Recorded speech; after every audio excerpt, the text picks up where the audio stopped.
shit. What you want me to prove? Spacey got the sauce on. If you're watching the replay, you could always support the channel by sending a super thanks. That's right, a super thanks. That's the heart shape with the $sign in it. Shout out to the early No Cap crew. It is Sunday night. And guess what it is? It's Gram Spam. Let's go.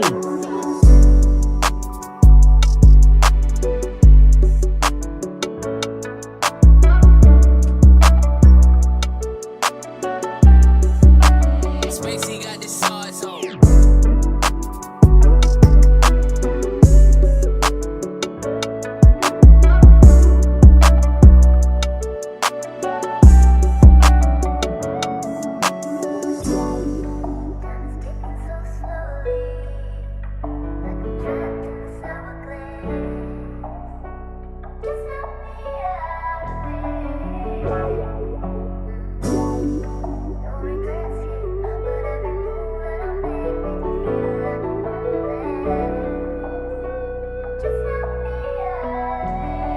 Spacey got the sauce on.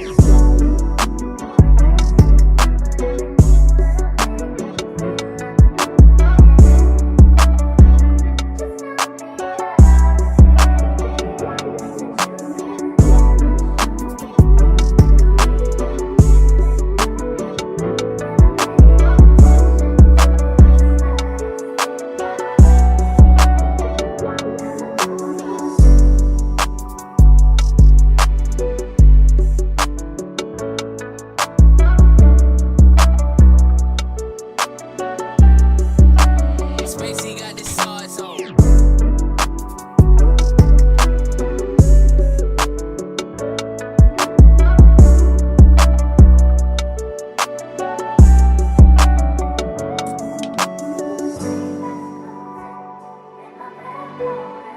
Make sure y'all hit that like button. If you haven't hit it already, shout out to the 6 people who has hit the like button already. I appreciate y'all. Thank you so much. Video with your boy Freezy. Join in tonight. No captivity. Only the boss motherfucking bitches fuck with motherfucking Freezy. It's no captivity. Get into it. It's the Grand Spam edition. Only right here on No Captivity with Freezy. Shout out to the early No Cap crew. Shout out to everybody who has hit the like button already. I appreciate you. Thank you for the 5 people that just hit the like button. Brought us from 6 to 11. Oh yeah. It's a glorious evening.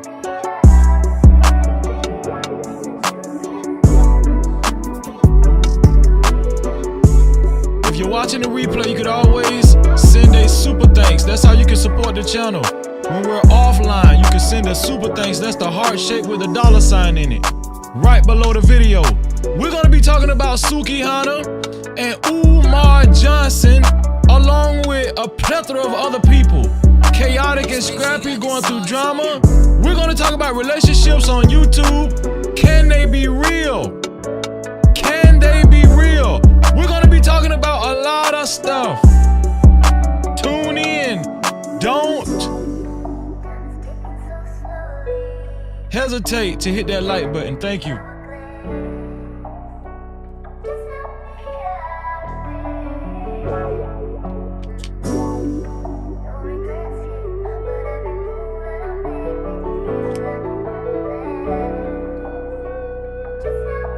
Shout out to all the hard-working ladies and gentlemen out there.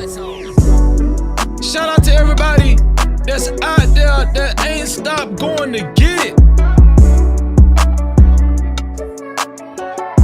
Shout out to everybody that's working through all that negative fluff. All the negative people out there.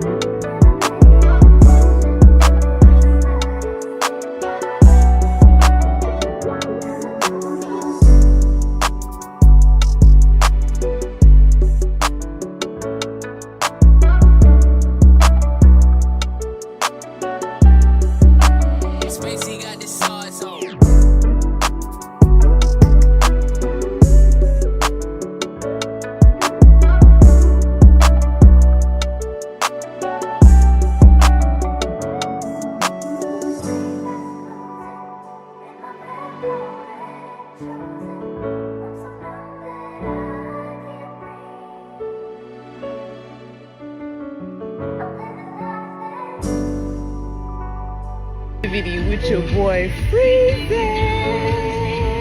Join in tonight. No captivity. Only the boss motherfucking bitches fuck with motherfucking Freezy. No captivity. Get into it.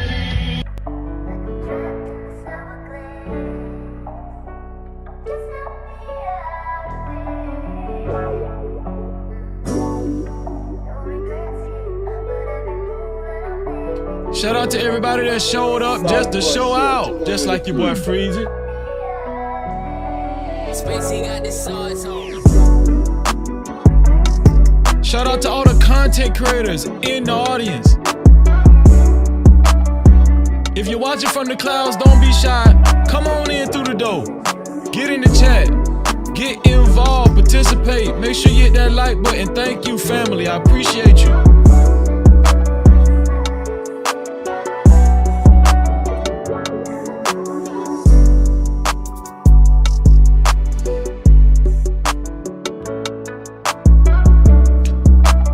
Everybody who has joined the No Captivity with Freezy Discord. Shout out to all the No Cap crew that's joined the Discord. If you haven't joined the Discord, we're gonna be going over that as well.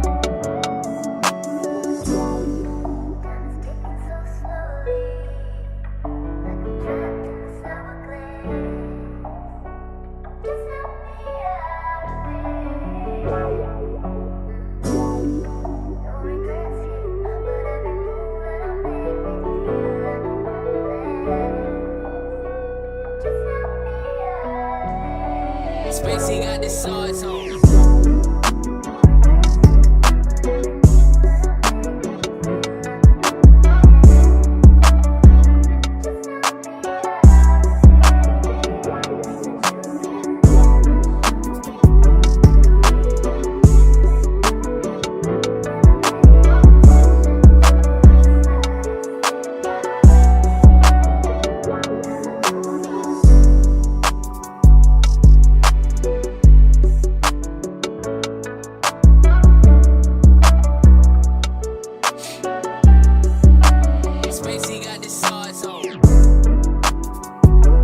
Thank you, Grown Men Talking, for becoming the first sponsor of tonight's show. We will be shouting all the super caps and the cash apps out directly when the show starts. Thank you, Grown Men Talking.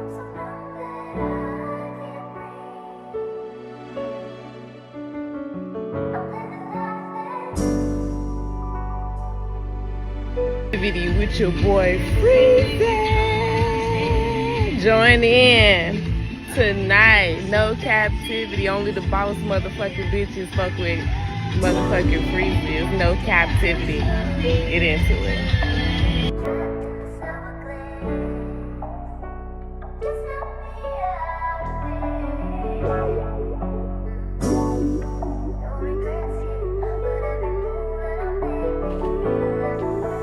Sauce boy shit, what you want me to prove?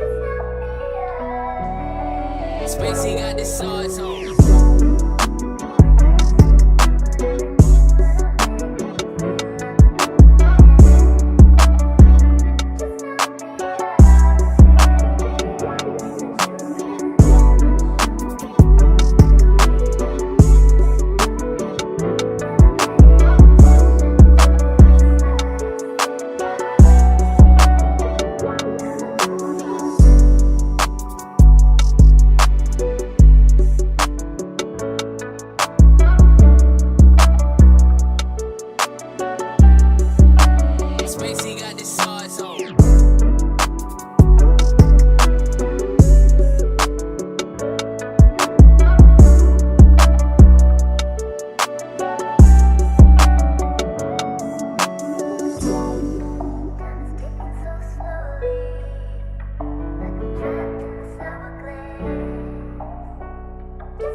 Thank you, Brina, for putting the Discord link in the chat. I just started. Thank you, Brina. It's about time for the show to start. Y'all know what time it is. Let's go. Times in our life ain't got time to sing on it. You sing. We all have pain. So then you gonna sing it. We all have sorrow. Then I look at Wayne and I know that he will be ugly tomorrow. Lean on me when you're my cousin and I'll be your friend. I help you carry on, for it won't be long till I'm gonna need my cousin to care.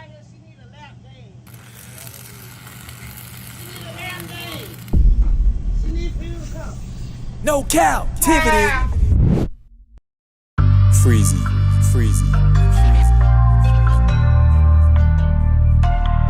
What up? You are officially locked into No Captivity with Freezy, where we tackle issues that sometimes have us trapped in this thing that we call life. But if you know me, you know my motto. To free yourself, you must heal yourself. And if you're rock with your dog, please hit that like and subscribe button hard right now. And also comment and share this video. That is if you're rock with your boy Freezy. No Cap-tivity. Hey, real nigga do real thing, yeah, man. That's all you do. Let's get it. You rap. What's going on, No Cap crew? Early No Cap crew. Remain solid. Remain solid. We're gonna be talking about some interesting things tonight. Can you keep a real relationship on social media? Can you keep a real is it possible to keep a solid relationship on social media? We're gonna talk about that. We're gonna tie that in with some of the gram spam. Y'all know it's gram spam. Gram spam is when we spam the gram, when we spam Instagram. I know if y'all like me, right? Especially when I'm looking for stuff to talk about, I'm always on Instagram. Always on Instagram, right? But so I came up with this catchy thing for our channel called gram spam. That's what we do. When you see gram spam, you know it's finna get wild. No Cap. You know it's finna get off the chain, right? Okay, so just look at this show. Look at gram spam as a visual of you actually scouring through Instagram. A visual. All right. With Freezy acting a fool too. Yeah, with Freezy acting a fool. Imagine you spamming the gram or going through Instagram, scrolling through Instagram, but you hear Freezy voice acting a damn fool. No Cap-tivity. Yeah, that's gram spam. It's Sunday night, man. How many of y'all went to church this morning? Huh? How many of y'all went to church? Who caught it? How many of y'all caught, well, I don't know, not about y'all, but older women. How many of y'all seen people catch the Holy Ghost today? Sometimes, listen. A lot of them people be faking the Holy Ghost, man. Listen, when I used to go to church, I used to be like, nah, that lady knows she faking. I'm talking about the ones that actually be shaking real hard, extra hard. It be like this here.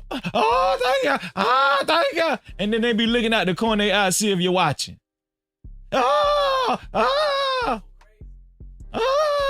Come on, y'all know them. You know they be faking. Some of them be real though, because you know they man just had broke up with him. You know, their man broke up with them, or they told them that they gained a little weight. You know, when they go to church that following Sunday, you know, the spirit get on your ass. You know, cause you be kind of depressed and stuff. You got to let it out, you know.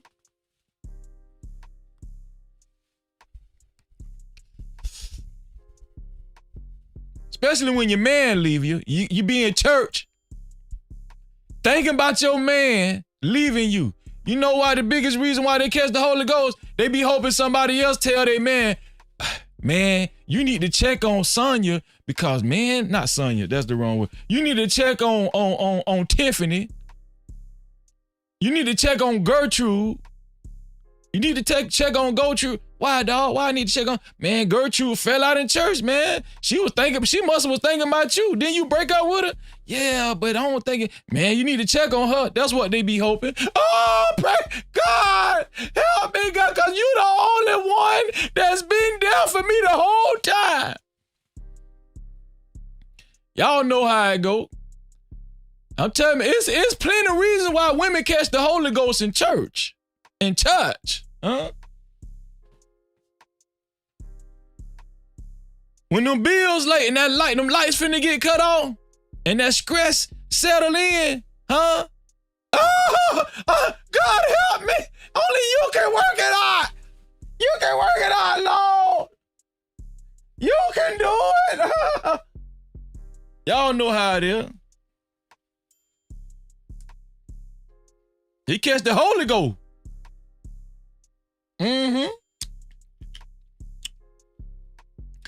When they catching the Holy Ghost, you know why they catching the Holy Ghost. They got that stress on them.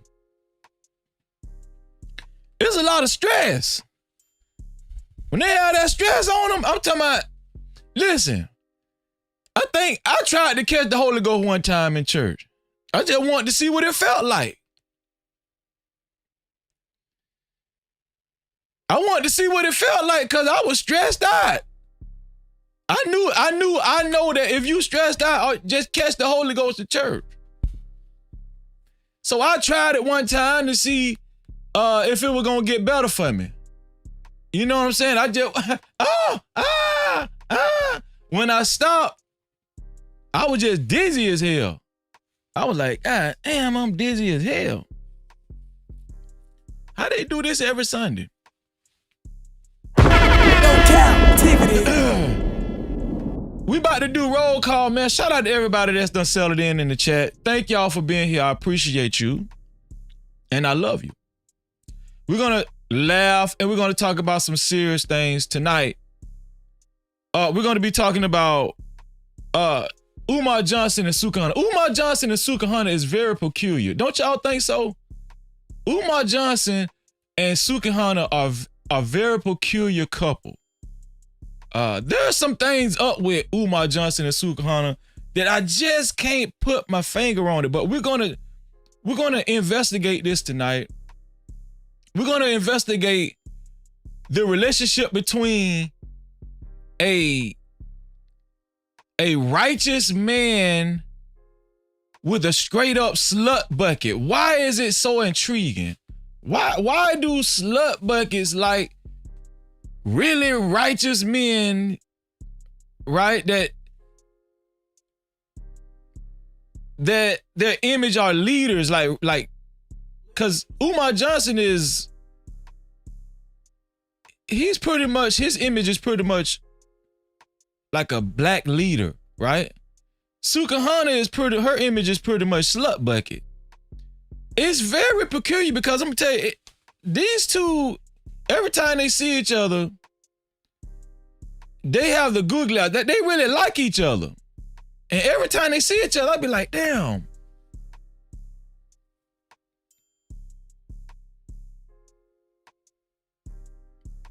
Do they really like each other or do they just want to have sex? Is it lust or is it love? You know what I'm saying? We're here for the thug. But we're going to talk about it because when you really break down the dynamic of this bond that they got, it's deep. It's deep.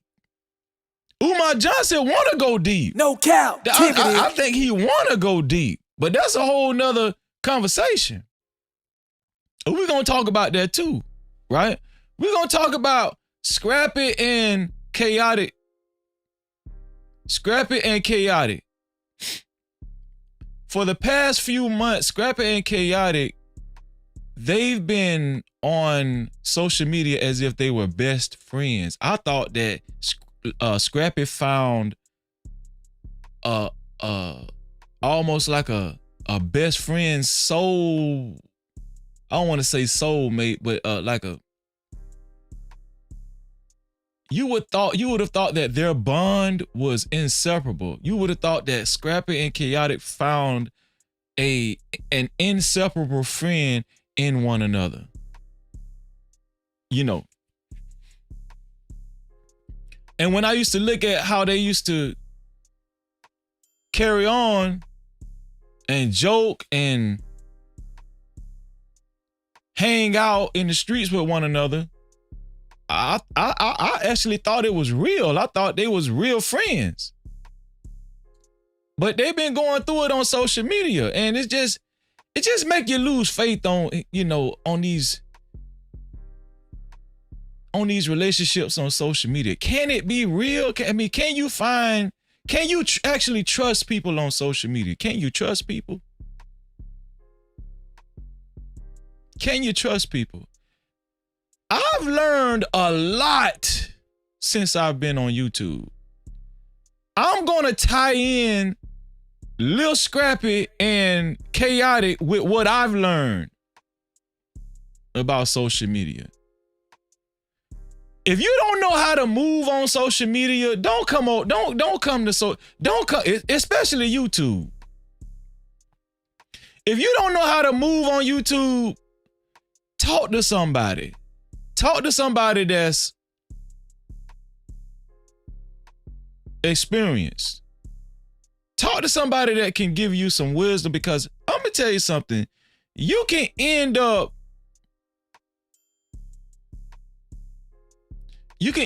looking crazy out here in these YouTube streets. You can end up looking crazy as hell in these YouTube streets. We're gonna talk about Khaotic and Lil Scrappy.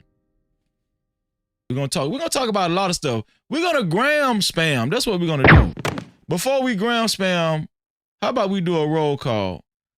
I see a lot of people that done rolled in. I'm gonna try to get everybody.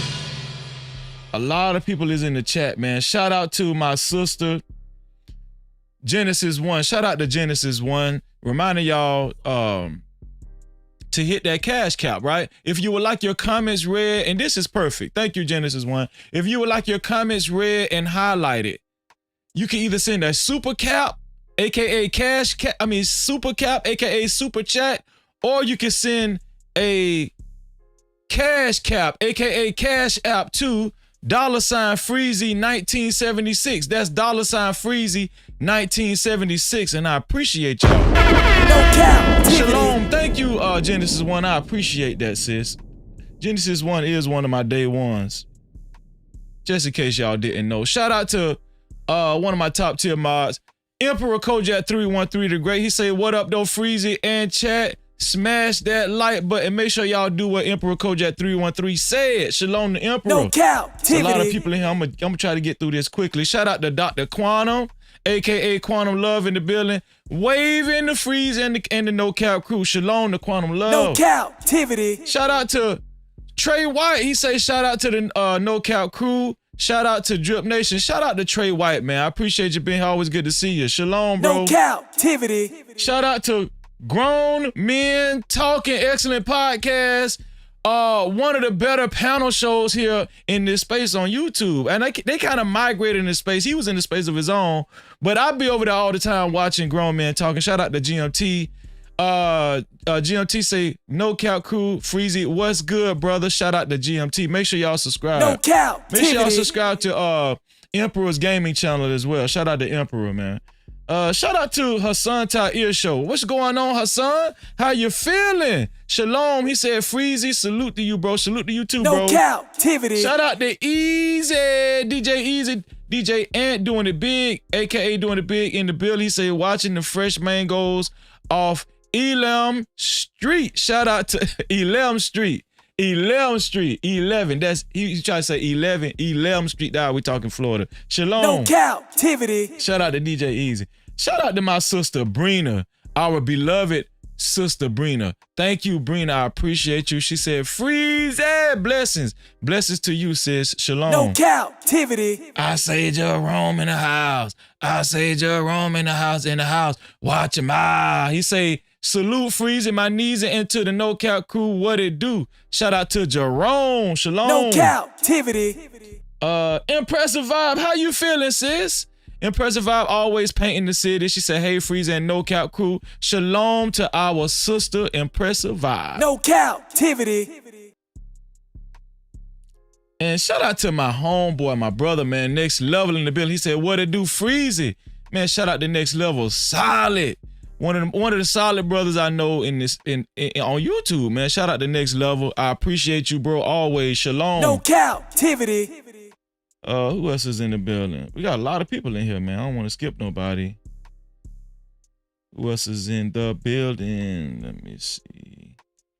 Angela Reddick. Thank you, Angela, for your referral. I really appreciate you. I haven't hit him up yet, but I am going to hit him up. Shout out to Angela Reddick. She gave me a contact through the Discord, man. And if you, we're going to talk about it. Shout out to Angela Reddick. She said, hello, everyone. Appreciate you, Angela. No Cap-tivity. Shalom to Angela. Shout out to my brother, World Class, man. Make sure y'all subscribe to the World Class. Excellent brother. And we tight. Shout out to the World Class. He say, no captivity with Freezy. What's up? Shalom to the World Class, no man. Cap-tivity. Who else is in the building? A long list. Brandon Collins, how you feeling, man? Brandon Collins say, Holy Ghost, no, stop it all. Shout out to Brandon Collins, man. Shalom. No Y'all welcome Brandon Collins to the building, man. Fanny P. Solid, another solid one, man. That's my sister, Fanny P. Always great to see Fanny P in the building. She said, hey, y'all, much love. Fanny P showing love. Love right back to you, Fanny P. Shalom to Fanny P. No Cap-tivity. Shout out to one of my day ones, man, Lucky Marie. Lucky Marie said, hey, Freezy, represent with the Clovers. Make sure y'all subscribe to my sister channel, Lucky Marie. Thank you, Lucky Marie. Lucky Marie covered the Sonya Macy. Lucky Marie and the World Class covered the Sonya Macy incident, and we appreciate them for that, for real. And they did an excellent job. Make sure y'all subscribe to Lucky Marie and World Class. I appreciate you, Lucky. Shalom. No Cap-tivity. Let me see. Who else is in the building? Vegan Sweat. How you feeling, Vegan Sweat? Thank you, Vegan Sweat. Vegan Sweat, what you rolling? She rolling. Oh, what you talking about? The Holy Ghost. Shout out to our sister, Vegan Sweat. Shalom. No Cap-tivity. Always good to see Vegan Sweat. Who else is in the building? Big Bad Bull in the building. The Mob Father. He say, Freezy, salute to my big brother, Freezy. Shout out to Big Bad Bull. Listen, y'all, let me tell y'all something. Big Bad Bull joined our Discord. And guess what? He cammed up. Well, he didn't show his face, but he came in the voice room, the chat room, and we was all talking. And guess what? Freezy heard Big Bad Bull's voice. Nobody else heard it but Freezy. Well, whoever else was in the Discord that night. But we heard it one time, and we probably, I don't know, listen. We made history. We heard Big Bad Bull's voice in the Discord. If you haven't joined the No Captivity with Freezy Discord, make sure y'all join the Discord. Make sure y'all join the Discord, man. I appreciate y'all. Shalom to Big Bad Bull. No Captivity. Shout out to Mr. Troy. Pump your brakes with Mr. Troy. He say Freezy and chat. Shalom to Mr. Troy. Great to see you, bro. No Captivity. Who else is in here? Miss Bella. How you doing, Miss Bella? Miss Bella say, what we got going on, Freezy? You know, it's just, we about to have a great show. Shout out to Miss Bella. Great to see you, Miss Bella. Shalom. No Captivity. Let me see. Shout out to El Cheapo. Just in case y'all didn't catch El Cheapo's live earlier, she was headed to Las Vegas and she landed in Las Vegas. Shout out to El Cheapo. I was watching her live earlier. Make sure y'all go subscribe to El Cheapo. She say no captivity. And shout out to the No Cap crew. Shalom to El Cheapo in the building. No Captivity. Cassandra B, and there she go. Our sister Cassandra B. She say, good evening, Freezy. How are you? A pleasant surprise. Yeah, I know it's Sunday night. Shout out to Cassandra B. Thank you for being here, Cassandra. We love you. Shalom. No Captivity. Lady in the Vote. Always good to see our sister Lady in the Vote. It just warms my spirit and my heart. She said, hey, big bro. For real, though, and the No Cap crew. Much love to Lady in the Vote, our sister. Shalom. No Cap-tivity. Prime working on that No Captivity with Freezer logo. We going back and forth. If y'all like the No Cap Crew logo, guess what? You're gonna like the new No Captivity with Freezer logo. We working on it. Okay? And guess what? There's no time limit on greatness. Shout out to Prime. And if you guys need any graphic design, make sure y'all look up Prime, man. Shout out to my Arc Prime. Shalom, bro. No Cap-tivity. Who else is in the building? And everybody in here, the whole family in here, man. Shout out to Izzy Bands. Shout out to Izzy Bands in the building. He say No Captivity with Freezer. Salute to the No Cap crew. Another excellent content creator. Make sure y'all subscribe to Izzy Bands, man. Thank you, bro. Great to see Izzy Bands in the building. Shalom to Izzy Bands. No Cap-tivity. Who else is in the building? I hope I didn't miss nobody. Losa Way, where you been at, man? Shout out to Losa Way in the building. He say salute. Shout out to Losa Way, man. It's great to see you. No Cap-tivity. Damn, I ain't seen Losa Way in a couple of months. Shout out to our brother Losa Way, man. I think that might be it. Do we got anybody else on the roll call? I think that's it, y'all. Nope, that's not it. Shout out to Travel One. We got to shout out Travel One. Travel One say greetings to Freezer and her No Cap chatters. Shout out to Travel One. Great to see Travel One. No Cap-tivity. Shalom. That might be it. Nope, no, it's not it. Caramel Drip. Caramel Drip hung out with us on the Discord, man. Make sure y'all join that Discord. Hey, let me tell you, the No Cap Crew Discord be lit. The No Cap Crew Discord be lit. Brina and other mods, if y'all can do Freezy a favor, periodically put that Discord link in the chat so they can hit that link. Periodically, I started, right? I'm going to show it on the screen, but periodically, y'all put the Discord link in the chat. Thank you, Impressive Vibe. I just seen you. Shout out to Caramel Drip in the building. No Shalom, our sister. And shout out to my cuz, man. He say, shine on, cuz. That's my real cousin in real life. And guess what? He from Detroit. I'm talking about in the heart. Where he from where I'm from. But they moved to Detroit. So he's from both places. I'm talking about OG from Detroit. That's why I be telling y'all from Detroit, I'm connected. This is my first cousin. Shout out to Joy Road, 8 Mile, all of that. Saginaw. We deep. Tell them how deep we is in Detroit. I keep trying to tell these people how deep Freezy is in Detroit. I got listen, my family, listen. Y'all stop slipping. Shout out to my cuz Rod, man, in the building, man. Shout out to Rod. No Cap-tivity. Shalom, Rod. Y'all better stop slipping on Freezy. Okay, that's it. I'm gonna remind y'all to please make sure y'all hit that like button. Shout out to the 36 people that have hit the like button so far. Thank y'all. I appreciate y'all. And guess what? It's time to get this show started. No Cap-tivity. Time to get this show started, man. So y'all know what time it is. It's Gram Spam time. We missed some.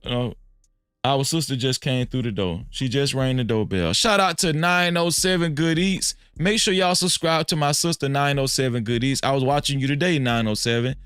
Great, excellent content creator. She say, hey, No Cap Crew and Freezy. Shout out to our sister 907 Good Eats in the building. That's right. Now that we done show much love to everybody like we always do at the beginning of the show, it's time to Gram Spam. That's what time it is. We're here for the thug. Let me go to the ground. Let me see. Let me pull up the ground. It's time to hang out over here on the ground, see what's going on. Have y'all been on the ground lately?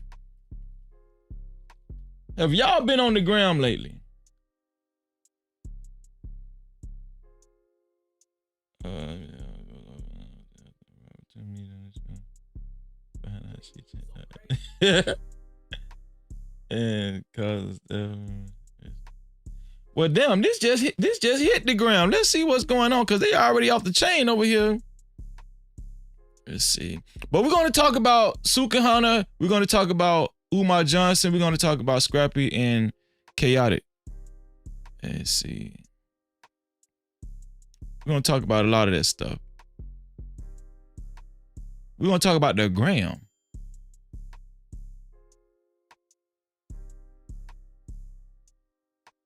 Let me pull up the gram. There we go.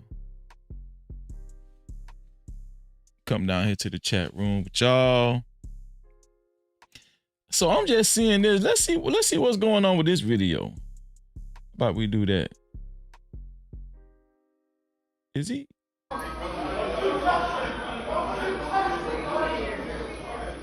They say, hell no, a man goes off on an Atlanta hotel after arriving to meet an escort.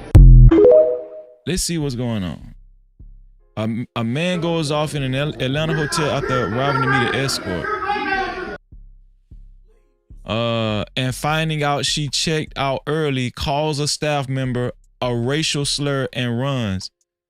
F you nigga. Oh, so there's a white dude meeting the escort and she left early. He got pissed off. And he went off on everybody. He went off on all the black folk. Listen. The hell?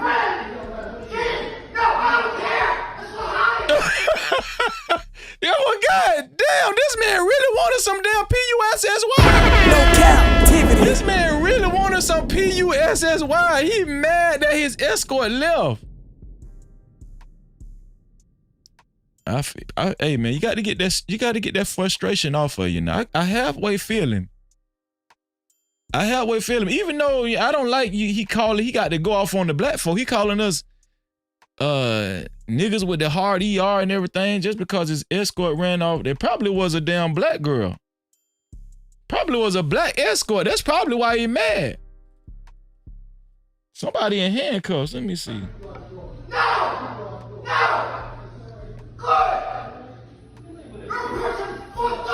Oh, that's him. Y'all see him? Hold on, let me blow him up. Let me see. Do you see the white guy in between the two black guys? That's who going off on the other side of the front desk.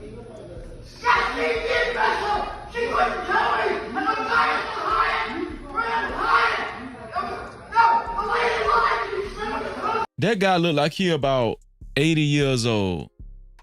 Let me tell y'all something. That man really wanted some coochie. He's very emotional right now. Like when you get 80 years old, all the man want is some coochie and coffee. That's all he want. He just want coochie and coffee. If a man don't got his coffee in the morning time, if an 80-year-old man don't got his McDonald's coffee in the morning time, he's gonna be cranky all day. Imagine how he feel about the coochie. You understand what I'm saying? No Cap-tivity. I don't think they need to hold it against this man. He called all these guys niggas and behind the. It seemed like they being very, very patient with him. I mean, after all, his escort ran out on him. Let's listen to some.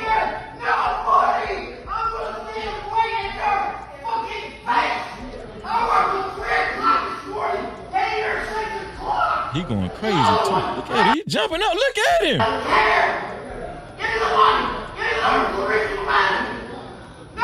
Can I tell y'all something? Coochie is very important. I'm gonna tell y'all something. Oh, let me say it again.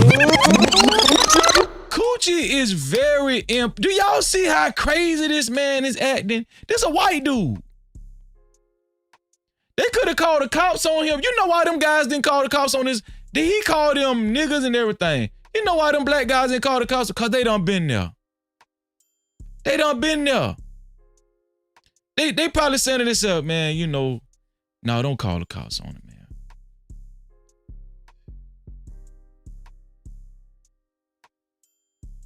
I feel the man. I understand how he feel. That's probably what they saying about the white man. I'm going to tell you something. When you expecting some coochie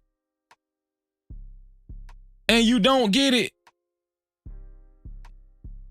that shit will change your whole. It'll change your whole day. Real talk. It is. No captivity. And women know that too. Look at it. I'm gonna tell you something. I ain't even mad at the white guy. I ain't mad at him.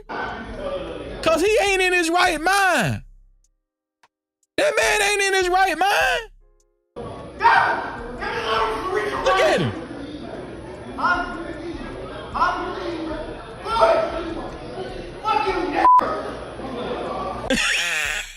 Oh, so he called him a nigger and ran out. Did y'all see that?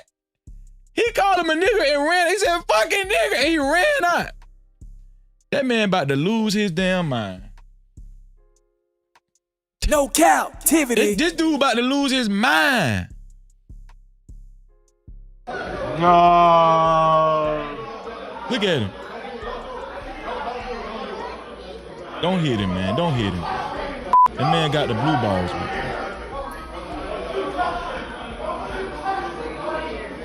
Don't hit him. Look like the black dude about to hit him in the face.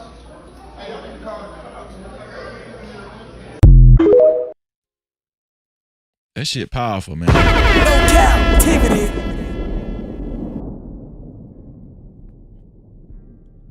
Let's just keep going. Let's see, before I go to my saved videos, let's see what's going on. Texas rapper Brick Wolfpack comes out as, what the hell? These rappers coming out bisexual. No captivity. Dog, I'm gonna tell you, that's why I don't listen to rap music no more. I don't listen to rap music no more because these guys, they don't know what they want. It's too shaky. These guys, behind the scenes, rappers is tongue kissing each other. Behind the scenes, these guys, they don't even want no coochie. The rappers don't want no coochie no more. Listen, this is not the first rapper I've seen come out as bisexual. Y'all remember this rapper from Chicago named Lil Wop? Put a one in the chat if y'all remember a rapper from Chicago named Lil Wop. So this guy right here named Brick Wolfpack. I never heard of Brick Wolfpack. But guess what? I guarantee you none of y'all ever heard of Brick Wolfpack either. No captivity. You know how we ended up hearing about Brick Wolfpack? Because he just came out bisexual. Let's see. Let's listen to this bullshit. Let's listen to this bullshit, y'all. Come on. Here we go. What it is, like I'm bisexual, fam. Like, you know what I'm saying? That's it is what it is. There's a picture going around right now, me and Lefty Gunplay. It looks like he was damn near about to kiss me, right? Like, cause he was coming in like on some weird shit, and then Who said Gunplay? That's what he said. Hold on, let me go back. Okay, made it something that it wasn't. But at the end of the day, like, hold on, let me start to see if I can start it over. like I really ain't tripping, gang. Like it is what it is. Like I'm bisexual, fam. Like, you know what I'm saying? It is what it is. Hey, I'm gonna tell y'all something. What's scary about this? And women, I talked about this on several other shows prior to this. The dating world is very dangerous for black women. The hip hop world, black women, the dating world is very dangerous for black women. If you're single out here and you're still dating, it's very dangerous for y'all. Because it's not like it was back in the day when you knew a guy was sweet, when he was, you know, homosexual. Even if he liked women and men, you could kind of tell back then. Now, not so much. All of these guys is gangster. These guys gangster. They got tattoos. They claiming, you know, they're part of gangs and stuff. You know, they holding guns and money phones and stuff. They doing the same thing the other rappers is doing. How can you tell? And this bleeding into society as well. It's, you know, the homosexual man back in the day does not look like the homosexual man today. They just don't. Now, you can argue with me if you want to, but I'm telling y'all, if you've been paying attention, women are getting got each and every day. Women are being victimized each and every day. You think you got you a real gangster tough guy. No, this guy just came from Larry house. With you. I probably wouldn't have brought it to the internet. Ain't nothing wrong with it. She grown. I just probably wouldn't have brought it to the internet. It's too many opinions, gang. I don't care. I don't really care what they, you know what I'm saying? I feel you, but that shit is like, you feel me? You taking shots. Like, they coming at you. I'm seeing the T-pages. They try to go. It's just what it is, gang. Is that It just what it is, gang. It just what it is, gang. No Cap-tivity. They talk tough and everything. And I'm going to tell y'all the truth. A lot of these guys be on YouTube and social media. That's where they be at. A lot of these weird acting guys, these guys that become, you know, they be extreme with it, coming on too strong, always trying to prove themselves. These guys that always in mess, confusion, drama, always looking for attention. When they give y'all the context clues, y'all just straight up ignore it. Every time. And I be trying to tell y'all, especially the women get y'all get these guys passes. The women get these guys passes. Hell, the men starting to get these guys passes. that, you know, a lot of them, you know, it's like a lot of, I don't know, like, it is what it is, like, shit, it don't bother me, it don't make me feel no type of way, but shit, I guess it's so, like I said it already, what it is, like, I'm bisexual, fam, like. Okay, let's see if he said Gunna. You know what I'm saying? It is what it is. There's a picture going around right now, me and Lefty Gunplay, and it looks like he was damn near about to kiss me. Lefty Gunplay, I don't know what the hell that is, hold on. Okay, let's go to the next. Like, I'm not on here portraying something that I'm not, bro. Like, at the end of the day, it is what it is. Nigga got gold teeth. Whether y'all like it or not. I mean, Look if you at don't it, want to look. follow me. And look, the women like him. The women, I guarantee you, if the women didn't know he was bisexual, y'all would be all in the man, all in his ass. No Diddy. This one here for the thug. If the women didn't know this dude was bisexual, if the women didn't know he liked the men too, y'all would be foaming over this dude. Foaming over this. Women got to be careful. Stick close to your brother Freezy. I'm gonna direct you on the right path. I'm telling you, man. I'm gonna direct you on the right path. No Cap-tivity. These guys is fooling women each and every day. Each and every day, women getting fooled. Cause they eat coochie good. Oh yeah, they eat coochie real. They eat your coochie real good. Yeah. And then you fall in love. They might be hustlers, you know what I'm saying? Listen, they sell dope and everything just like the rest of them. They holding up choppers and AKs, all kind of stuff. They holding up switches. They hard, no Diddy. This one here for the thug. This, what we're seeing right now is going to keep happening more and more and more and more and more. How many of y'all paying attention? How many of y'all paying attention? This is going to keep happening more and more and more and more and more. Bisexual men posing as gangsters, hard, tough men. Shout out to my sister. Shout out to my sister, Natasha Vincent in the building. Shout out to Natasha. No Cap-tivity. Shalom, she said shout out to the entire chat family plus the mod squad, including Brina, Big Bad Bull, and her son Tyir. Shout out to Natasha. Appreciate you, sis. Always good to see Natasha.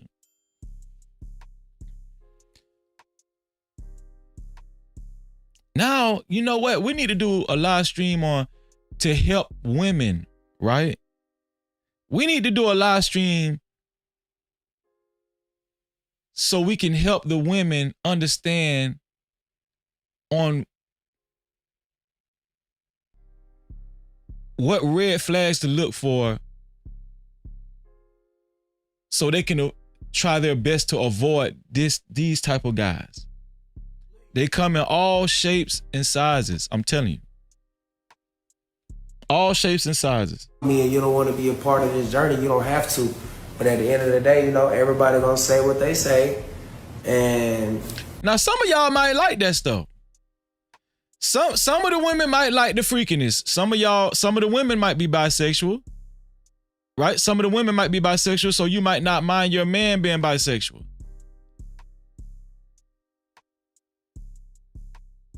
I mean, it's 2024. You just never know what to expect. I put a poll in the chat the other night. What percentage of the people that's watching are okay with open relationships? Man, we had damn near 30%. 30% voted, yeah, we okay with it. No cap. This is 2024. I was so shocked the percentage was that high.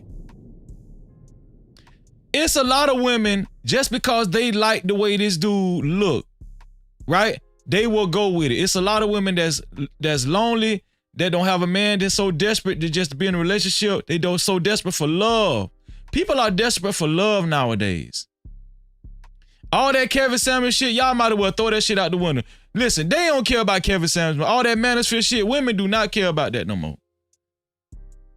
They just looking for love. They just looking for love, and all, even if it's all in the wrong places. That's it. They just want somebody that they can call their own. You never know what you're gonna get. And another thing is, see, this guy got gold teeth. Well, he got a grill. I don't know if it's gold. I don't know what it is. He got a grill. We're moving more and more in the future into a society that's more vain and materialistic. It's really not about actually vetting the person no more. I think vetting is long gone. Don't nobody vet no more. As long as you looking like money, you gonna get chose. No cap. I don't even think they vet no more. Oh shit, hold on. Y'all see what I did? I was trying to click play. See, y'all be doing, watch out for that, man. People be liking shit by mistake. I was trying to click play and then, goddamn, hell no. It is what it is. It is what it is. You know what I'm saying? You know, I just like to just keep it straight up and just keep it all the way 1,000. Like, I'm not finna let. And I'm gonna tell you the truth. At least he's telling the truth. At least he's not trying to fool women. At least he's not trying to fool women. I will give guys like this some credit, because it be the guys that be in the closet that be fooling these women. When they leave home, when they tell their woman they doing overtime, they doing overtime, all right. Yeah, they doing overtime. No Cap-tivity. At least this guy coming out and telling the truth. Well, he done came out, but at least he telling the truth, right? Nobody, you know, dictate what I do, and especially be laughing at us. Like, that's weird. It's like, I'm not on here portraying something that I'm not, bro. Okay, that's enough of that. That's enough of that. Let's go to my light videos now. She back on, y'all. Man, y'all, I love this lady. Not lady, lady. I love this lady, y'all. This is one of my favorite people to follow on social media now. This lady right here. If y'all need some motivation, y'all look up this lady. Every time I see her, I make sure I look at her videos. This lady is so motivating. This is one of my favorite people to follow on social media. Fresh out the tomb like I'm Lazarus. Hop on the beat, now I'm spazzing. Hold on, let me cut this off. Let me cut the music off. Let me see if I can get her name. They don't never have her name, though. Does anybody know this lady's name? It's Slay Chanel? Oh, this her channel. Let me follow her, man. It's Slay Chanel. Yeah, let me see. Wow. Y'all see this?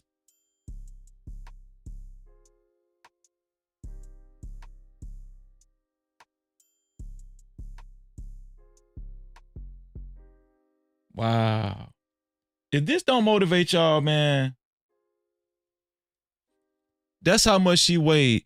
588 pounds, almost 600 pounds. No Cap-tivity. This don't motivate y'all on this good Sunday evening. If this don't motivate y'all, okay, right here, okay, she lost almost 40 pounds right there. Look at her.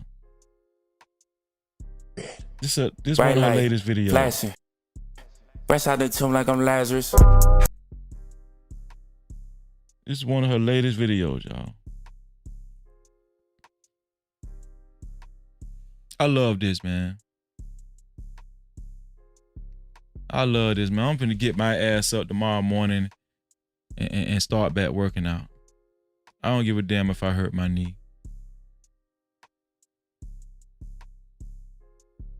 This is awesome.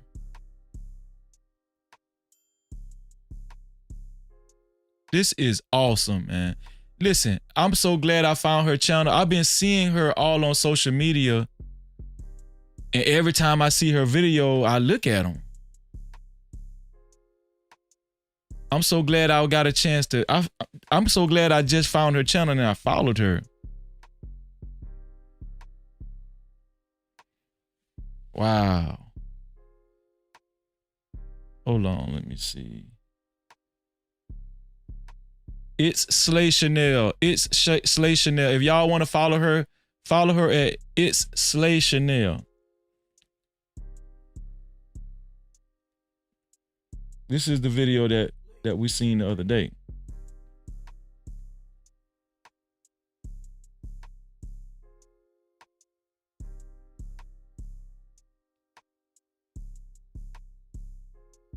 Shout out to It's Slay Chanel, man. No Cap-tivity. Oh, I almost, dang, my bad, y'all. It slipped my mind a little bit, man. Shout out to Grown Men Talking. No Cap-tivity. Shout out to Grown Men Talking for his $20 super cap. Grown Men Talking, excellent content creator. This guy's an excellent content creator. He holds an excellent panel. He talks about relationships. He talking about marriage, the divorce, relationships in general. And he runs a respectful panel. Grown Men Talking. If you guys haven't subscribed, make sure y'all subscribe to Grown Men Talking. He is this tonight's sponsor so far with a total of $20. Grown Men Talking said, "My brother, this is going to be a great show. Blessings to Freezy and the No Cap chat." No Cap-tivity. Shout out to Grown Men Talking, detonating that big light. Thank you, bro. And he brought out the sponsorship guy. Shout out to Grown Men Talking once again, man. Make sure y'all subscribe. Let's see. Okay. Let's go back to the gram, y'all. Shout out to It's Slay Chanel in the building, man. Let's go back. Let's go to our saved videos. So what we're gonna talk about? I want to go to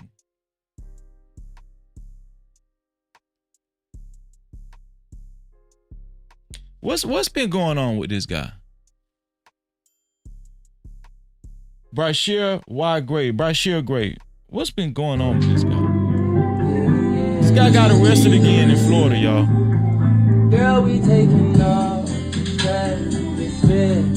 Girl, you know I'm gonna straight out. Chasing attention. Chasing attention will make your ass go fucking crazy. It's not even sex, no call. Chasing fame. I trust and release my stress. I'm putting on my best. I did a video on demand about this guy not too long ago. I did a show on this guy not too long ago. This is a sad story. Just in case y'all don't know who Brashear Gray is, he was one of the main characters on the show Empire.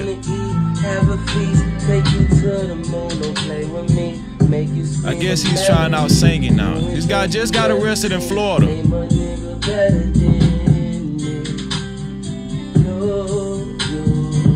You can't let fame fool y'all. You never know what's going on with somebody behind closed doors. all yours. You never know. Damn. Girl, you know I'm gone. Obviously, he's mentally challenged. He's mentally ill. He's been getting in trouble for a while with the law. This is not his first time getting arrested. They got an interrogation video about him a couple of years back. Now he think he can sing and he trying to sing. Now look at World Class. World Class so goddamn stupid. World Class said he looks like he made R&B music for deadbeat dad. See? My stress, I'm putting on my best skin. That bottle sitting on the table. Go ahead and let me. Brashear Gray just got arrested. Let me see what he got arrested for. What's his charge? Charge number 1, trespassing. Let's blow it up. He got arrested for trespassing, unoccupied structure of conveyance. What the hell he trespassing for? Bond amount $150. He just keep going to jail for petty stuff.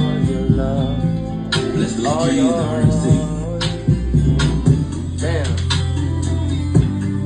Girl, you know I'm gone. The hell is he doing? My best. Okay, if y'all want to pick up his song, that's his new song. It's titled "Oh yeah."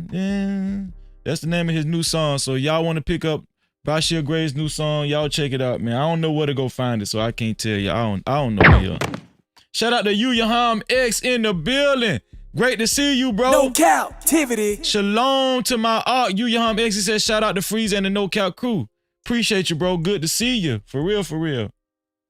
Ground spam, y'all. It's ground spam, y'all. No Cap-tivity. We going through the ground. We going through the ground. Y'all heard about this lady right here? A mother turned convicted felon. A Sunny Isles Beach mother caught on. This lady only got probation. Look what she did to her 3-year-old son. This lady was kicking. Remember what P. Diddy did to Cassie? This is what this lady was doing to her 3-year-old son, and she only got probation for this. Look at this Camera shit. Abusing her 3-year-old son admitted in court today she's guilty, and it was all part of a plea deal to avoid prison. NBC6's Christian Colon breaks down what her punishment looks like.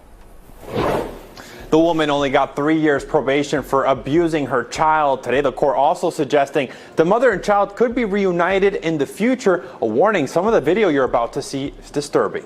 A mother caught on video kicking and slamming her 3-year-old child. Do y'all see what this lady is doing? This lady is kicking her 3-year-old child. Abuse also captured here, where you see Julia Storozak. Look at that shit. Didn't get no jail time. Pushing her toddler. She did state herself that the night of the incident she had drank some champagne and she's not used to drinking. Storozak now a convicted felon after admitting her guilt by... She got a felony. That's her crying. You know they always cry after they done kicked the shit out of their son or halfway killed somebody. You know they always be crying in court. That's how it always go. This lady got 3 years probation and just got to pay back some restitution. That's it. Where they do that at? In white privilege America? That's where they do that at. No Cap-tivity. That lady need her ass whooped, her natural ass. Taking a plea deal. The woman sentenced to probation. She must take a parenting class and receive a mental evaluation. She was under an extreme amount of pressure when this happened. Again, we're not condoning what she... Do y'all hear what? See, she was under an extremely amount of pressure. We don't condone it, but she was under pressure though, so please give her a pass for kicking the shit out of her son. This one here for the thug. She did. She knows she's accepted responsibility, but at least now she can move on and not go to prison. The deal not enough for the child's attorney appointed in dependency court where a case remains open. The child's attorney objected today's plea. The recommendation from Dr. Dresnick is reunification and that this child continue to be integrated with the mother. Judge Carmen Cabral. So this lady got a chance after she do her probation, she got a chance to be reunited with her child. They're going to make provisions on seeing that this lady can possibly reunite with her child after she done kicked the damn shit out of her child visibly on camera. Only got probation. That's it. They didn't say nothing about no psych class, going, you know, therapy. They ain't say nothing, no prison time, no nothing. Some people don't believe in white privilege, man. No cap. Some people think, some people think when Freezer be talking about white privilege, I just be like, being racist. No, I'm not being racist. I don't, listen. I'm not being racist. I get along with white people, but come on, man. Even if you white, you gotta admit that there's a such thing as white privilege. I mean, come on, let's just be honest, man. I respect people more when they honest, man. And stop acting like we just seeing things. Varga accepted the deal based on the doctor recommendations, including an existing plan where the child reunites with his abuser. However, the judge adding this as a warning. And if you lay a finger on this child, you're coming back before me. And the minimum, the maximum I can sentence you to is 10 years. So they're gonna allow this woman to be in connection with her child again. And the judge, this crazy ass judge, and when we let you see your child again, if you lay a finger on this child again, after we reunite you with your child, I'm gonna give you the maximum time, which is 10 years in prison. Man, these people crazy as hell. Real talk, man. I'm just convinced. That's why I don't believe in, see, shout out to the American justice system, man. It has done some good things, but it has done some terribly wrong things too. You can't put all your faith in this system. So many people just believe in it 100%. In this video, it just seemed like there's more sympathy for this woman than it is for her damn child. Is it just me? The minimum I will sentence you to is 22.5 months in state prison for a finger. And we're told the child is doing well under a foster family. It's unclear when the mother and child could start having a relationship. However, the woman could be facing deportation to Ukraine since she's not a citizen. We'll for sure keep you posted. And she's not a citizen! No cap. And she's not a citizen! I'm tired of this shit, man. I'm tired of it. I'm tired. I'm just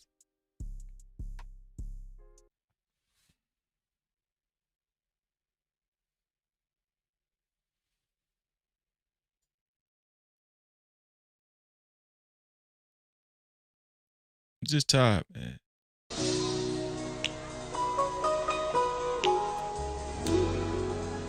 I got it. Do you have your passport? Did you get your shots? Girl, would you like to come back with Rob to America? America. Listen. Shout out to Gram Spam. No Cap-tivity.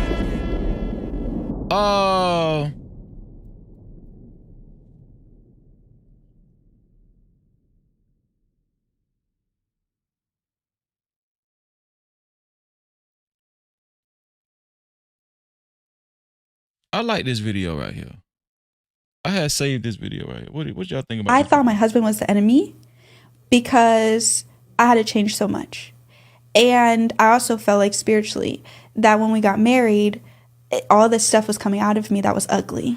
And instead of like, oh, maybe I'm ugly, instead I was like, you're making me ugly. It's you. Like I was. Is there anybody out there that actually experienced what she's saying? She's saying her husband used to try to tell her stuff, try to correct her on some things, and she used to clap back. And she admitted that she was an ugly side used to come out of her all the time when her husband used to try to tell her things about herself. And she said she used to blame her husband. She used to blame her husband and tell him, you are making my ugly side come out. You are responsible. You are the reason why I'm acting ugly right now. This is what she's saying. I thought this was kind of interesting. Hearing stuff differently. Like when he would say certain things, it would take me back to my childhood, which is why I had to touch on it a little bit. I was used to like explosive moods, right? Because me too. One thing I can agree with her on, I'm used to that too. My mom, I told y'all, I've opened up with y'all about my mom and dad. My mom and dad was very explosive and moody too. They used to cuss each other out all the time. That was the type of roof I grew up under, so I kind of understand what she's saying. now you had a parent who, both parents are like this actually, but it's either a 10 or like, depression, right? So it was explosive reaction. So when my husband would just say, hey, I don't like that you did something, I would hear, I hate you, like you're the worst person ever. I would just hear this explosiveness. And I was just like, I could not hear things new, like at this level. I didn't heal. I didn't heal. And so I thought he was my enemy. And now I'm yelling at him. I'm deeply insecure. I'm also have an ego. So I'm like, you know what? I think that this doesn't just plague women, it plagues men too. This is not just a woman thing. It's one thing I like to do. I like to be fair. Just because it's a woman saying this doesn't mean this is just a woman issue. It's a man issue too. Men get very defensive, as we've seen in these spaces. Men get very defensive, and you can't. People, one thing I've learned, people don't take constructive criticism very well. They don't take criticism at all well. I used to be like that. Now I've learned to absorb criticism because it helps me and makes me better. It'll make all of us better, right? I think this is the understanding that this young lady came to. I should be in a marriage where someone just accepts me for all that I am. I don't have to change, and I feel good about myself, and you love me 24/7. You're just giving me nothing but love and happiness. And I'm not feeling that way. I feel like, I feel like I have to change too much. I have to be better. And maybe this is, I told him, and this is what a narcissist says, is like, this is who I am and I'm not going to change. If you don't accept me, then I'm not for you. And so I got to a place where I was like, you're my enemy and you just need to get out.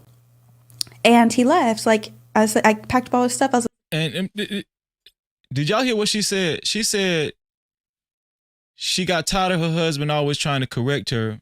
So she packed up all his stuff because she was frustrated. She used to get frustrated. She eventually packed up all his stuff. She said, I just need you to just leave so I can just be myself. She packed up his stuff and she told him she wanted him to leave. They were married. This was her husband. This is how bad it was. She told her husband to leave. And guess what her husband did? He left. Dude wasn't bullshitting. He left. He got the hell up out of there. Didn't look back. Looked like it. Now, I don't know if he looked back. She didn't say the rest. The video ended right there. But he left. But you could tell she's reflecting on her past decisions. And when she packed up his stuff and told him to leave, and he ended up leaving. And all he was trying to do was trying to get her to listen to what he was saying on some things she might could have changed on what she was doing. Like, leave so I could feel like I could be myself. I want to go back to my old ways. I want to be me again. And so he left. How did that go? He fought so hard, and he was like, I'm fighting someone who doesn't want this marriage. So he just left. I thought my husband was fighting someone who doesn't want this marriage. That's powerful, man. And I'm gonna tell you, it could be draining, and that's a very bad situation to be in. It really is, because I'm pretty sure her husband loved her, and I'm pretty sure you could tell that she loves him because she's still talking about it. She's reminiscing about her husband right now. A lot of us are fighting demons that we need to address. A lot of us are fighting demons that we need to address that we've never addressed, that we probably never going to address. I used to be like that. I've learned to address my issues because I want to live better. I want a better relationship, not just with my wife, but I want a better relationship with y'all. I want a better relationship with my comrades and my sisters and my brothers and stuff. That's what I want. Some people don't care. Some people don't want that. Some people don't want better, not just better for others, but better for themselves too. No, not just better for themselves, but better for others, right? Some people don't want that. Some people just want what they want. Some people just want what they think they should get, what they think they need. We don't think about what other people need from us, right? If everybody thought about what the other person needed from them, this world would be a better place. Don't you think so? No Cap-tivity. This world would be a better place if everybody thought like that. But I've learned that most people that you hang around are going to be negative. I came to that fruition not too long ago. I've been came to it, but I couldn't. Sometimes things will hit you and your mind will put things in words that to where you never really looked at it like that before, right? I've learned that when I really looked at most of the people that are around me in real life, and even on the people that I've encountered on YouTube, not the No Cap crew, not y'all over here, but people on YouTube in general and social media, and I'm not being pessimistic when I say this. I'm just giving y'all the truth on how I really feel. And I want y'all to understand what I'm about to say. Most people that you hang around, this is just not about Freezy, right? Most people that you hang around are negative. Think about it. Think about your mom, your dad, right? Your cousins, your friends, your so-called friends, right? People that you meet in grocery stores, banks, right? Social media. Think about social media. Think about most of the relationships you've been in, your intimate relationships you've been in. Most people are negative. I guarantee you at least 90% of those people that I just asked y'all to think about are negative. I guarantee you. Have you ever thought about that? Most people are walking negative people. This is what y'all got to fight through. And they're having a big impression on you each and every day. And you just not even really thinking about it. You're not thinking about it. These negative spirits are attacking you each and every day. And the thing that you're supposed to do is to protect yourself, to be cognizant of what's going on around you. Most of us are not. Think about politics. Think about what's going on with Trump and Kamala Harris. Look at the choices we got. It's negative. Look at politics. Look at American politics. It's negative. Look at world politics. It's negative. Everything is negative. I don't want to put doom and gloom on y'all. I'm just trying to help y'all out so y'all can eventually see the light. You understand what I'm saying? Listen, the only way you're going to be able to see the light is if you come to the truth. That's the only way. Look at all these issues. Look at the rapper I just showed y'all. The rapper, well, actually that was a little positive because he came out. But look at all the download men. Look at what we're going to.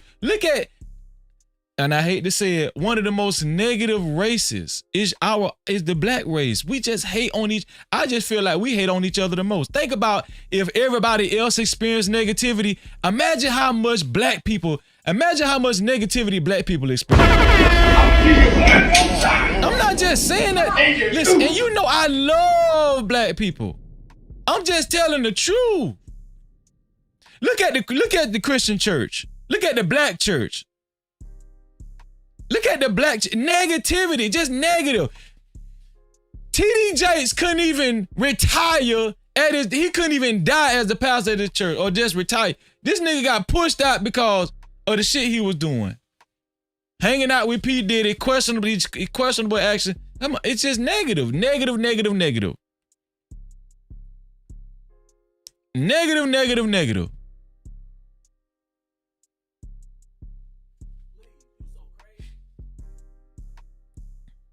gonna talk about that. I'm gonna incorporate that with Scrappy and Khaotic. I'm gonna incorporate that. But before we do that, let's talk about Umar Johnson and Sukihana. No Cap-tivity. Umar Johnson and Sukihana got a peculiar relationship.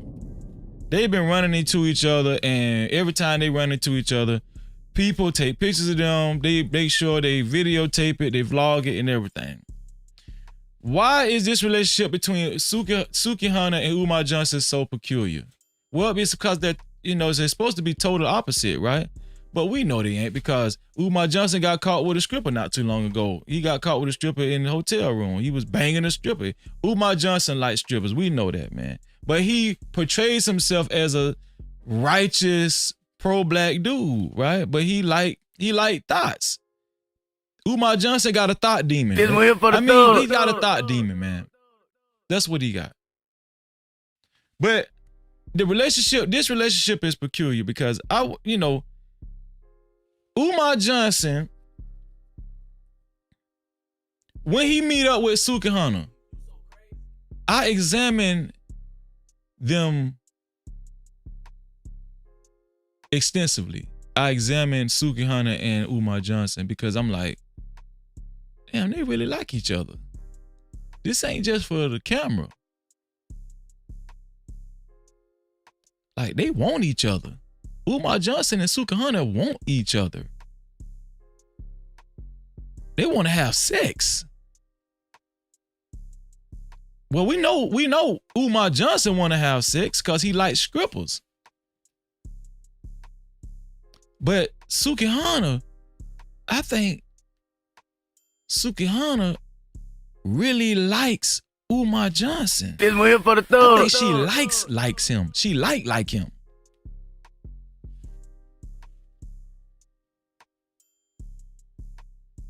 Shout out to Peach Rose in the building. Peach Rose, thank you for being here, Peach Rose. No Cap-tivity. Shout out to all the beautiful ladies in the chat. She said, men love to convert hoes. It is what it is. Well, Peach Rose, I don't think that Umar Johnson got to go through the trouble of converting Sukihana into a hoe. I think she's already one. No Cap-tivity. But I understand what you're saying. Shout out to Mia, my sister Mia, my lovely and beautiful sister Mia. She said, what up, bro, and No Cap crew. Shout out to Mia in the building. Shalom, sis. No Cap-tivity. Great to see you, sis, as always.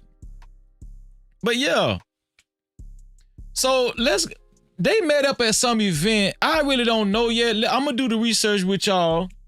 Right? I'm going to do the research with y'all. I got something pulled up. Let me see. I got something pulled up right here. Here we go. I'm going to try to skim through this. All right. It say, hold up, Sukihana and Dr. Umar have the internet talking after linking up in Miami. So they was in Miami. It looked like they was in Miami Gardens. Sukihana and Dr. Umar raised questions on social media after they linked up over the weekend. It seems that Suki was attending Dr. Umar's conference held in Miami Gardens. Yep, looked like Miami Gardens. Okay, so Dr. Umar was holding a conference. This one here for the thug. That's why they was there.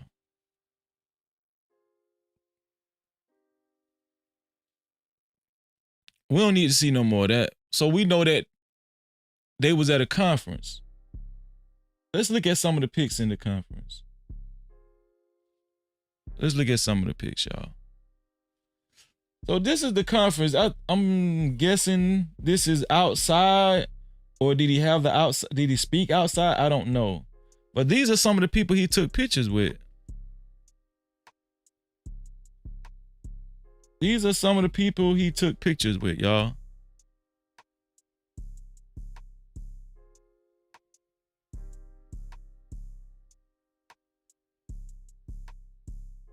And we know, listen, black women love Umar Johnson. Black women love Umar Johnson because he's always going to bat for black women. A lot of men call Umar Johnson a simp. Only time Umar Johnson talks against what black women do is if they're going outside their race to marry, right? But for the most part, black women love Umar Johnson. They love Umar Johnson. Appreciate that, Emperor. I'm gonna start it. Here's some more pictures from their conference. Here's some more pictures from the conference. So Umar is a very popular guy in the black community. He's made a name for himself.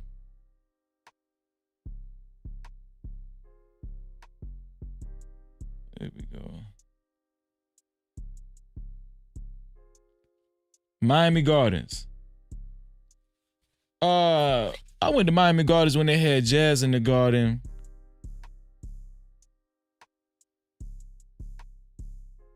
But here it is. We ain't got to keep going through all that.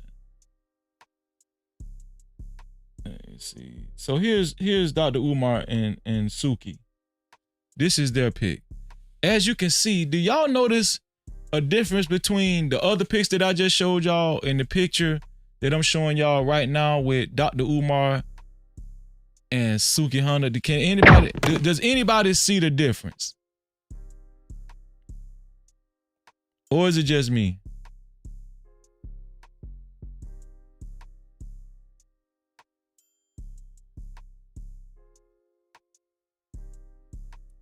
Look like he a little closer. Looks like he a little closer, but we're gonna talk about this. We're gonna talk about this. I know y'all don't think it's nothing to break down, but it is. There's something there to break down. Shout out to YJ, man. How you feeling, YJ? Great to see you, bro. Cap-tivity. There's something there. There's a video. I think there's a video of Suki. Here we go. Here's a video of Suki. Now watch out. Look like they damn near wanted to kiss. Look at this.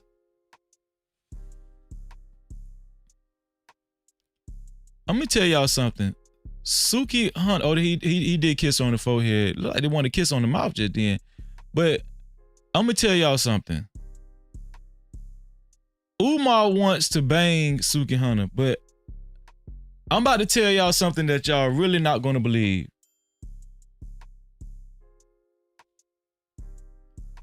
Sukihana really likes Umar Johnson. Sukihana really likes Umar Johnson. She would not mind getting into a relationship with Umar Johnson. Anybody want to know why?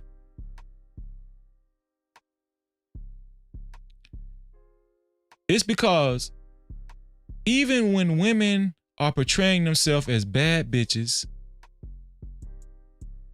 independent women,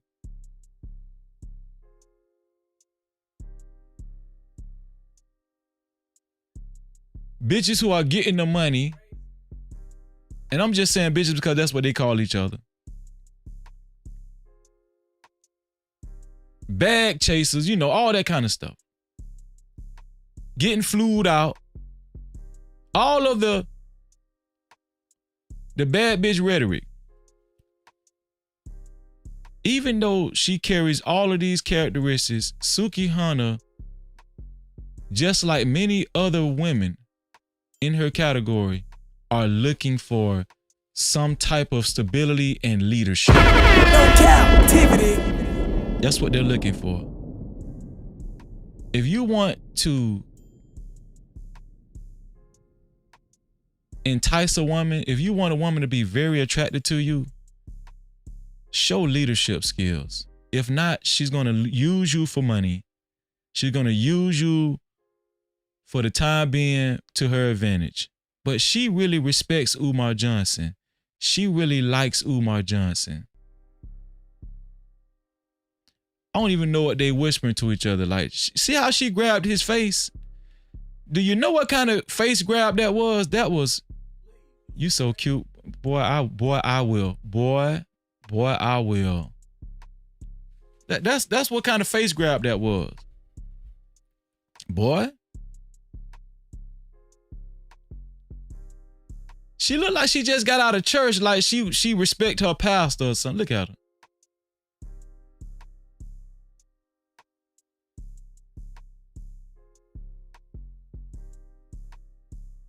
This right here proves that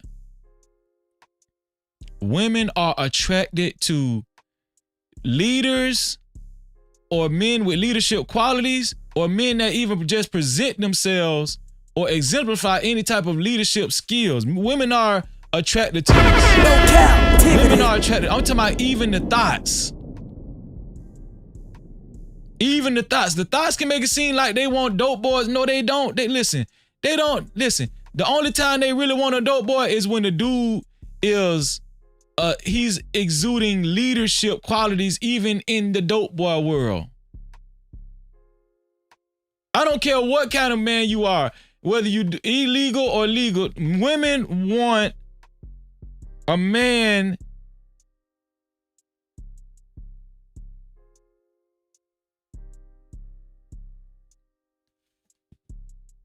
that is showing that he can take control and guide her, direct her, give her more wisdom, keep her safe.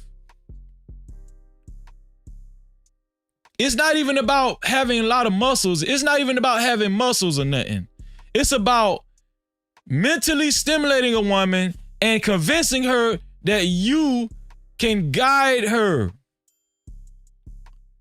That you can put her in the back seat and you can sit in the driver's seat and she can rest and feel safe that y'all going in the right direction. Women want this. Women long for this. They long for this. Even the thoughts. No Cap-tivity. That's what they want.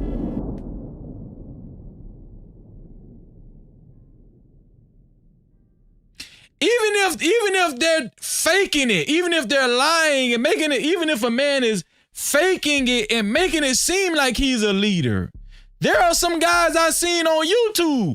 They have portrayed themselves as if they're leaders and they act gangster and everything. And women have fallen for that. You know why they fall for it? Because they want a man that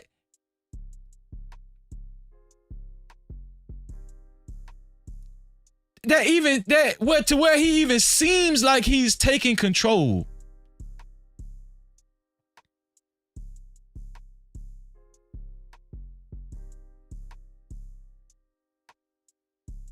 That they want a man that commands a lot of influence. That's what they want. Now, it doesn't have to be on social media, but it could just be with her. Can you influence her? Can you make an impression? They want men that make impressions. They don't want men that are unaware of their surroundings, unaware of their environments, unaware of how to move in certain rooms and networks and environments. They don't want a man that's unsure of himself. Women do not want a man that's unsure of himself. They want a man that's sure of himself, even if it's to their detriment. That's what they want.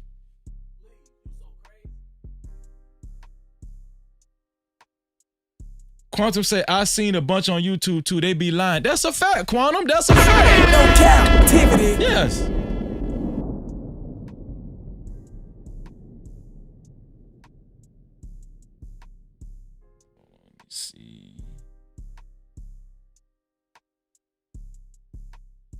Oh man, I'm so sorry, y'all. I'm so late reading these cash cows. My bad, y'all. I'm so sorry. No Cap-tivity. Check the cash out, bitch. I'm so sorry, man. Shout out to my sister Quantum for her $8 cash cow. She said personalized note. No. She just sent $8. I'm reading up top. I'm sorry, Quantum. Thank you, Quantum, for helping us keep the lights on. I really appreciate you, Quantum. Thank you, Quantum. I appreciate you for the $8 cash cap. Thank you so much. No Cap-tivity. Also, shout out to our brother. Shout out to our brother Izzy Bands, man. You so damn dumb. Check the cash out. Shout out to Izzy Bands for his $10 cash cap. He said, I appreciate you, fam. Thank you, Izzy. I appreciate you too, dog. Thank you. I'm so sorry for reading y'all cash cap so late. I should have checked it earlier like I usually do. But I was just so eager to get the show started, man. Hopefully y'all can understand. But guess what? We reading it now. Shout out to Izzy Bands, man. Make sure y'all subscribe to my brother's channel, Izzy Bands, in the building, man. Appreciate you, bro. Thank you for helping us keep the lights on, Izzy Bands. Thank you, dog. My bad, y'all. Yeah, let's go back. Let's go back to Sukihana, man.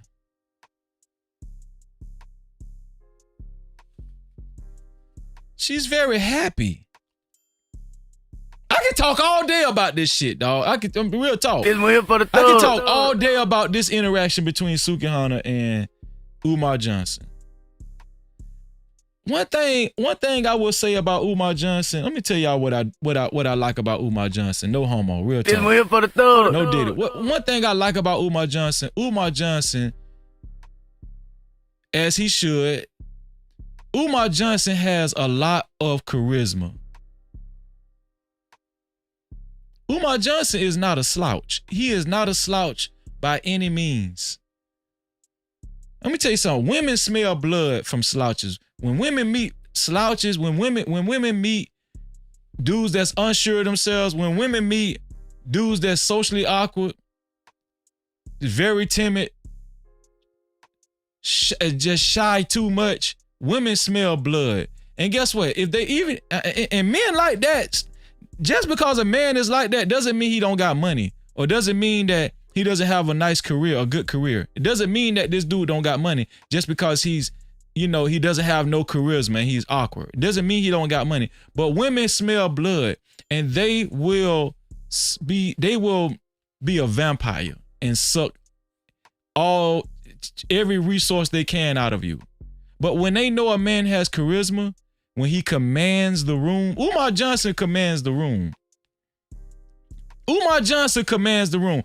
Every woman wants a man like that. Even if he dressed in a dashiki. They don't care. Even if he dressed in a dashiki, listen, they don't care. Why do y'all think preachers get all the damn coochie? Why? Huh? Why do y'all think preachers get all the coochie? Because preachers have charisma. Preachers command the room.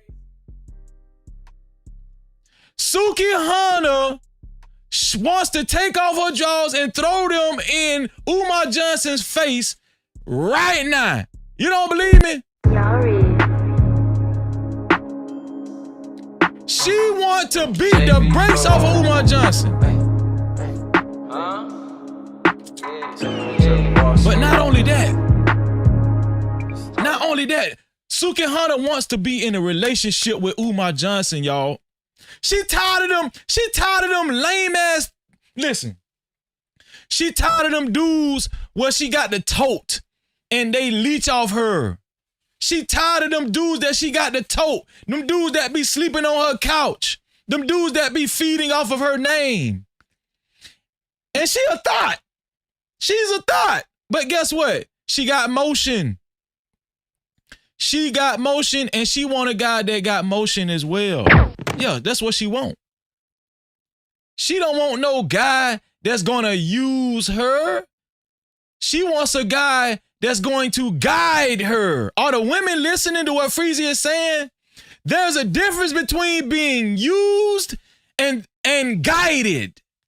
Are the men listening to what I'm saying? There's a difference between being used, and there's a difference between you using a woman and you guiding a woman. That's what women want. Women find that very sexy. Women find that very sexy. Put a 1 in the chat if you're a lady and Freezy cooking right now. Put a 1 in the chat if you're a female and Freezy cooking right now. Look at Sukihana. I think they playing the song.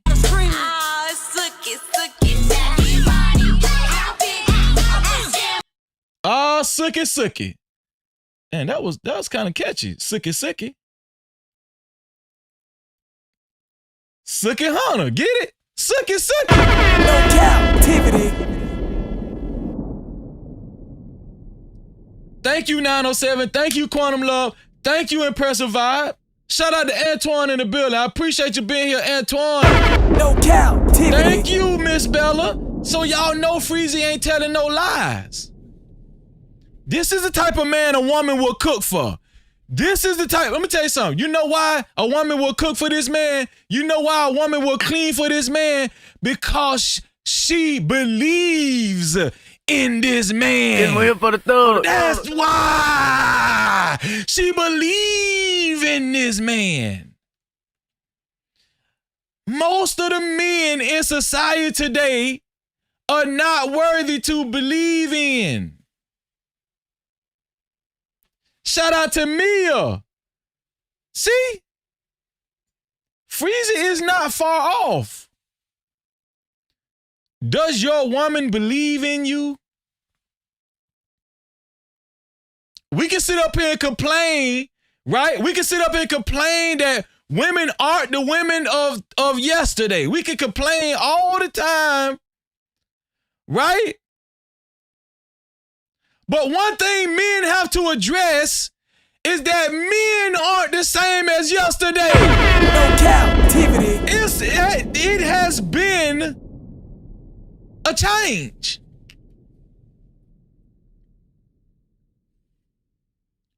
Men think that all of these women that's lost out here, and they lost. They're lost. See, this is why men are going to continue to talk in circles. Because all of these women that's lost out here, you know why they lost? Do you know why the women is lost out here? Do you know why Sukihana is lost? Because she lost too. Because none of these women have guidance. No Cap-tivity. No. They don't got no guidance. Do you think you're going to get far by just screaming at women and cussing them out and telling them what they ain't? Telling them what they ain't all the time, reminding women that they ain't shit, reminding them that they ain't nothing.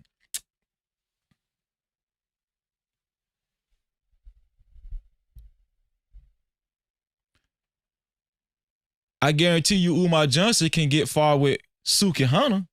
I guarantee you Umar Johnson can get very far with Sukihana.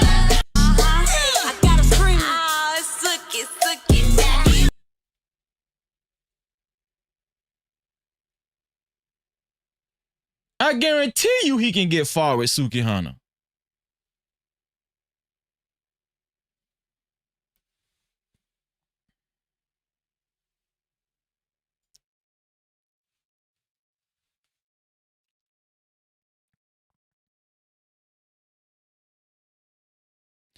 And I'm going to tell you the truth.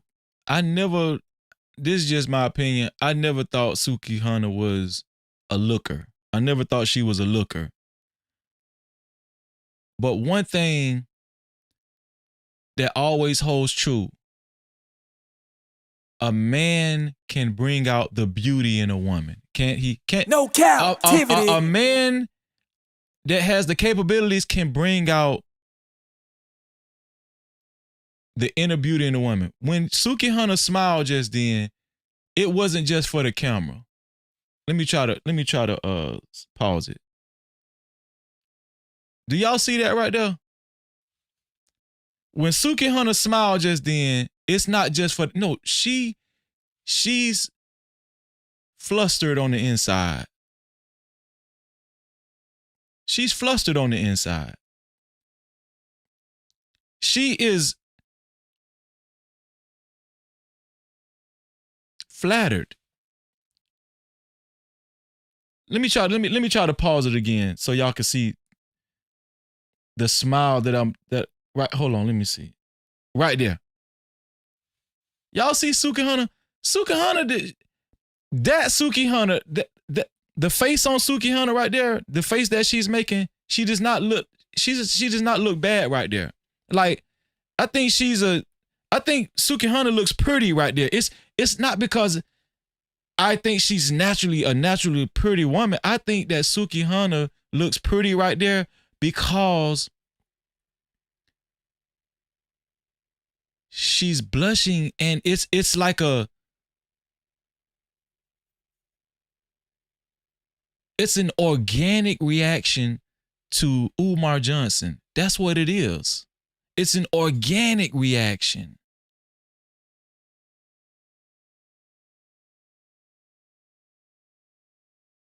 And I think the right man can bring that out of any woman. No cap. I don't give a damn. Now, some women just ain't gonna listen. Some women just ain't gonna never listen. Some women are too far gone. Some men are too far gone. But it's time to find our tribe, ladies and gentlemen, isn't it? Isn't it time to find your tribe? It's time to find your tribe. I'm gonna show y'all the comments in the comment section.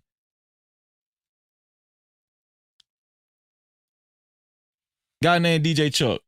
He say, man, I don't know why I like these two together, but I hope they at least go on a date or something. This is a man talking. It's a man talking, man. Couple of the year. People, listen, they're liking these people together. That's a good man, Savannah. Damn, Suki, he posted you 4 times already.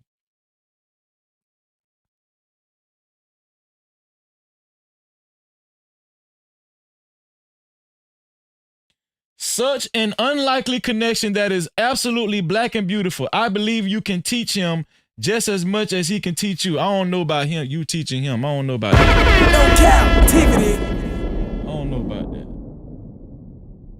I don't know about all that. Maybe you can teach him some things. Maybe you can teach him some things.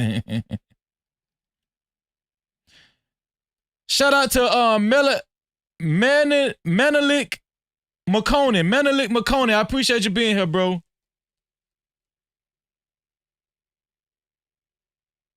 People are taking to their relationship in a positive manner.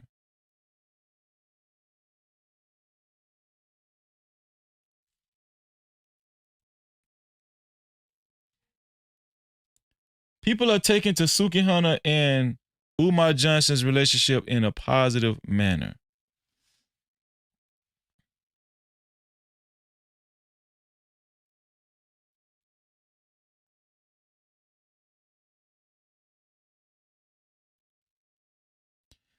The reason why a lot of women are bitter, well, the reason why men meet bitter women, and even in these spaces, it seems like women get bitter when they respond, when they talk.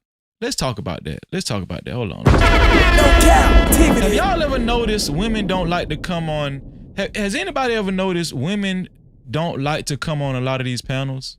For the most part, it's mostly men. Unless it's a what is it called? Unless it's a constructed panel, right? Unless it's a put together panel. But when it's impromptu panels, most women don't like to hit that link and come up on the panel. Why? When they see the men on the panel, most women don't like to hit that link. Have y'all noticed that? Like, I have a hard time getting women to come up on my panel. When I do have panels, when I do drop the link.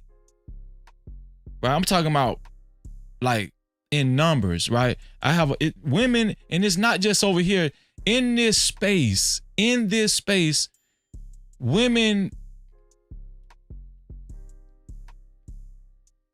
don't hit the link to come up on the show, on these shows, in droves, in large portions, in big percentages. Anybody ever looked into that? They're not fighting to hit the link. They're not fighting to get up there and communicate with the men. They're not fighting to do that. Anybody ever noticed that? Is it just Freezy?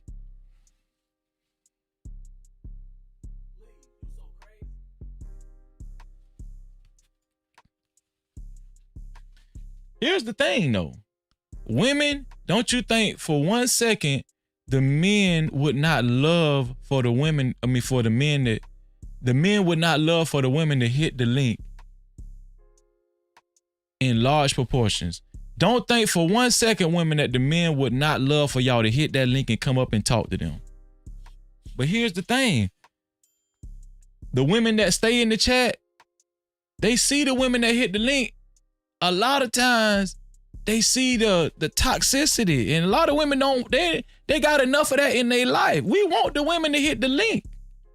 They got enough of that in their life. Isn't the goal to communicate to the women? One thing I liked about Kevin Samuels, I don't give a damn what y'all say. I don't care what y'all say. One thing I always liked about Kevin Samuels, even though he acted a little sweet every now and then, the man had charisma. He just Cap-tivity. Women called Kevin Samuels' show, and they were, even though this dude, sometimes he would have embarrassing moments with women, but a lot of times if y'all paid attention to Kevin Samuels, if you were talking with some sense, and if you wasn't just coming up there sticking your breast side, not your chest side, but your breast side, he'll talk with you and have a casual conversation with you. He wore suits, women like that. He command the room, women like that. Right?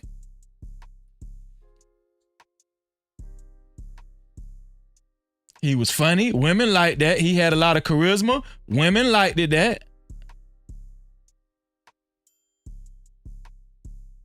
There's a deficit.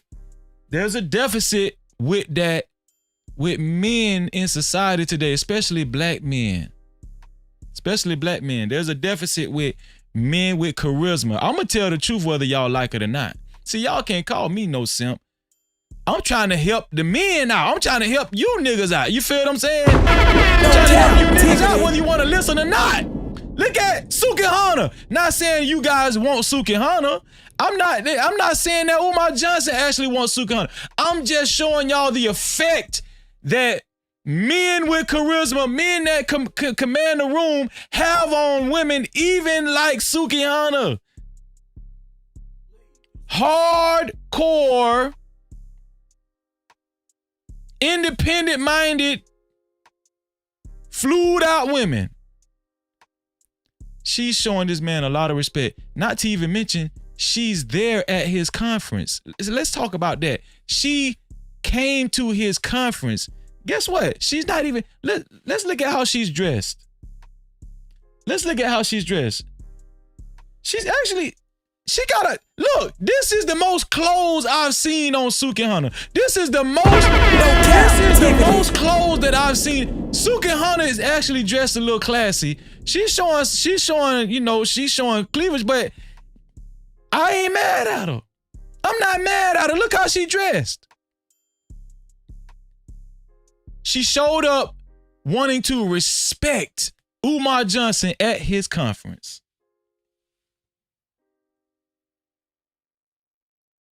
Look how she dressed.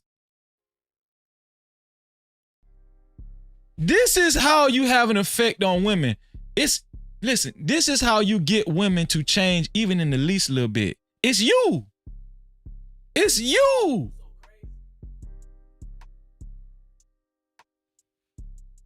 And you're not going to change every woman. I'm not saying that. For the slow men in the back, I'm not saying you're going to change every woman. See, because when we have conversations like this, y'all just get stupid. You feel what I'm saying? Cap-tivity. Y'all get stupid as hell. Real stupid. Oh, Freezer, so you trying to say it's our fault? Oh, it's our fault, Freezer?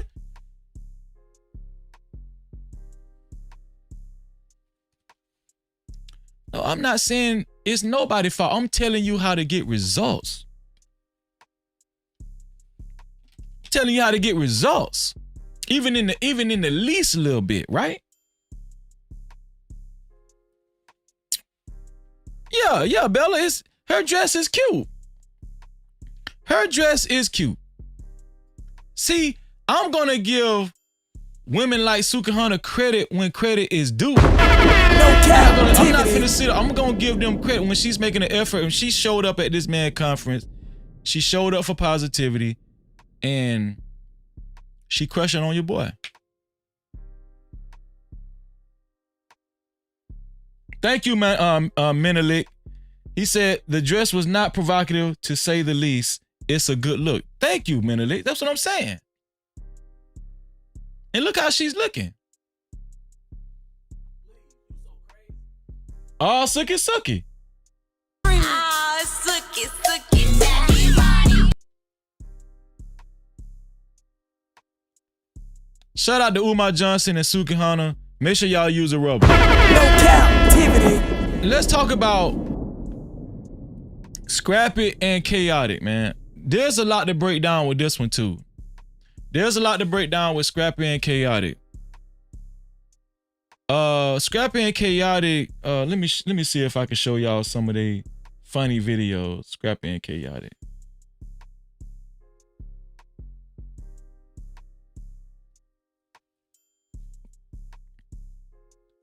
Khaotic. Impressive vibe. Khaotic, he's an artist out of Miami, but he's one of the cast members on Love and Hip Hop Miami. He's been on Love and Hip Hop Miami, I'm gonna say going on 4 or 5 years now. Yeah, Scrappy. Khaotic and Scrappy T. Let me show y'all some of their videos.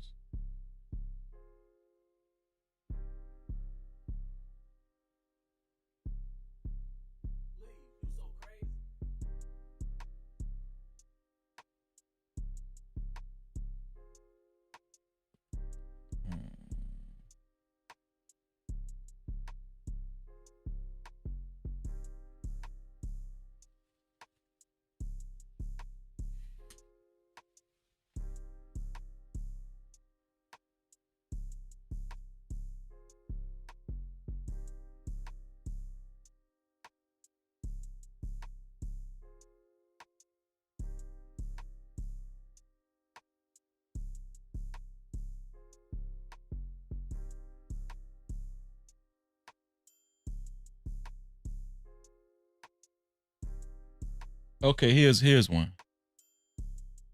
If you're Here's one. Let me see. Shout out to Jet. Cora in the building. Shout out to Jet. How you feeling, Jet? Always good to see my sister. No Cap-tivity. Shout out to Jet. Always good to see you, sis.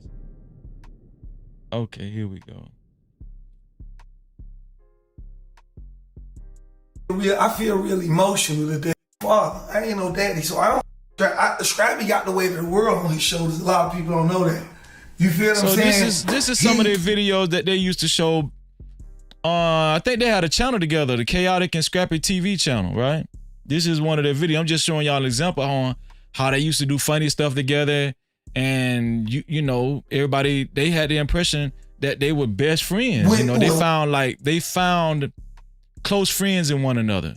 And it was believable. I thought they was, you know. And he be going through a lot, but he still staying. You feel me? He talking about Scrappy. He can do it, but a lot better in a lot of areas, you know. But the love and the motivation I get out of seeing my friend try his best in a world that does their best to tear you down.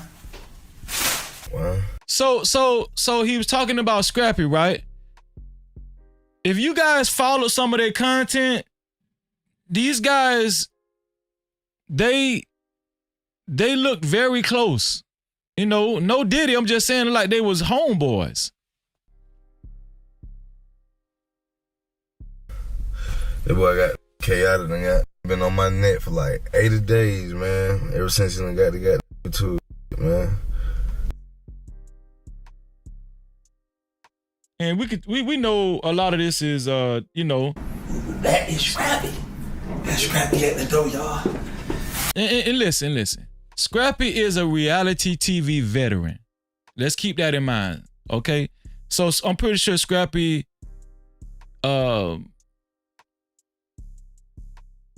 he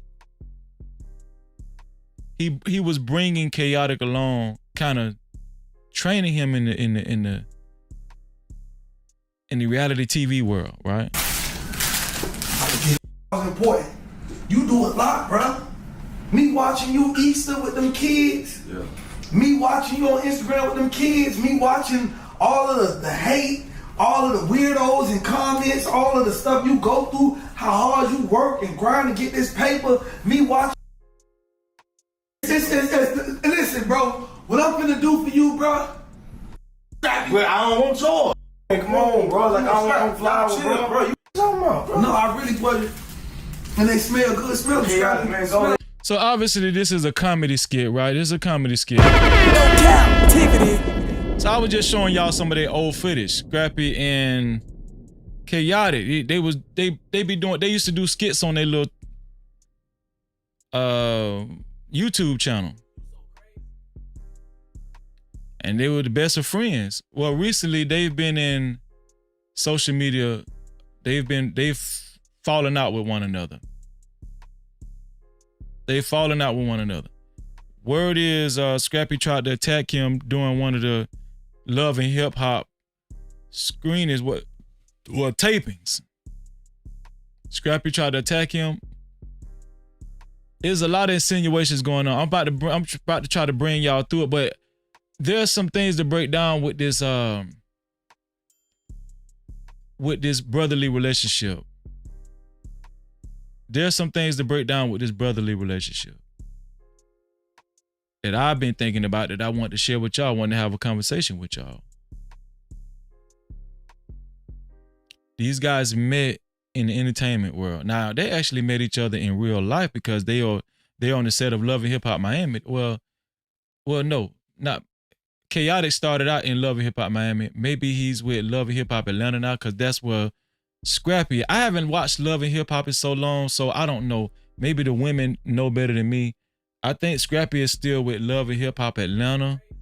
Maybe Khaotic moved from Love and Hip Hop Miami to Love and Hip Hop Atlanta. But they became very close friends.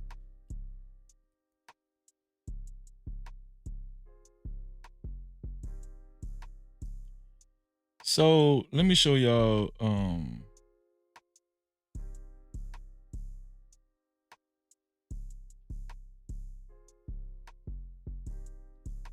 we'll show y'all what's been going on between Khaotic and Scrappy. Here we go.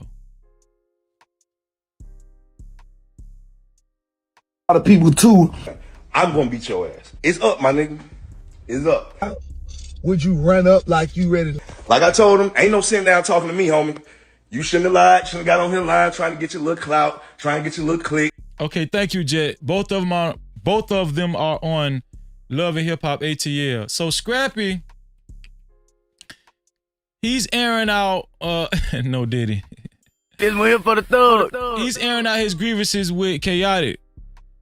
He's alleging that Khaotic stole money from him and have said some things about him that he don't appreciate. So they done fell out, and Scrappy is talking fighting words. He's trying to run off with the money and all that, and then you want people to believe you. I'm gonna just tell the niggas just give me the money for the shit that I'm on and my family on. You can take all that rest of the shit. I don't even give a fuck. I'm good because I don't need YouTube. I get paid every day. I don't have to go around and suck on people's titties, suck on dick. You know what I'm saying? Telling people, hey, you do a YouTube with me, nigga, and then the dancers ain't even your dance. So right there, he was insinuating some homosexualism from Khaotic. Now, this is the dangerous thing about social media. People can say anything, and they'll put it out there and leave it up to people's assumptions. This is the dangerous thing about social media. This is why people don't like to hit panels like that. This is why people don't participate like they used to, because this is why people don't get close.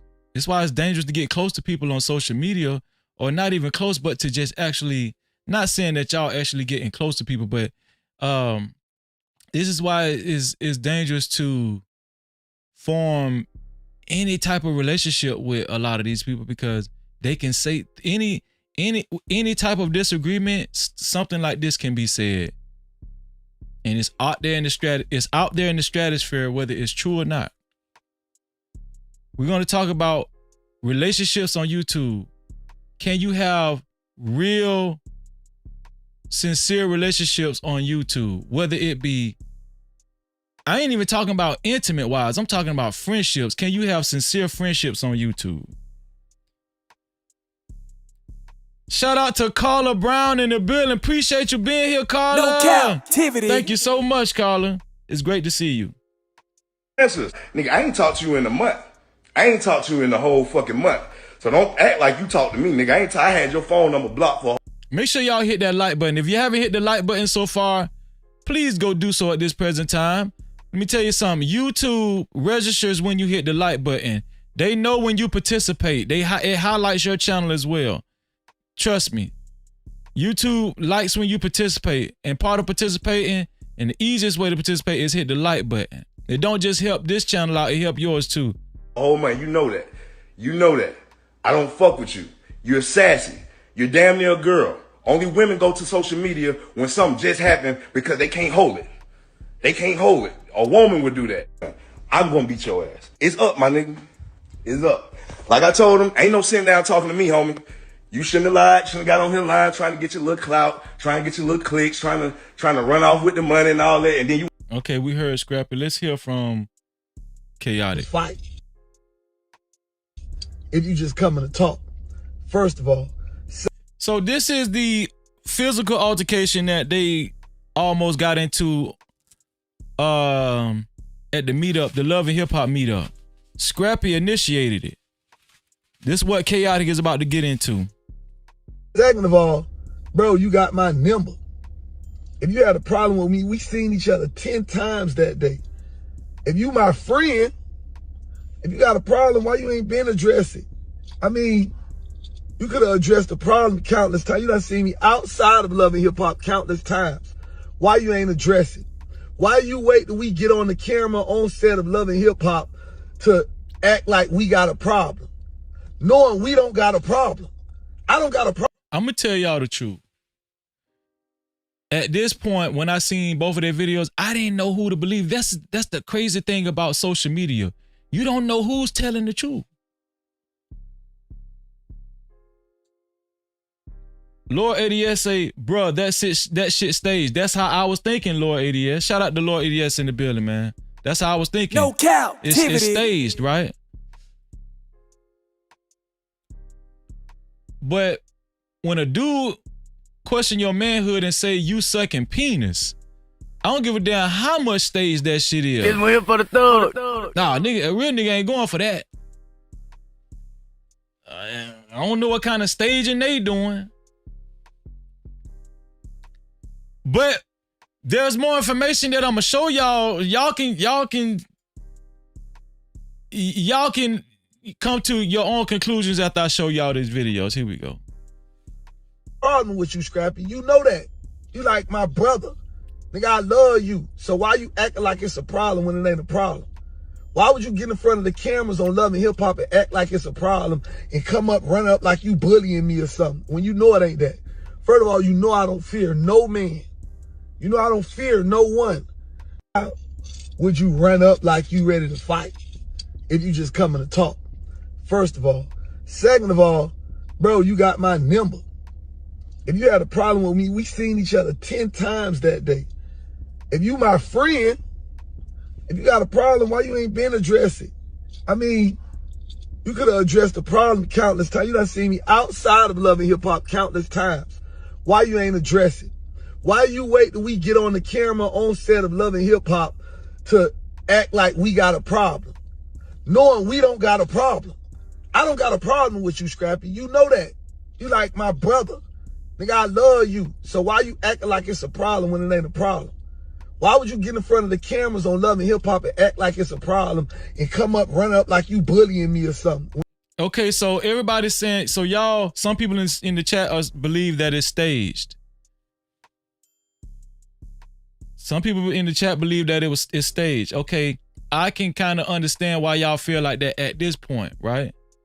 But listen to this listen to this clip. Listen to this clip. And I see a lot of people too been in the comments lately asking, is the beef between me and Scrappy real? Like, I'm gonna tell y'all like this. You think I'm finna go along with a man disrespecting my manhood, disrespecting my sexuality, disrespecting just my whole character.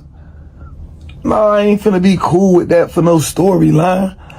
I'm not doing this for storyline. That's what he doing. I believe Khaotic. I'm gonna tell you the truth. No cap. He said no. Some of y'all questioning me if this is real or not, if this is staged. Khaotic said, I'm not doing this for no, I'm not questioning my manhood. I'm not allowing no man to question my manhood for no storyline. I'm gonna tell you something, that sound like Freezy. When he said that, I was like, oh yeah, I believe Khaotic telling the truth. He said, man, Scrappy is the one that's using all this for a storyline.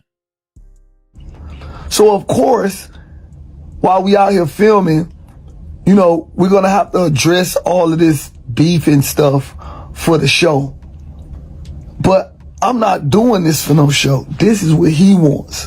Storyline. He told them people he ain't talking to me unless it's on camera. That's his thing. And I see a lot of people too been in the comments lately asking, is the beef between me and Scrappy real?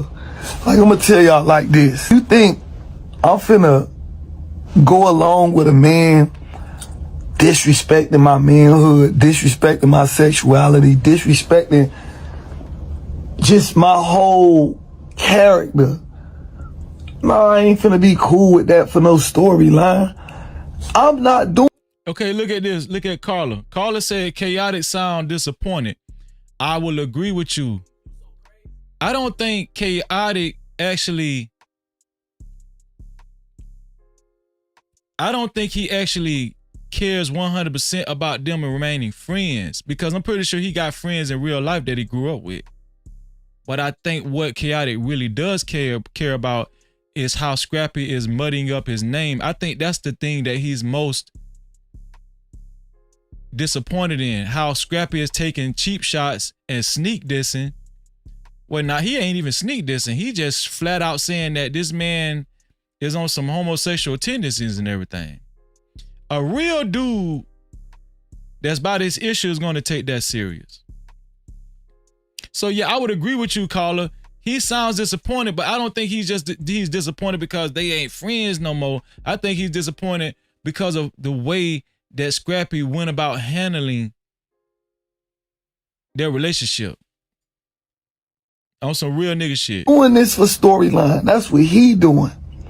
So of course, while we out here filming, you know, we're gonna have to address all of this beef and stuff for the show. But I'm not doing this for no show. This is what he wants. Storyline. He told them people he ain't talking to me unless it's on camera. Scrappy told the producers he's not talking to Khaotic unless it's on camera, right? I'm gonna tell y'all something.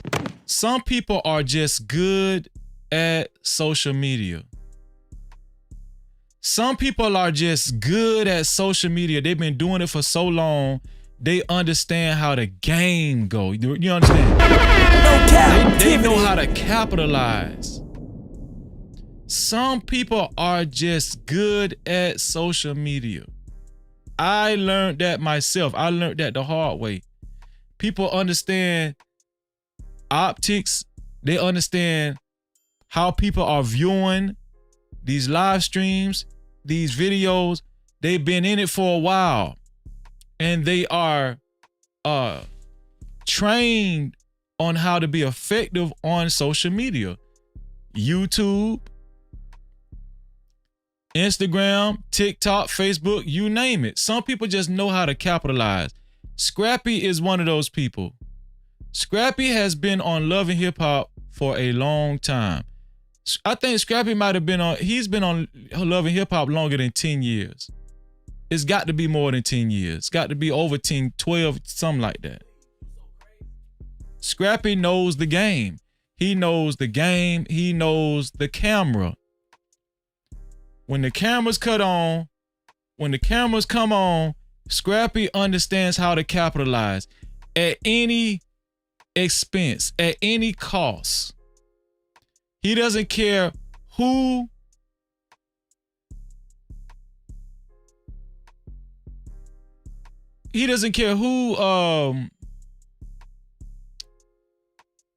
Who is damaged because of it?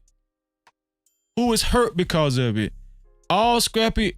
This is the dangerous thing about social media. This is the dangerous thing about YouTube. You can't believe a lot of these motherfuckers. No Cap-tivity. See, this is why Freezy, it's been a slow roll for me. I'm never gonna be a fake dude on YouTube. You know, whatever y'all see, I'm gonna stay real on YouTube. I'm gonna stay real. Some people think when I say real nigga, I'm a real nigga.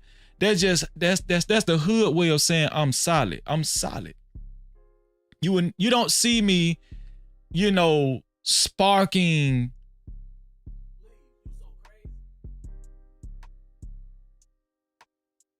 You don't see me sparking what I want to say.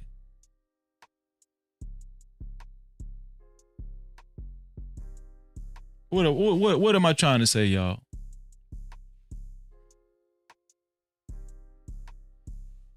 You don't see me sparking drama, arguments, disagreements for content. And maybe I'm just not good at social media. Maybe I'm just not good at YouTube. There are people that survive off of sparking drama, sparking gotcha moments and stuff like that. Some people just they understand that this is how they're gonna eat. This is how they're gonna get people's attention. Remember what I told y'all in the beginning? Look around y'all. Think about the people in your real life. Let's not even start with social media. Let's start with the people in your real life. I told y'all, I don't even have to think hard about it.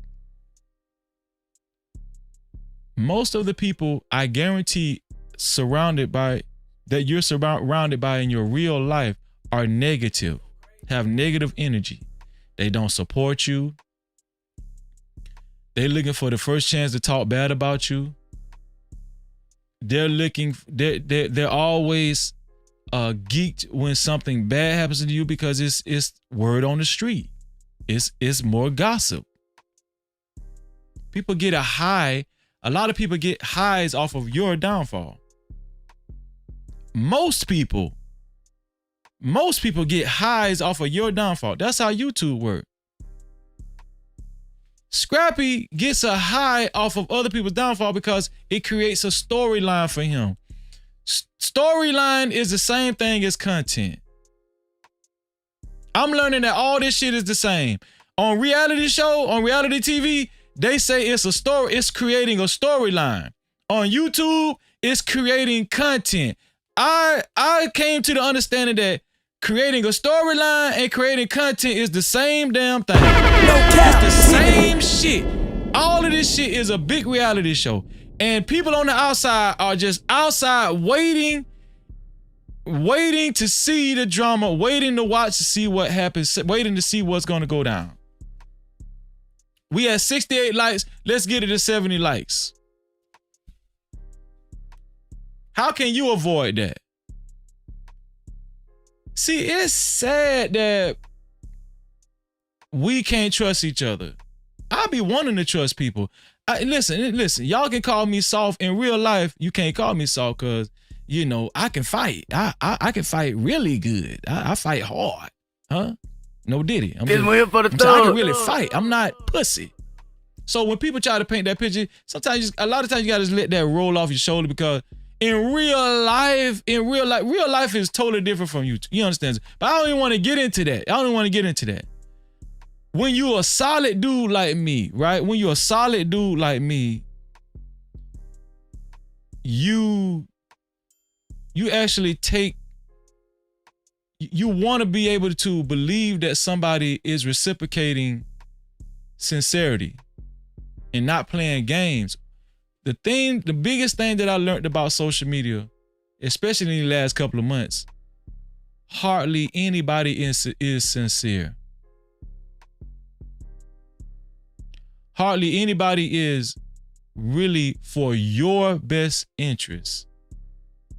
96% of the people on YouTube on social media, on these reality shows, they are serving their own interests. But guess what? I can honestly say this. Those are the more successful people because YouTube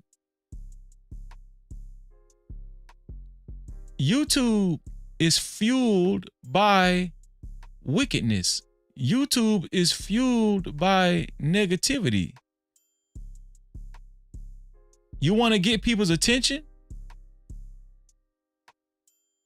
Create negativity, create drama, create a situation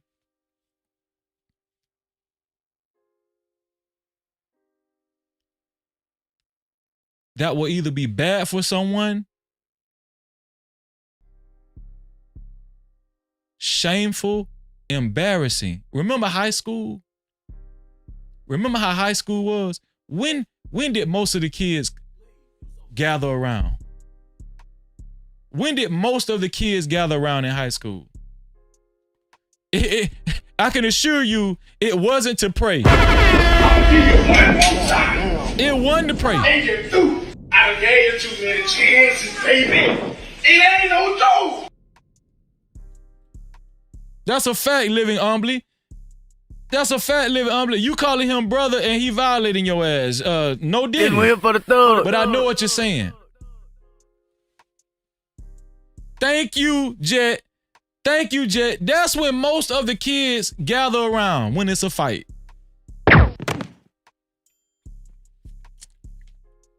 That's when most of the kids gather around when it's a fight.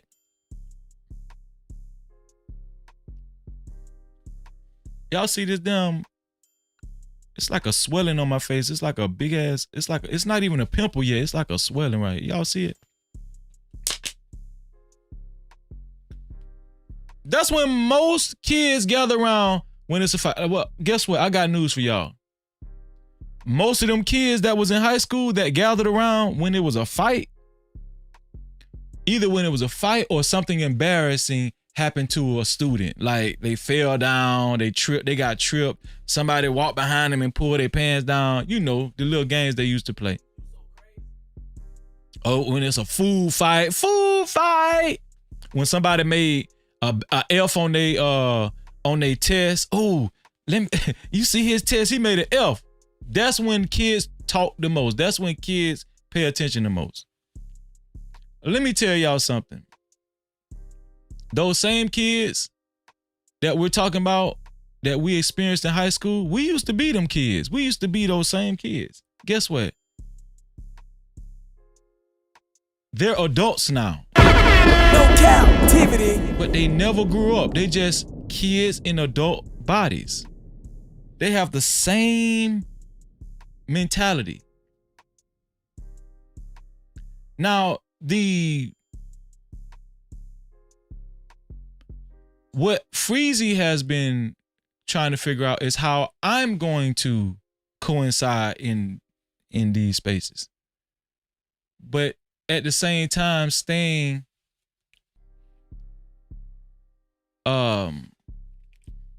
with good energy, positive energy. It's hard. I ain't gonna lie to y'all, it's hard.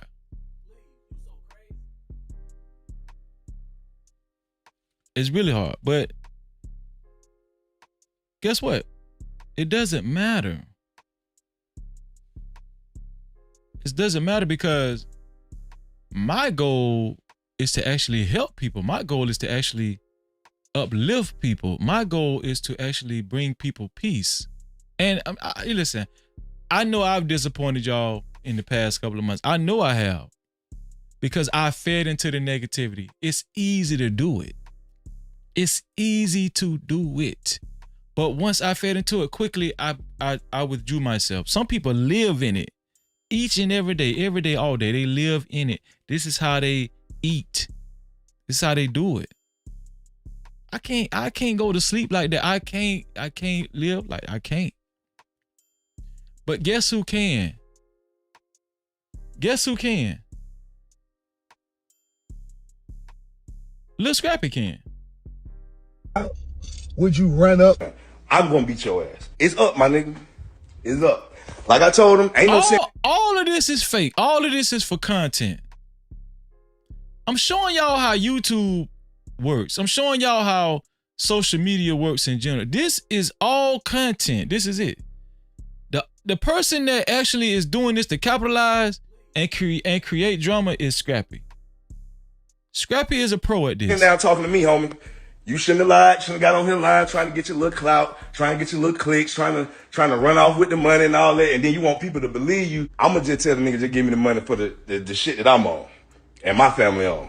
You can take all that rest of the shit. I don't even give a fuck. I'm good because I don't need YouTube. I get paid every day. I don't have to go around and suck on people's titties. Okay. This is why, and let me see. Shout out to Brina. This is why I want you guys, to everybody that's willing to join our Discord. This is how we're going to cultivate a strong family of positive energy. If you haven't joined the Discord, please do so at this present time. The last time I seen the member list, it was a little over 20 members. Hopefully we can have over 40 members after tonight. Hit the link and join the Discord. We're going to be meeting up on Discord and having powerful conversations with one another and actually think tanking on how to grow, on how to help one another grow, not just this platform, but other people with platforms. Brainstorming on tools on how to grow in this space and not actually having to adhere to the degeneracy. Because that's what it is degeneracy, right? That's exactly what it is, right? Suck on dick, you know what I'm saying? Telling people, hey, you do a YouTube with me? Nigga, and then the dancers ain't even your dancers. Nigga, I ain't talked to you in a month. I ain't talked to you in the whole fucking month. So don't act like you talk to me, nigga. I had your phone number blocked for a whole month. You know that. You know that. I don't fuck with you. You're sassy. You're damn near a girl. Only. Remember what I was talking about Umar Johnson? Remember what I was telling y'all about Umar Johnson and why Sukihana blushes when she's in front of Umar Johnson, why she is so drawn to Umar Johnson. One thing you gotta like about Umar Johnson does not flaunt his money. No Cap-tivity. Umar Johnson does not flaunt money. Hell, he's even known as some people think he is a scam artist. Some people think Umar Johnson is a scam artist. But guess what? The difference between Umar Johnson and people, if they got some money, they flaunt it. Guess what the difference is between Umar Johnson and those people? Umar Johnson has a lot of charisma. Umar Johnson has a lot of charisma and he shows a lot of positive guidance. He cares about black people. He cares. Umar Johnson actually cares about black people. I think people had the wrong impression about me when I was going back and forth with this caller on the Wednesday night show that I used to be a part of. Not on this channel, but those who know. He was talking about reparations. Listen, I've never been against reparations. I think black people should get reparations. But the caller was saying, you know, he felt like he didn't need to work. He don't feel like he need to work or anything. He felt like white people need to give him reparation, and that's how he's going to keep his head above water. He doesn't feel like he has to work hard for anything in life. He just feel like he's owed reparations, and I disagree with that mindset. I believe that black men need to work and not wait on reparations. That was my only stance with reparations. But listen, Dr. Umar stance on reparations, I agree with it. That live stream I did about Red TV, when Red TV had defamed my name and he was talking bad about me, no, I wasn't talking against Umar Johnson. I actually kind of like Umar Johnson. I don't like his religious views, but that's a whole nother thing. You know, but I don't agree with, people not going to agree religiously. I understand that.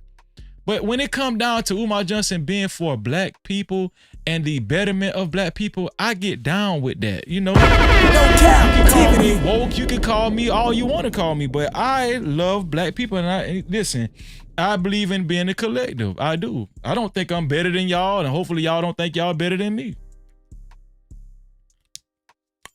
Right?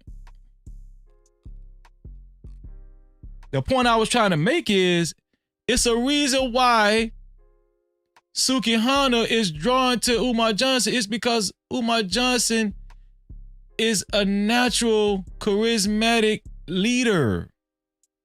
He doesn't have to brag about money.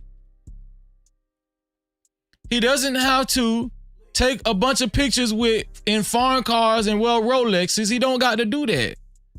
That type of dude, to me, is way more powerful than a dude that got to flaunt his money and wear Rolexes and do all that shit and give this portrayal that he's a high value man.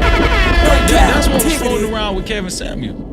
A lot of dudes bought into that, but they forgot about the natural dude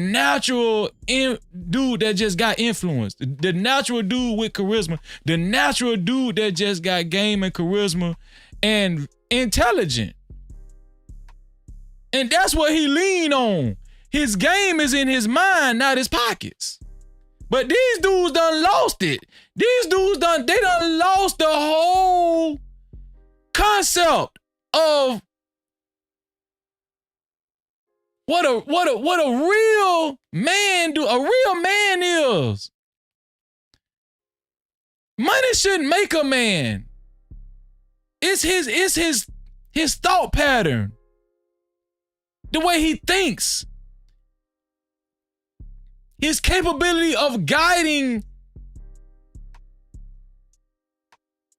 people in general. Now, we need money. We need money, right? But a real man don't gotta flaunt it. He don't. But you want to know how to get people to listen to you on social media? Take a picture next to a foreign car. No Cap-tivity. Huh? Talk like this with your Rolex to the camera. Go rent a 6-bedroom house, 2-story, and say you can show people how to be successful. People will listen to you. You know why? Because that's how they program. That's how they're programmed.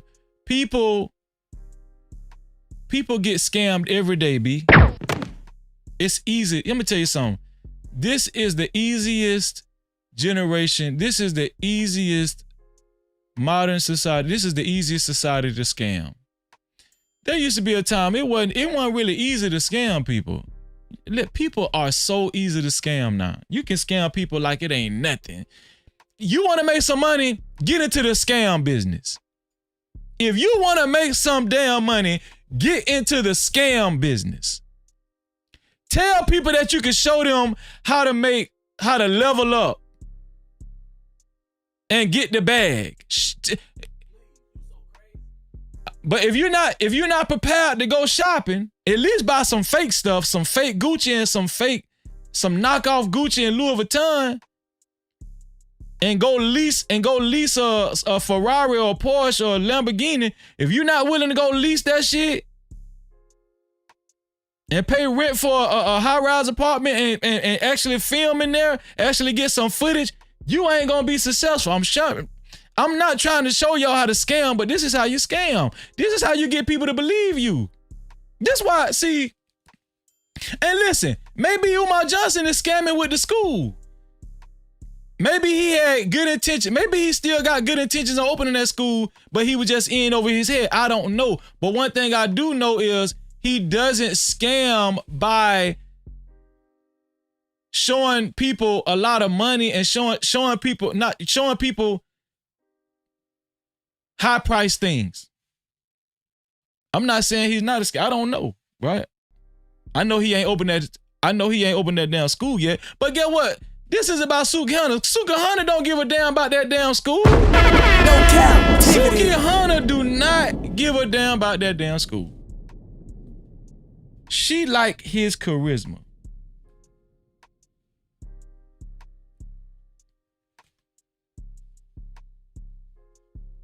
She likes his charisma. That's what she like.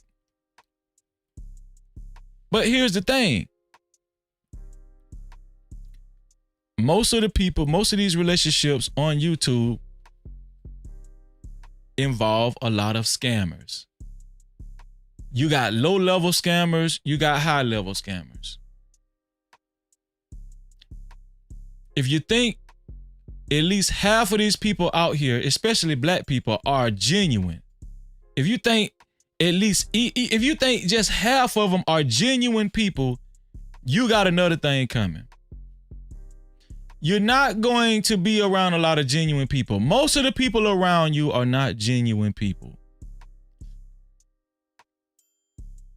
Most of your family members, your immediate family, I'm talking about cousins and stuff.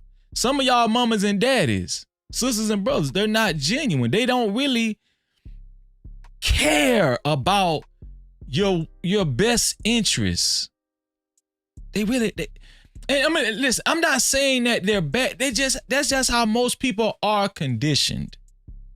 I'm trying to get y'all to understand society as a whole. Most of these politicians, right? This is gram spam, right? Let me show y'all something. Most of these politicians do not have your best interest, if not all of them. Well, you know, there might be some every now and then.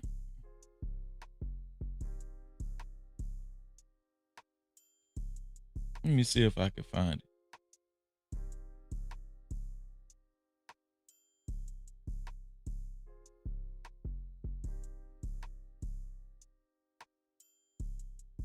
Let me show y'all what I'm talking about.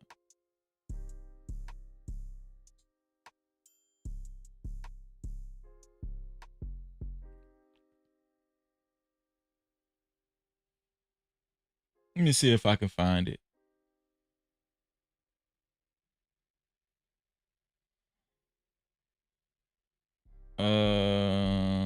Where can I go? A mother turned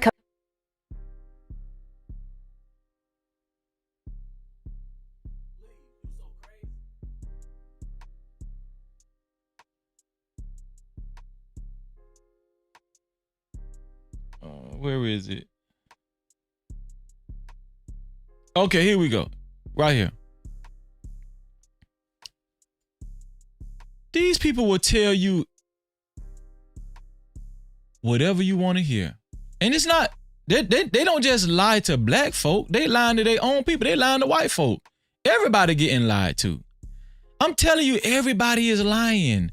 Nobody, hardly anybody is actually genuinely caring about your well-being.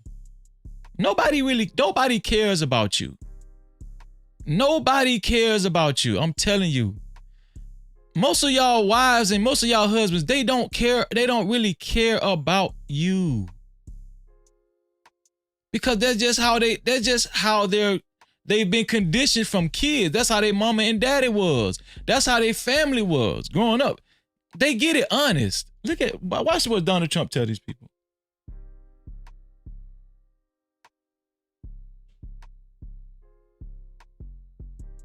And again, Christians, get out and vote just this time.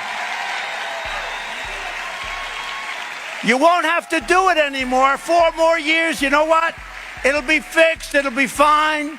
You won't have to vote anymore, my beautiful Christians. I love you, Christians. I'm a Christian. I love you. Get out. You got to get out and vote. In 4 years, you don't have to vote again. We'll have it fixed so good you're not going to have to vote. And again, Christians. This nigga said if the Christians get out and vote, they won't have to vote again. No Cap-tivity. Do you see what I'm saying? And y'all fall for this shit hook, line, and sinker.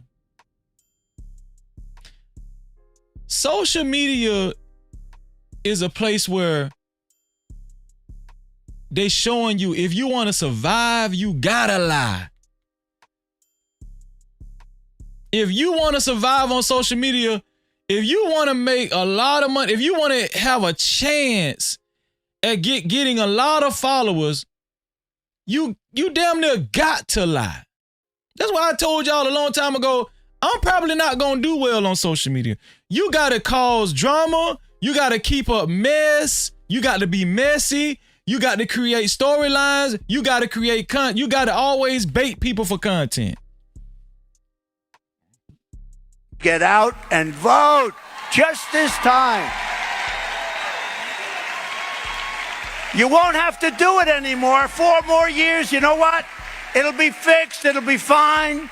You won't have to vote anymore, my beautiful Christians. I love you, Christians. I'm a Christian. I love you. Get out. I love you, Christians. I'm a Christian. I'm a Christian too. I love you, Christians. I love you, and I'm lying to you. I'm a lying Christian. I love you, Christians. All the lying Christians out there. I love you. I love you, Christians. But it ain't just on that side. It ain't just on that side. It's ridiculousness all over the damn place. Look at this shit. Right, Marlon? So I know how to make a mean pot of greens. In fact, people used to ask me to make greens for them for Christmas. One year, I had so many that I had to wash that we ended up washing them in the bathtub. No captivity.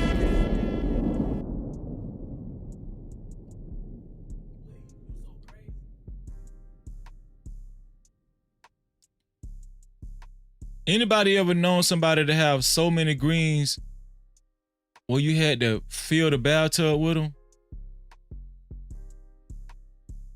Anybody ever known a black folk to actually put their greens in the bathtub?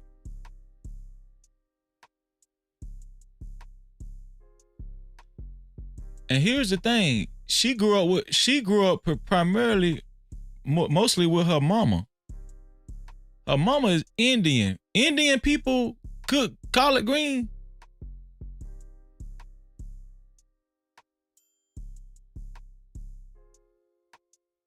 So I am not playing around. So what you got, right, Marlon? So I know how to make a mean pot of greens. In fact, people used to ask me to make greens for them for Christmas. One year, I had so many that I had to wash that we ended up washing them in the bathtub. So I am not playing around. So what you got, right, Marlon? See,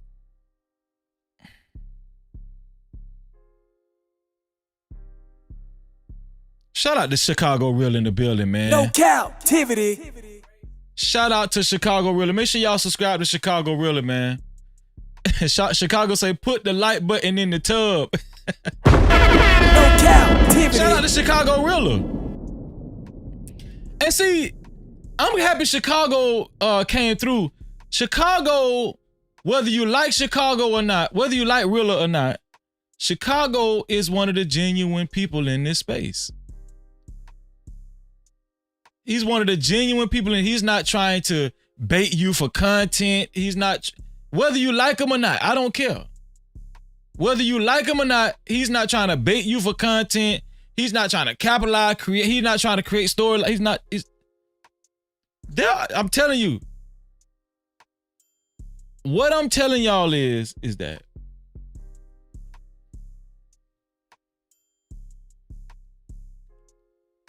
the more successful people understand what you're going to need to do on YouTube, on social media, right? Shout out to Miss K and shout out to Zero. I appreciate y'all. No captivity. Let me settle in on this right here. Let me show y'all what I'm saying. Let me settle in on this, what I'm trying to tell y'all. Most of the people around you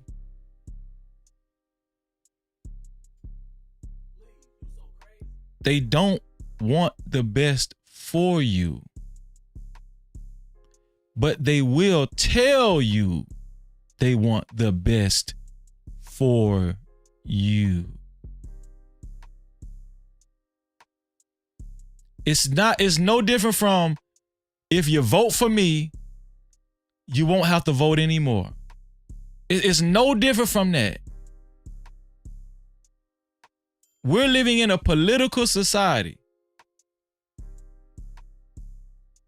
It's hard being a man of God. It's hard being a man of moral value. It's hard. It's hard being a man of moral value.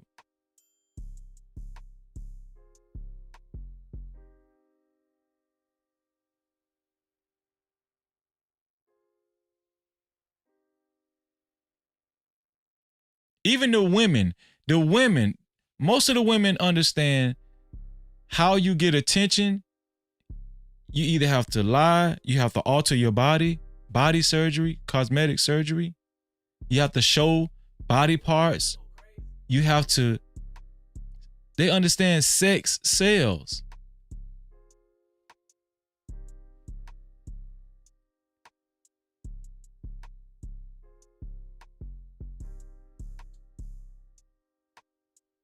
Can you have a real relationship? Can you have a real friendship, a real brotherhood on YouTube? Can you? Can you have a real brotherhood on YouTube? Me and Hemp brothers. Me and Hemp is brothers in real life, but that's only because we're in the same faith. He's an Israelite, I'm an Israelite. That's why we're brothers, because of our faith. See, I could pretty much rely on him to not do right by me, but to do right by God. That's a difference. No Cap-tivity. Hemp don't do right by Freezer. He do right by God. Freezer don't do right by Hemp. Freezer do right by God. See, that's a whole nother relationship. That's different. I'm not even gonna try to break that down to y'all. That's just totally different. That's totally different. I'm not even gonna go into that because that's a whole nother live stream. But just touching on that a little bit, how can one actually live by that type of credence if they don't actually have a unified belief that they adhere to? If they actually try to make sense out of life all in themselves? How? How can somebody actually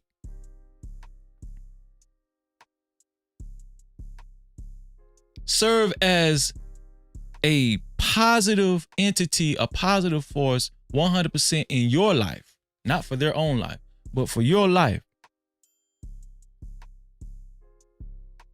Relationships, friendships do not last long on YouTube. I'm telling y'all what I learned a long time ago. And so some people are going to think I'm talking about certain people. I'm not talking about nobody. I'm talking in general. This ain't just about one person that I'm talking. This is what I've observed. And I respect it. One thing I've grown to do is respect it. That's why I'm telling y'all, I don't beef with nobody. I just try to understand. Once I understand you, once I learn you and I get you, it's all love. It's all respect. Do you. Freezer just don't move like that. Freezer just don't move like that. If you want to know how Freezer move, make sure y'all join the Discord. Make sure y'all join the Discord. Matter of fact, let me start Impressive Vibes on too. Let me make sure I start Impressive Vibes.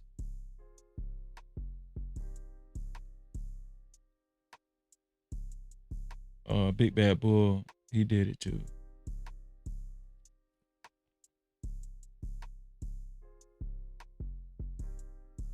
Yeah, the Discord. Matter of fact, let me do this. Let me show y'all what I'm talking about. Let me show y'all what I'm talking about.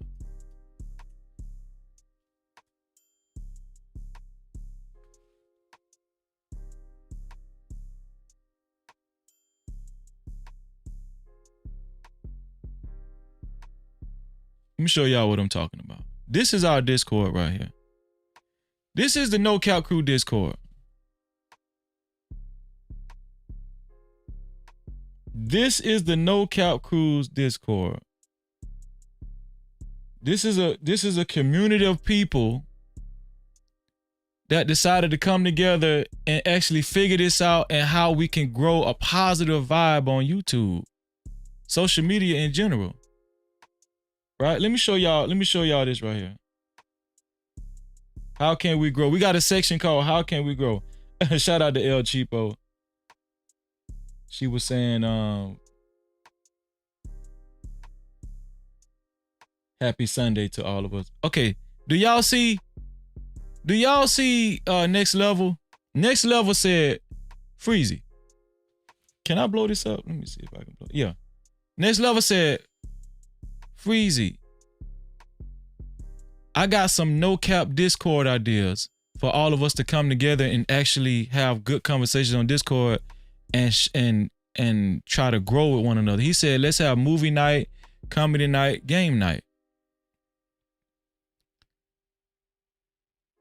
If y'all haven't subscribed to Next Level's channel, make sure y'all subscribe to Next Level. No Cap-tivity. Great brother, solid brother. Everybody need a brother like that with them.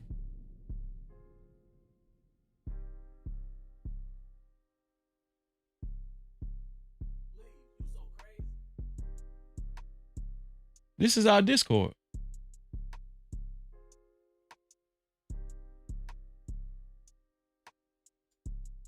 This is our Discord. If you haven't, let me put it up. Let me mods, periodically y'all put the link to the Discord in the chat.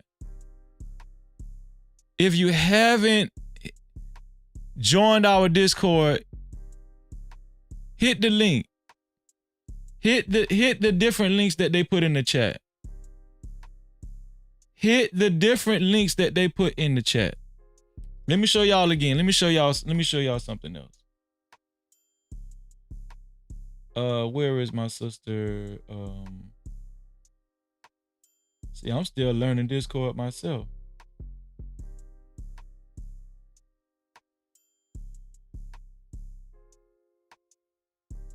Where's Angela? Here's Angela.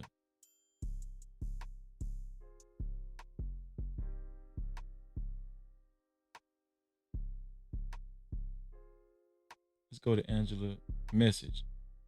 Do y'all see this? Look what Angela wrote.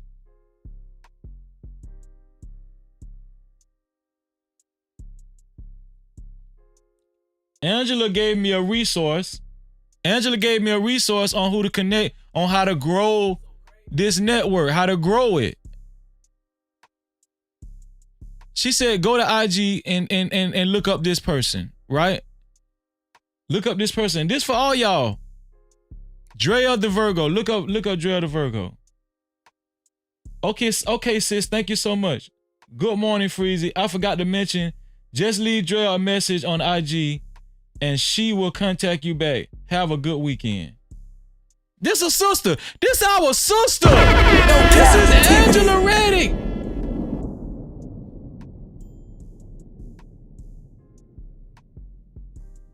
This is Angela Reddick. I met Angela on YouTube, just in case some of y'all don't think it's some real people on YouTube. It's a sister.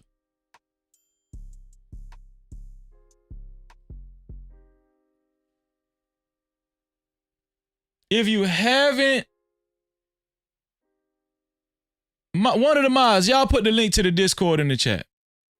Put the link to the Discord in the chat, mods, if you haven't done it already. I mean, I know you've been doing it periodically, but could one of the mods put the link to the Discord in the chat right now so people can click on it while our minds is on it? While our minds is on it. This is going to be the hub where we cultivate ideas and hang out with one another. I know on Fridays we have VIP Fridays for the members only. I think on Saturdays, we're gonna do, every Saturday we're gonna meet up on Discord. At least Saturday is gonna be a concrete time we meet up on Saturday. Somebody put the link to the Discord in the chat. I mean, I started, but just so people can click on it.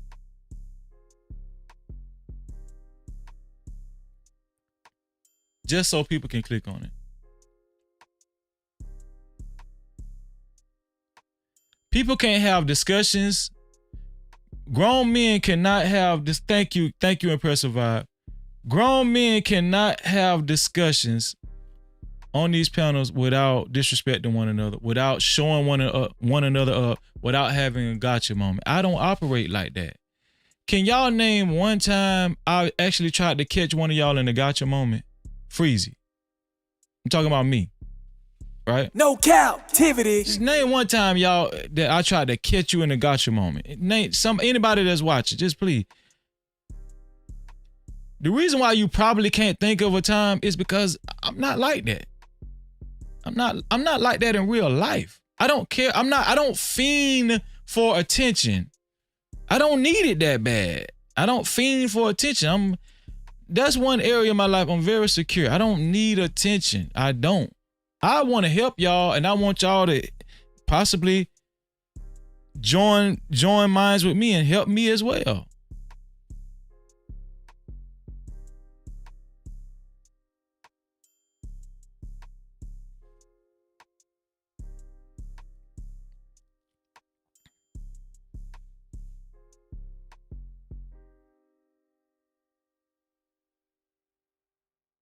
Yeah. But listen, I'm going to tell y'all something. I don't believe in these people on YouTube. I believe in the Most High.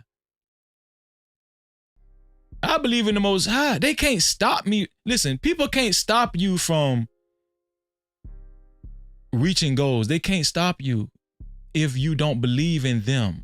If you don't believe in flesh, if you don't believe in people, they can't stop you.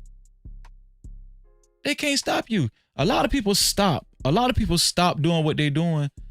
A lot of people stop trying to reach their goals, whether it's on YouTube, social media, in real life.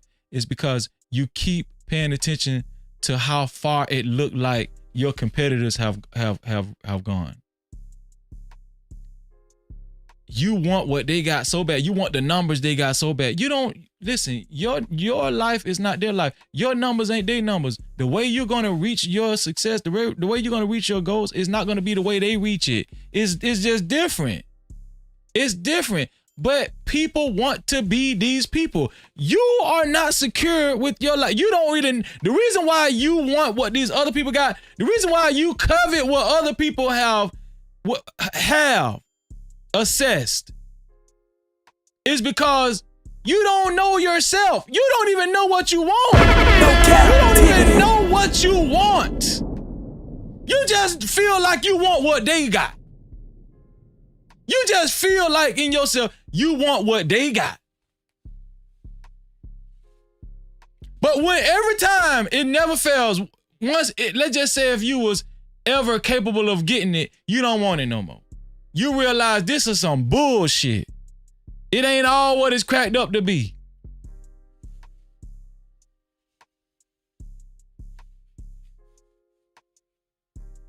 No, get to know yourself. Get to know who you are.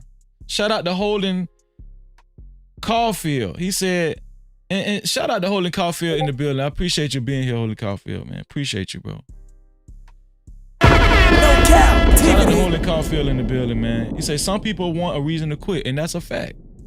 Shout out to Fear No Mortals in the building. No Cap-tivity. Thank you, Fear No Mortals. She said, very good point. Shout out to D Brooks in the building. D Brooks, we feel. He say, you and let me see. Hold on. Y'all was good. You and Anton had me on the Wednesday show. Y'all was trying to cook me for getting divorced. Well, guess what? I don't cook people.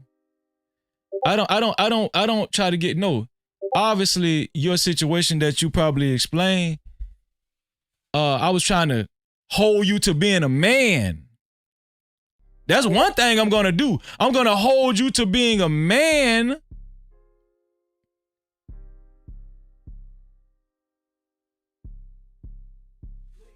I'm gonna hold you to being a man. You called in, and that's what's wrong with a lot of these modern age men. These dudes want us to They want men like me to pacify them. No, that's not getting a gotcha moment. That's me telling you the truth.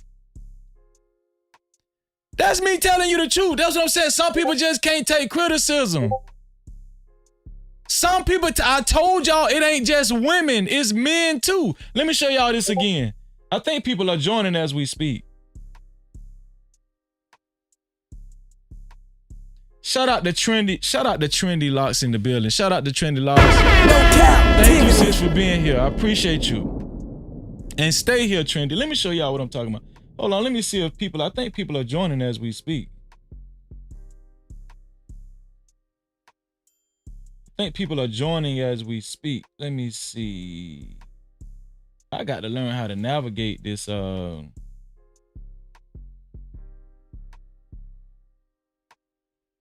See, I don't pacify grown men. That's what I was telling y'all about Umar Johnson, right? Umar Johnson, one thing I like about the nigga don't make no excuses. The nigga go out, listen.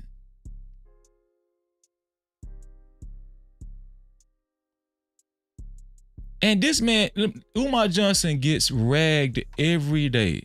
It's somebody talking bad about Umar Johnson. If you think you get talked bad about who to do, D Brooks, if you think you get talked bad about that one time, imagine how many times how bad Umar Johnson get talked about. And he out here actually trying to make shit happen.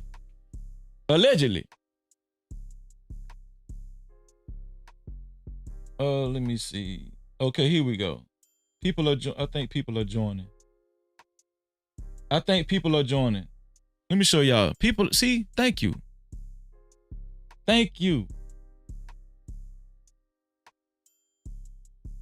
Shout out to our new members, man. Let me wave in real time to Jet Cora. Shout out to Jet Cora. Shout out to Trey. Join the Discord. Shout out to Israel Mills. Israel says, salute my bro Freezy. Keep pushing and growing. You got this, fam. Thank you, bro. And the same to you, Israel. The same to you, dog.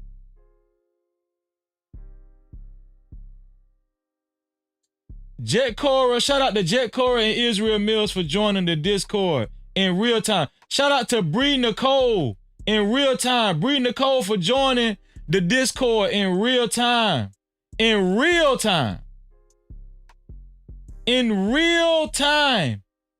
Shout out to PJ Austin for joining the Discord in real time. I'm telling y'all, this is going to be a building. This is going to be a build Discord. How to grow your channels, how to grow your platform without having to subject yourselves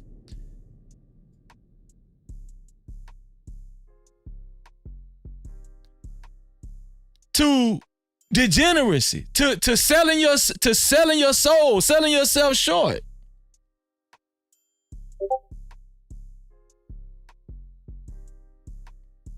People interacting in the Discord in real time. But let me show y'all what I was talking about the dude D Brooks. And D Brooks, listen, I got love for you, D Brooks. I'm not even putting you on the spot now. I'm just showing y'all what I meant earlier, right? I'm just showing y'all what I meant earlier, right? This woman right here. Remember this woman I showed earlier?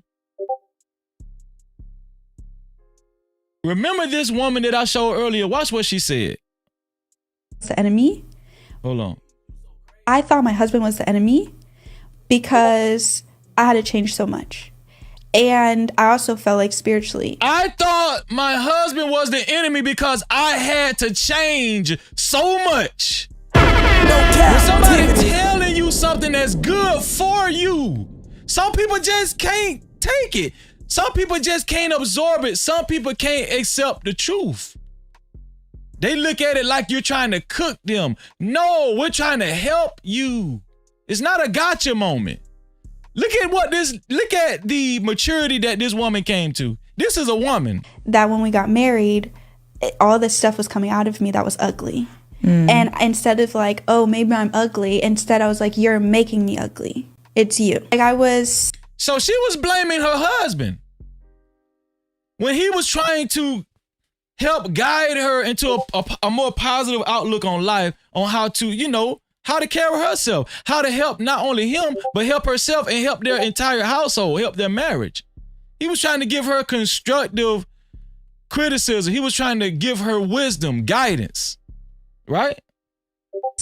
Hearing stuff differently, like when he would say certain things, it would take me back to my childhood, which is why I had to touch on it a little bit. I was used to like explosive moods, right? Because you had a parent who, both parents are like this actually, but it's either a 10 or like, you know, depression, right? So it was explosive reaction. So when my husband would just say, hey, I don't like that you did something, I would hear, I hate you, like you're the worst person ever. Listen, let me tell y'all something. Most people are like this. When somebody's telling you right, when somebody's giving you constructive criticism, what you hear is insults. That's what you hear. They're trying to help you. What you hear is hurt, because most of your life you've been hurt. Most of your life you've been conditioned to feel pain and hurt. So when people try to tell you stuff and help you, it doesn't register as help. It registers as hurt. That's what it registers as. No Cap-tivity. And that's what this is what this young lady is admitting on this goddamn podcast. I would just hear this explosiveness, and I was just like, I could not hear things new, like at this level. I didn't heal. I didn't heal. And some people will never heal. Some people will never heal in life. And you're going to have to make a decision on whether you're going to stay around these people or get the hell away. No Cap-tivity. Some of y'all love so much. Some of y'all wear y'all heart on y'all sleeve and so giving and so thoughtful and so considerate that you don't want to leave these people. You want to help these people. I'm telling you, it's some people you just got to cut off because they don't even want the help themselves. Some people just got to get cut off. And maybe when you cut them off, maybe they'll figure it out later on down the line, but just not now. Just not now. So I thought he was my enemy. And now I'm yelling at him. I'm deeply insecure. I'm also have an ego, so I'm like, you know what? I think that I should be in a marriage where someone just accepts me for all that I am. I don't have to change, and I feel good about myself, and you love me 24/7. You're just giving me nothing but love and happiness, and I'm not feeling that way. I feel like, I feel like I have to change too much. I'm gonna take phone calls, and D Brooks, you can call in too. Call in. I'm gonna put the link in the chat. I would like for you to call in. You ain't got to worry about feeling. I don't know why you felt cooked the first time. I don't know why. I was on the show with Anton, so I don't know. Listen, I don't know. But you can call in tonight, D Brooks. Call in tonight. I'm going to put the link in the chat. We can have a conversation. And I'm going to take callers one by one. One by one. If you've been in a failed relationship, a failed marriage, and you're trying to figure out if you did something wrong, or if your husband or wife did something wrong, how can you go forward if you do plan on having a relationship or marriage in the future?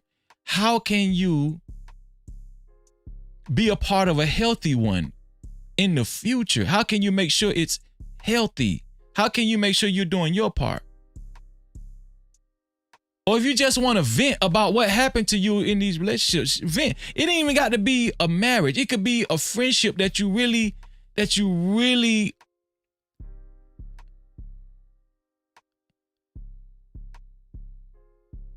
clung to, that you clinged to, that you really took serious and you was disappointed and let down, right? I'm going to put the link in the chat. Maybe this is, I told him, and this is what a narcissist says. It's like, this is who I am and I'm not going to change. If you don't accept me, then I'm not for you.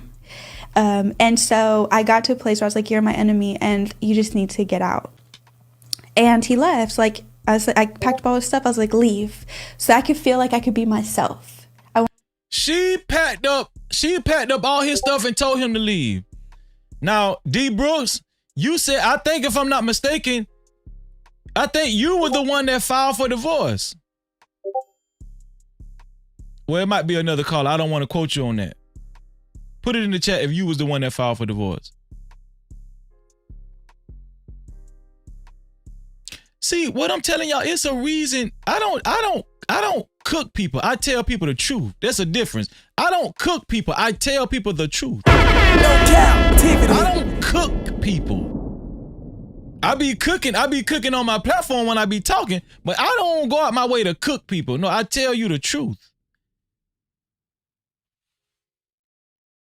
I want to go back to my old ways. I want to be me again. And so he left. How did that go? He fought so hard and he was like, I'm fighting someone who doesn't want this marriage. So he just left. I thought my husband. She lost her husband. And she's came to a realization what she did wrong, and she's expressing her regrets. You understand what I'm saying? She's expressing her regrets. This one here for the thug. But if y'all remember what I said earlier, this don't just apply to women. Men are like this too. See, this is not no Team Man Manosphere channel. No, this is equal opportunity. Listen, whatever applies to women, you can apply it to men in most cases. Especially when it comes to emotions. Being negative. Being childish. Having issues from childhood. Being conditioned the wrong way.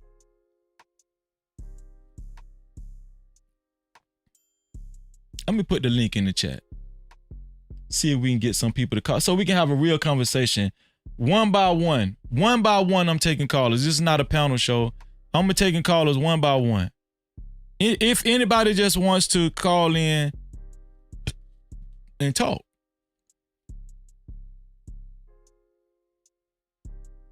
Anybody wants to just call in and talk.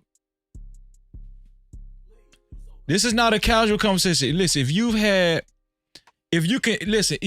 you encountered people like that, or if you know you used to be like that, and if you want to give advice to the people that's watching, guess what? That's cool too. If you just like this young lady, right, that was having a come to Jesus moment, guess what? That's perfectly fine. That's perfectly fine. You don't have to join, you don't have to show your face. You don't have to show your face. Just call in. Just hit the link and call in. I'll wait for a second. I will wait for a second. If we don't get any callers, that's fine too. You know what? I'm going to probably start doing this more often, man. Because this is what we need. I'm going to start doing this more often. Shout out to Game Wise DJ, Fitness DJ in the building. How you feeling, bro? Shalom. No Cap-tivity. I'm going to start doing this more often, man. And listen, share this live stream. To all of the willing people, please share this live stream. The share button is right below the video. The share tab is right below the video. Share it to any one of your social media sites. Share this live stream to any one of your social media sites. Please. If you could be so kind. I'm just listen, I'm not trying to make you do. I'm just asking you out of sheer sincerity. Share this live stream. Because I think it can help somebody. A lot of the live streams we do, most of the live streams we do, it's designed to help people. It's designed to help people.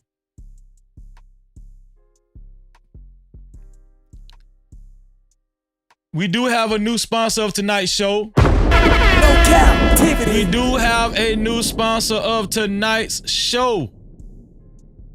And he goes by the Mod Father, aka Big Bad Bull, with a total of $30. Thank you for helping us keep the lights on, Big Bad Bull. Thank you so much. Big Bad Bull gave strict instructions in his super cap. Big Bad Bull said, join the membership for the exclusive VIP Fridays at www.youtube.com/NoCaptivity with Freezy /membership. Also, Join the Discord group where we can let it all hang out. And he put both links in his super cap. To be honest with y'all, I've never seen a super cap like that in the history of the No Cap crew. No Cap-tivity. Big Bad Bull, I think that might be a first. He left 2 links in a super cap. And he's the sponsor of tonight's show. Big Bad Bull ain't playing no damn games tonight. I can tell you that right now. Let's see, new sponsor of the show, $30, Big Bad Bull.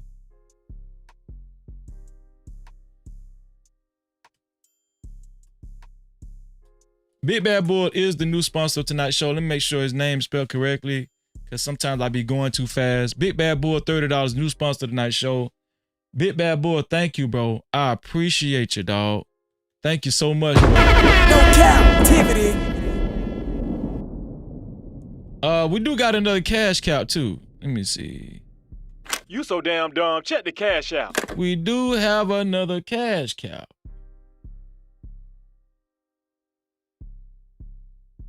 And it's from my lovely sister. It's from my lovely sister, Mia. Mia, thank you for the cash cap. Thank you so much. She said, keep working, my brother. We will fall in line. Thank you to my sister for helping us keep the lights on. And my sister know I love her, man. Shout out to Mia. No Cap-tivity. That's my sister in real life, just in case y'all don't know.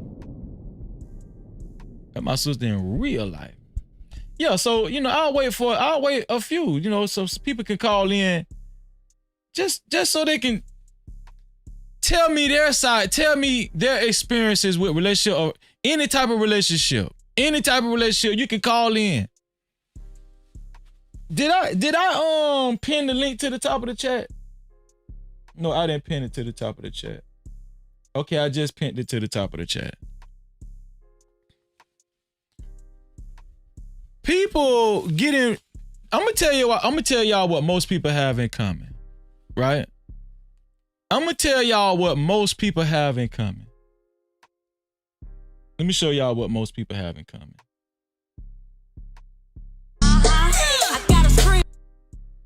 This is what most people have in common. Most people have this, most people have the same thing in common that Sukihana got. Most people are just like Sukihana. I don't care how hard you act, how rough you act. Most people want to belong to somebody. Most people want to belong to something. Most people want to belong. Most people want to be accepted.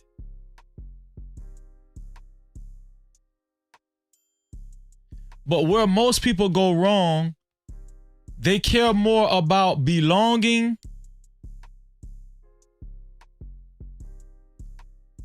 than actually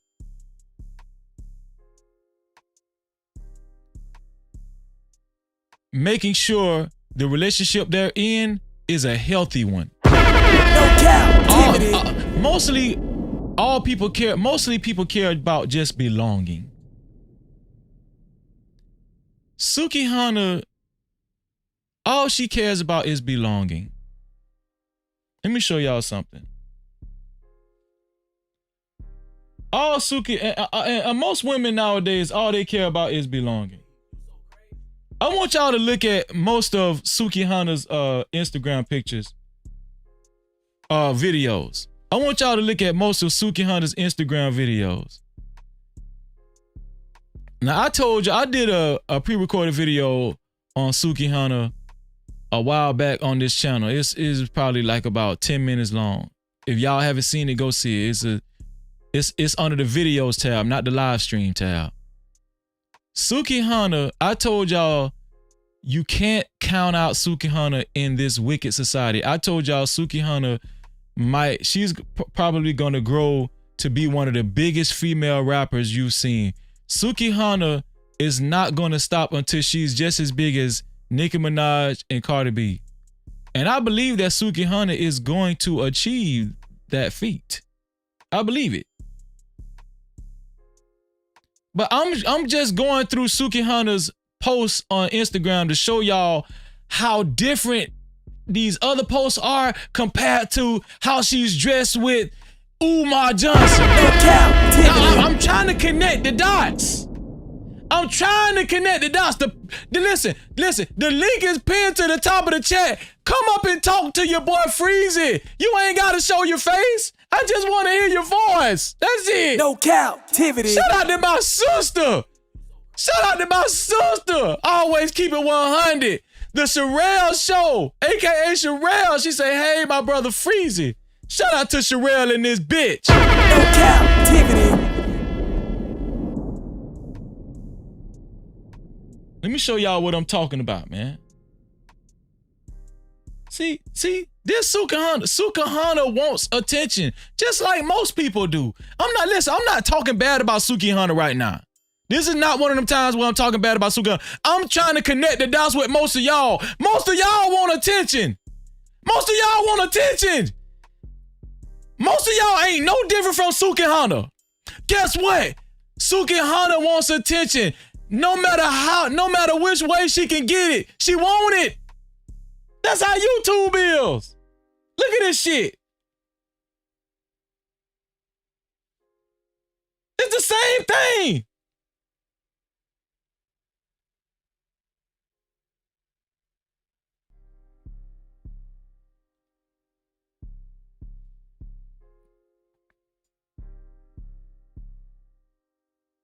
This just was the best way she knew how to get it. And guess what?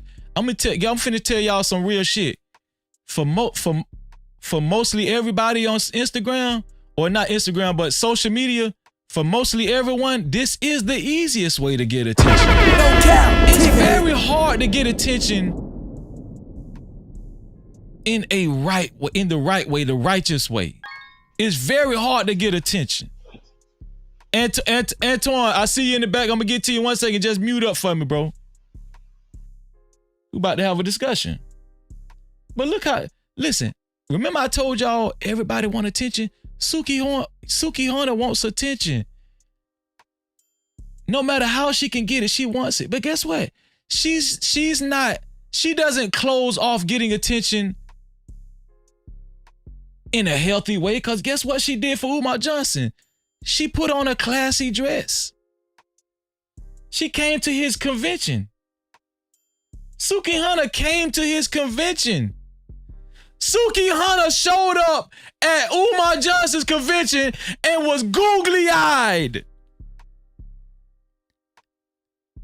What I'm trying to show y'all is people don't just want attention in a raunchy or negative way.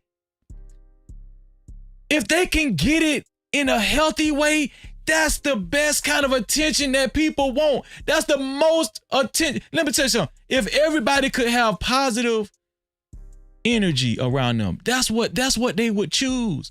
But guess what? This world is not set up like that. The best way, not the best way, but the biggest way to garner attention, to harness attention in this society is with negative energy. But this is one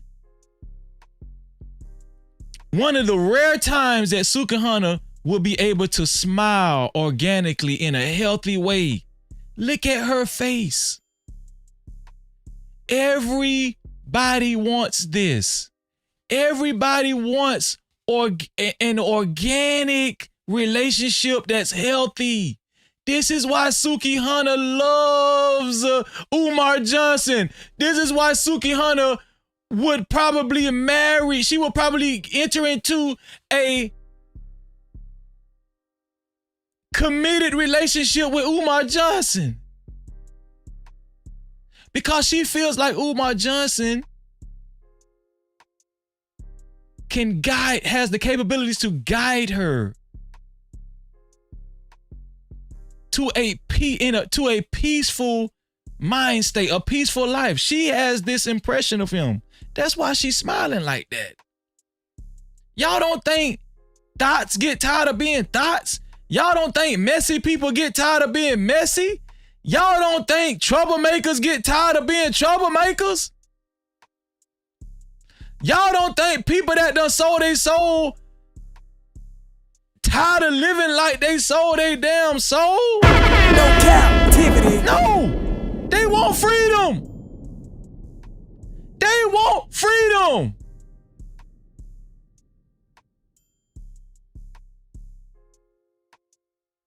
Sukihana, this is Sukihana way of tasting just a little bit of mental freedom with Umar Johnson. Look at her.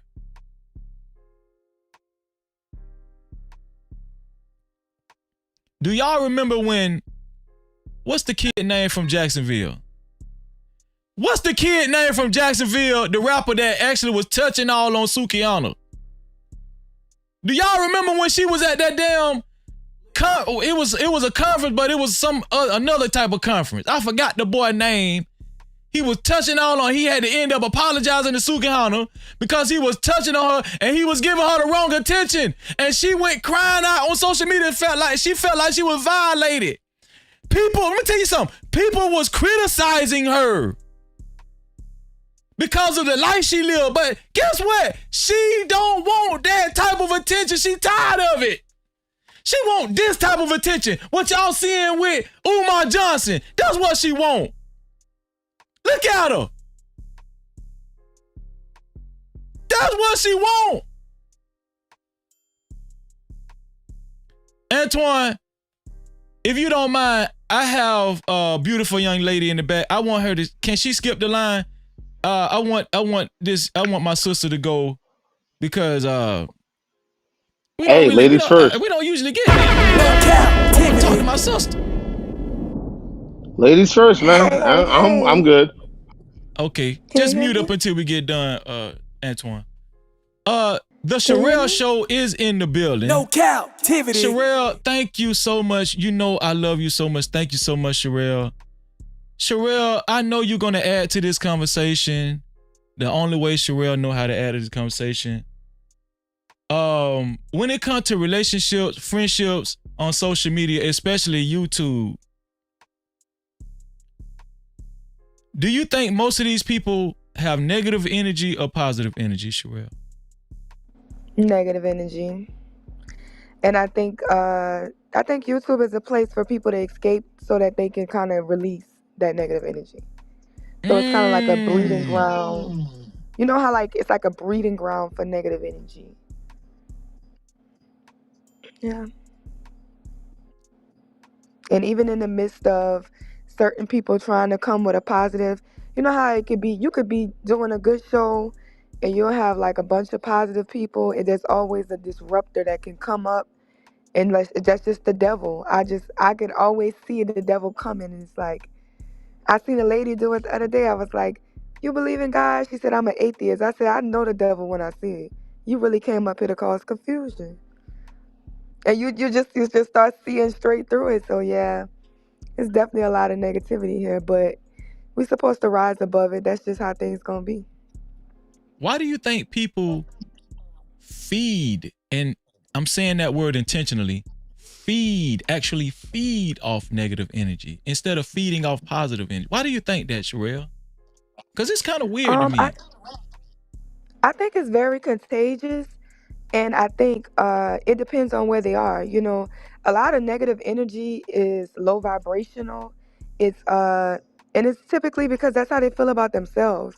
When it's usually a low vibrational person, you know, I know we like to watch TV and we think about demons and vampires from a supernatural type of effect, but like vampires are real and you never just had a person come around you and they just drain you. Like they just take all your energy and it's like it may be like a supernatural thing that they put in a movie, but in real life it's just people like that where they're just like so lost and miserable on the inside that they just want to bring people down to their level. And they thrive in that because they don't really have the courage or the strength to work through whatever's really bothering them to get to a higher frequency, so they rather try to bring people to their level so they can have company because misery love company. Sherelle always cooking, and I'm very thankful that you're up here. Let's look at this on a deeper scale. When you were a baby, when I was a baby, we didn't know what anxiety felt like. We didn't know what stress felt like. When you was born up until, I don't know what age you actually, the first time you felt anxiety and stress, it was one point in time when you was a child, you did not know what anxiety was. Right. You didn't know. People gave me anxiety, Sherelle. People did. Whether it's my mama, my daddy, my brother, my family, friends. People gave me anxiety. When you say people got demons and stuff, guess what? I believe in it because I did not know. At one point in time, I was innocent. I had a mind, a carefree mind. A carefree mind. I experienced joy at one point in time in my life every day. Oh my! Have you seen that? Have you seen that Disney movie, Inside Out? No, I need to see it. You need to go watch it. The joy was running the little girl's life, and she hit puberty, and anxiety showed up and started messing her life up. You would think you saw that movie. That's exactly how it happens. But you know what really happens is when you was a kid, you could put your shoes on the wrong feet, and you would still walk up and down. You had this freedom to be who you are, and it got to a point where your parents started training you to be who they wanted you to be, who they felt like society was going to need you to be. But you see, when you start lying and start trying to manipulate yourself into being what others want you to be, you don't actually lose your real core self. You just start to hide that person. You just start to hide that person, and that's where your joy goes, to try to protect that inner child. And then you start getting anxious about the future, or if people like you, or if you said that right, or if it's just a lot. Because now they're trying to program you into being this whoever they feel like a black man should be in America, or a black woman should be in America, right? Yeah. See, no captivity. I like to talk about both genders over here. I don't like to just keep that shit on one gender, because this not, like I tell people all the time, I'm not no manosphere dude. I'm not no team man dude. I'm not a team man nigga. I'm a us guy. That's what I am. That's me over here. And so now that me and you agree upon, we connected, we connected on that point we just made, as far as like when you're a child, you're innocent. Your mind is carefree. Like you said, you could put your shoes on the wrong feet. You just gonna keep walking. Somebody actually had to tell you, hey, you know your shoes on the wrong foot, right? Somebody had to tell you that. So think about it. People gave us anxiety, whether it's our parents or we got conditioned to think a certain way. You hit it right on the head. And so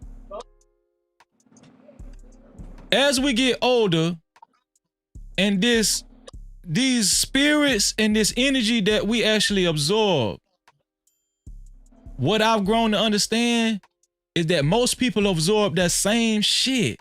Most of us are fighting to escape that shit and don't know how to do it. That's why so many people taking, self-medicated and all that kind of stuff. I'm guilty too. You know something? In the movie, it explains so much. I watched this like a documentary with my niece to explain the emotions going on through her, because she's coming into her teenage years.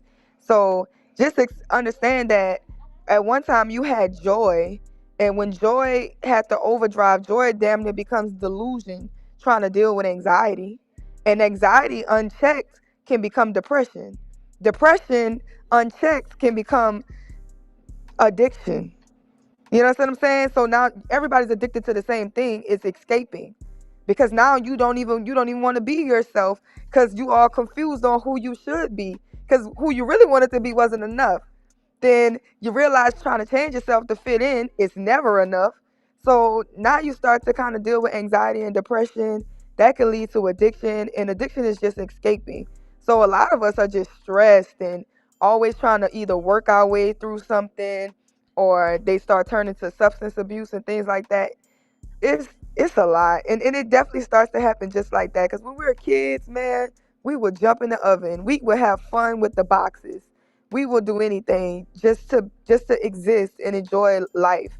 But we grow up so quick. You know what I'm saying? Especially black girls and black boys. We grow up so quick. It's facts. Do you think we have the most negative energy in a race than any other race as black folk? Yeah, because I feel like it's instilled in us more. I feel like it's designed that way. I feel like we're a picked on people. I feel like people are afraid of our greatness. People are afraid of us being all that we could be. So they have to check us small. They have to fix us small so that we can't be all that we can be. You know what I'm saying? So I think that's why we deal with it, because it just seems like we're the number one target all the time. Okay, how does that translate to intimate relationships like marriage or committed relationships? Like you get into a relationship with somebody. Let's say you're a woman and you get into a relationship with a dude. What you really want, the reason why you got into the relationship, because you wanted that person to be good for you. You want that person to be good for you. Like, at what point, how do you think when we talk on these panels and men try to get women to see, hey, this is why you're not having these results, right? A lot of men in these spaces on panels, because let's just face it, I see more men joining these panels than women. A lot of times women aren't joining panels as much as men. I don't know if they're intimidated or, women join panels, but not as much as men. Men are quick to hit the link. But when men tell women, hey, we need you to be like this, you just don't see it. If you be like this, you'll have better results. Right? And women are trying to tell men, hey, if you be like this, you'll have better results. You'll have better results with us. What me and you just broke down as far as being a child, being innocent in the beginning, but all of us being conditioned and programmed into negativity. That's like a norm. Negativity is a norm now for us. But everybody got all the answers, Sherelle. Everybody got all the answers how we can live heavenly. Right? So when I take a step back, I'm like, damn, this nigga got the answer on how to live heavenly, but they still up here arguing with one another and cussing each other out and searching for gotcha moments and trying to get content and shit like that, right? Yeah. And this shit is showing its ugly head in real time. Do you think there's a cookie cutter way? And I don't want to keep you long because I'm gonna get to Antoine. Do you think there's a cookie cutter way to have a healthy relationship in today's society, or do you think men and women are just gonna have to bite the bullet and actually understand that everybody's damaged and you're gonna have to be patient with one another? To a certain degree, not to where you destroy yourself, of course, but if you can meet somebody that's reasonable. What do you think about that? Like, people are trying to talk people into perfection. I just don't think it's gonna happen. What you think, Sherelle? Yeah, I do. I think it's very challenging because remember what I said, when the reason why we start getting anxiety is because the person that we want to be is no longer enough because we're getting programmed to be somebody else. But so that person that we become, we call her ego or him ego, right? Ego give breed to the persona, which means this is your representative, right? So most times people are afraid of their true self getting hurt or getting seen. So they move out of ego. They move out of their persona. They don't even allow people to really get to know them, right? But that all comes falling apart when you get in a relationship with somebody and you start living with them and your true colors, now all your dirty clothes is falling out the closet. So I think there is a way that we can make it work, but we're going to have to let the programming go. We're going to have to realize that everybody's heaven is unique. Me and my niece was talking about this, and she has a cat, and I hate cats. And I said, listen, if you had to go to heaven, You would want that cat in heaven with you? And she said, yeah. I said, we ain't gonna be in the same heaven because my heaven ain't gonna have no damn cats. No You know? captivity. My heaven ain't gonna have no damn cats in it, girl. So listen, you know, she wanted to be in heaven drawing and all of that. And so I said, you know what, heaven could be different to us all. Heaven Right. could be where our peace of mind is. So once we start to understand that we're individually having an experience and nobody is cookie cut and we are being honest with who we are, being able to be transparent. So when you're not transparent about who you are, you deny people to love who you are.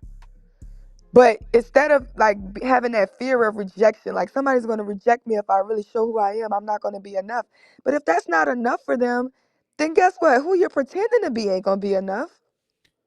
And that love that they're giving you not real because they don't really know you. And the reason why most people are scared to actually show their real selves is because most people are self-serving. Like, if more people were considerate of other people and their feelings and their well-being, like if you were in a relationship and your man was more considerate for you and was unselfish and paid a lot of attention to you and wanted and really cared about your well-being more than his own well-being, you would feel more comfortable being yourself. Like you would feel safe. Oh my God, you just don't listen. This man that I love now, like so over considerate. This, like I tell people all the time, this monster that I have to become on YouTube because I'm always pushing and challenging my own beliefs of people trying to pass their opinions onto me and me trying to stand strong in who I am. But to get around a man that's considerate, to be with a man that he is not pressuring you and allowing you to just simply be at peace and simply be safe. That is like when a woman is just like her whole brain goes off. It's like I'm just with this man. He's safe. He smells good. Like it's okay, you know. And it's such a great feeling to have that. That's why I know that it is possible. But you do have to be honest and transparent about who you are, so they can love who you really are. You have to be understanding and considerate, and that comes with a level of maturity. And it's a lot of us, women and men. We're in our 30s, we're in our 40s, freezing, and we're immature. We're very immature.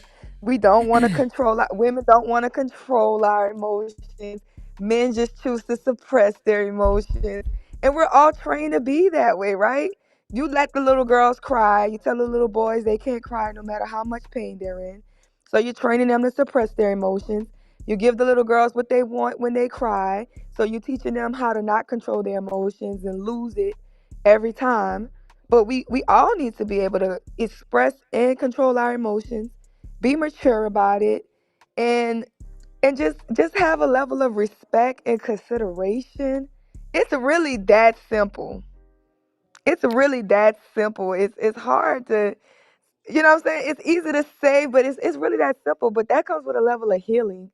So whatever you're going through, just be healed and whole when you do meet somebody and be able to live in your own truth. But if you're going to be pretending and lying and all of this extra stuff, just stay to yourself. The man that you're with, he's a would you say he's a real man? He's a strong man, strong-minded man? Yes. Okay, you just said that he gives you room to express yourself and he cares about your well-being. See, the fucked up shit about this space that we're in, Sherelle, a lot of these dudes would call that man a simp. No captivity. But really, that's a real man. You don't have to. And real men provide real love, and they don't know what real love is something different. I don't know if you know, I know you in the Bible, but when they say the fruits of the spirit, when they saying peace, love, kindness, joy, self-control, like when somebody gives you that energy, that is the fruits that give you everlasting life. That's really the fruit right there. It's different. But Are you more willing to protect? Are you more willing to protect that type of relationship than a guy that's trying to enforce his will on you and just be controlling. Yeah, yes, this whole alpha male, and it's no shots. No shots, because everybody gets to be who they want to be. Listen, God gave you free will. Who am I to tell you what to do with it? You know what I'm saying? I know you understand universal law, so you know what you put out is gonna come back to you. So this whole idea of love is not control. Love is not control, because at the highest form of love, that's God, and God gave us free will. Self-control, different sets of rules and boundaries to protect yourself. God never gave us rules to restrict us. It was for our protection. A man is not going to tell you set boundaries and things like that. Not a real man, to control you. He's just gonna make sure things are protected, because that's his role. He's naturally wants to protect the things that he loves. Any man, even a little boy. A little boy, you better not play with a little boy's sister. He could be 5. Don't touch his baby sister. Automatically protective like that. And when somebody's protective of you and they're giving you love, you know who you're supposed to control? Yourself. That's the only person you're in control of. Yourself. That's self-love, self-control. Hmm. Mm-hmm. Sherelle, thank you so much, Sherelle. I'm gonna go to the next caller. Sherelle, thank you. Please don't be a stranger, Sherelle. You know I need you on my I'm not. team. I retire soon, so I retired in June. So Oh, I'm really? off the road. Yeah. I'm off the road. I'm at home and I'm like finding my peace. I'm just a happy girl. I just want to just sit in the grass and bake cakes and eat watermelon, you know? So I'm off that road. I'm with my family and I'm enjoying that. So I will be able to like have more time come in, and I know this is a positive outlet, you know, to have positive conversations, because I want to be here. I love the community that we built with the positive people and the conversations that we have. So I want to continue to do that, but I'm gonna be very selective about where I go, because I don't want to be in the riffraff. You know, I'm trying You to is save not my by peace. yourself. Trust me. I just Yeah. got through talking about that. And make sure you join my Discord too. Cause that's where we Okay, have like I'm gonna go right in the real chat and conversation. drop the link. Okay. Make sure Yeah. y'all drop the link in the Discord. Not make sure y'all drop the link to the Discord in the chat again. Brina and Press about one of y'all. Sherelle, thank you. Are you gonna be going live more on your channel too after you retire too? Yeah. I'm coming up with an idea, so yeah, I definitely will be going live. Okay, Definitely. put your link in the, I think you're a mod, so put your link in the chat. Okay. Thank you for having me. Shout out to the Sherelle Show. No Cap-tivity. Shout out to the Sherelle Show. Antoine, what's going on, man? Me and Antoine always have deep conversations. I see DJ back there. I got you, DJ. You next after Antoine. What's good, Freezy? Antoine, How's it going? what do you think about tonight's conversation? Do you want to share anything about your personal life that you can identify with what was talked about tonight? Definitely. One of the things I remember I mentioned in the chat to Brina, I mean not Brina, I think Angela was saying marriage is work. I was like, yeah, marriage is supposed to be work. And the work you put in is well worth it if you're willing to put in that 110%. Because my wife and I next month will be married for 15 years. So you don't Congratulations, bro. get to that point. Thanks. You don't get to that point by being lackadaisical. You don't get to that point by taking a laissez-faire approach. You don't get to that point by doing just enough. It's like the ladder of success. The higher you climb, the more you accomplish. And I think the problem with some people is they're afraid to put in the work because they're afraid to fail. And people don't realize failure is to teach you what not to do. It's not there to discourage you. And sometimes I think that's what it is. People think, well, if I just don't try this or if I don't just do this, then I'm not going to fail. But you don't learn anything. You don't learn valuable lessons from that. And I think that's the problem with a lot of people. They have a fear of failure. We all have a natural fear of failure. That's normal. But you don't learn from your failures if you don't take a chance, if you're not willing to put in take a risk, And that's the problem. A lot of people are too scared to put themselves out there. So that's why you only see their representative, not their true self. And going back to what you were saying about Umar Johnson and Sukihana, and I'm looking at the videos and everything else, Suki is looking for the one thing that she probably never got or never received. Validation. Cap-tivity. She's looking for what again? Say it again, Antoine. Validation. That's what she's looking for. Because I think I posted it on your show, or I think I posted it on another panel, and I posted this, and it makes a lot of sense if you think about it. And I always say this: who's the first man to give a woman validation? Their father. Who's the second man? Their husband. And I think sometimes if some of these young ladies, if some of these ladies never got that validation from their father, for whatever reason, they're looking for validation in some way, shape, or form. And they'll take any validation from any male, even if it's negative, just to say they've been validated. And I think sometimes that's the reason why some of these things happen. That's one factor in it. I think also for a lot of brothers too, they've never been taught how to do a lot of these things. Because if they never grew up in a home where their father was never present for whatever reason, these fellas aren't being taught a lot of the things that they need to know. So to me, I feel like let me ask you a question, Antoine. Do you think that a lot of people say people should not enter into relationships or marriages until they heal themselves, until they do the necessary work like therapy or whatever? Until you heal yourself, you should not go into a relationship. If you got anxiety issues, depression, anxiety, you should not enter into a relationship. Somebody put the Discord link in the chat for me, please. Dr. Frizzle 907, somebody put the Discord link in the chat. I appreciate y'all. Thank you.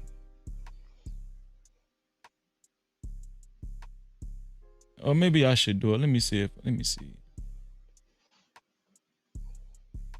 I thought I already saw it in the chat. I'm checking right now. I'll be trying to figure out how to do this shit. Be easy, man. Be easy, Freezy. Wait, no. Invite people. I got it. Copy link. Here you go. Here's the Discord.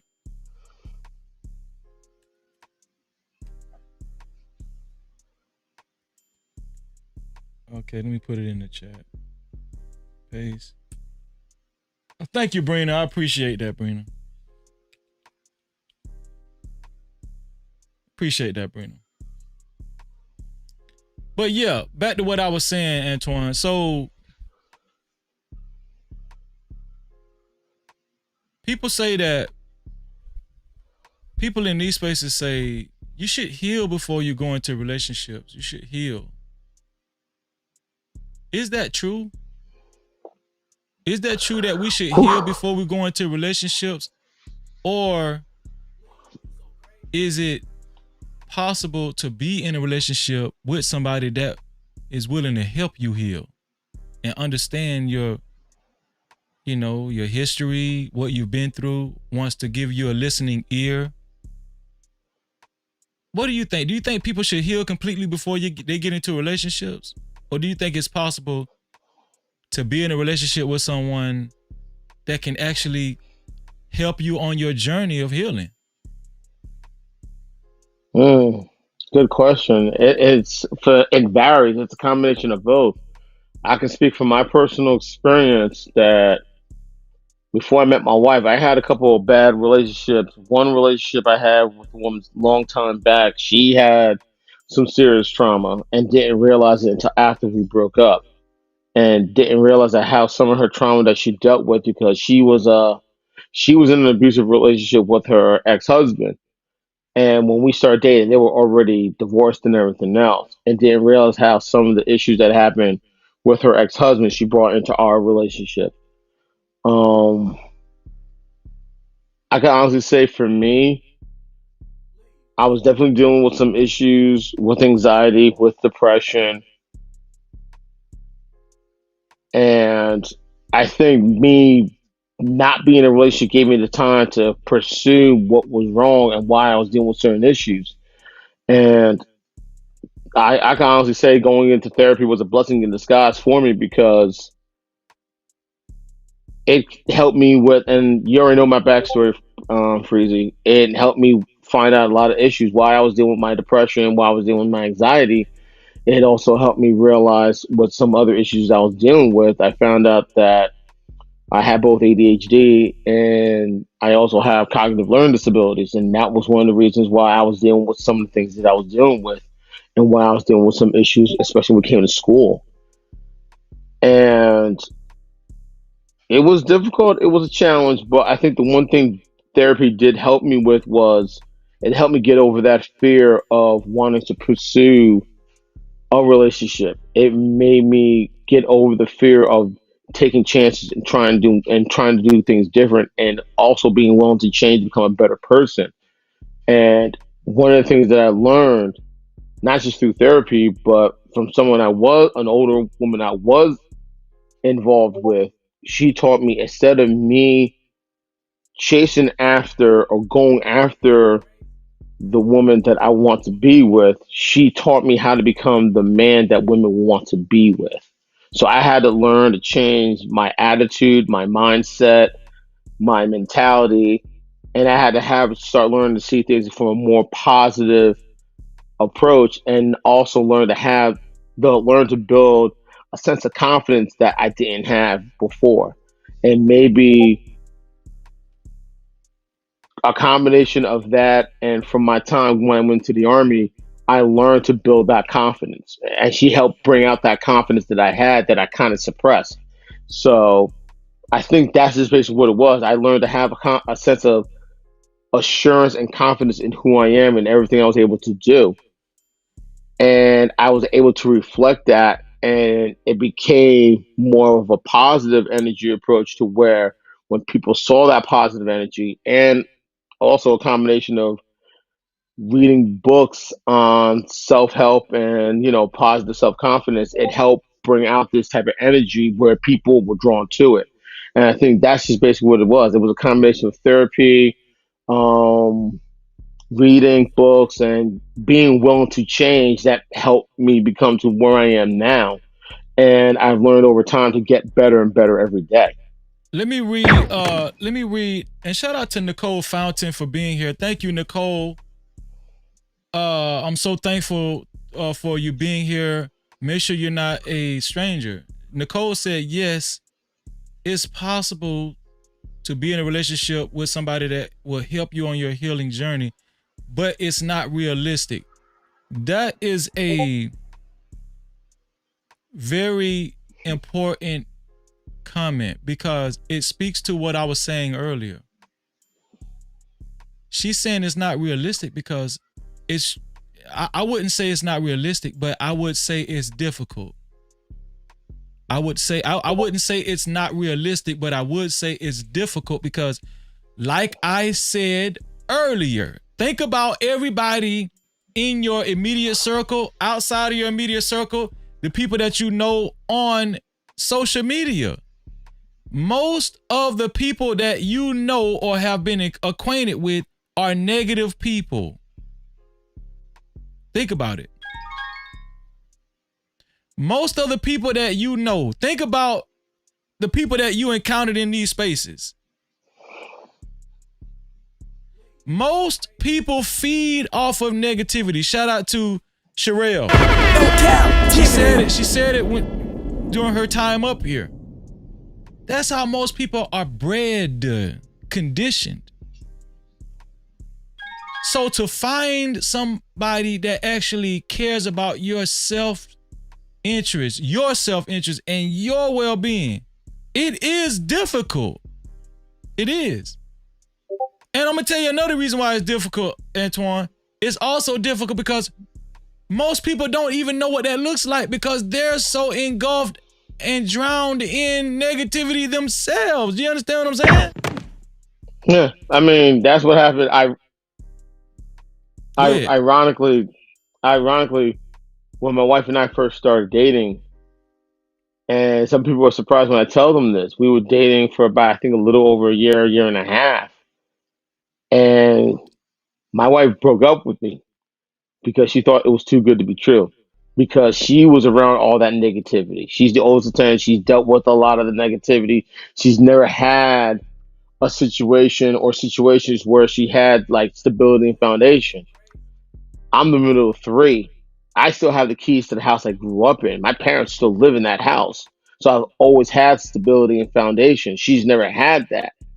And when I was trying to show her what stability and foundation is, she thought it was too good to be true. She didn't think this was real. She thought that it was only for show. So she actually broke up with me, and that caught me off guard. Like, where did this come from? And I'm guessing when she broke up with me, and I'm guessing when I start seeing someone else and she realized what I was bringing to the table and what I was doing for her, she got to that point and realized, I want him back. And she realized she had to do the one thing she didn't want to do, that she was very reluctant to do for some time. She had to be willing to change. And she's always been reluctant to do that. So once she realized what she did wrong, she recognized it, and it was like, and that's basically what happened. I was in a new relationship. That didn't work out. After that didn't work out, she was there. She picked me back up, and things went from there. And that's how we've been married for the last 15 years now. And we've been together for almost 20 because she wasn't willing to change at first. And then when the situation presented itself, she realized something has to change, and it's not me. She had to realize, I have to change. I got to do something different. And sometimes that's what's the problem with some people. Some people think that they're okay with where they are and they think that's enough. No, it's not. You have to be willing to become a better variation of who you are every single day. Because once you get stagnant, you get complacent. And once you get complacent, that's when something happens. Well, that's what makes the relationship, if you can find a relationship like that, that's what makes it far more valuable than rubies. Like the Bible said, it's because when you find somebody that actually cares about your personal growth, that actually cares enough to say to themselves, one of the important things that they need to do for you is support you. That is rare. That's rare. When somebody wakes up thinking, hey, you know, I wonder if I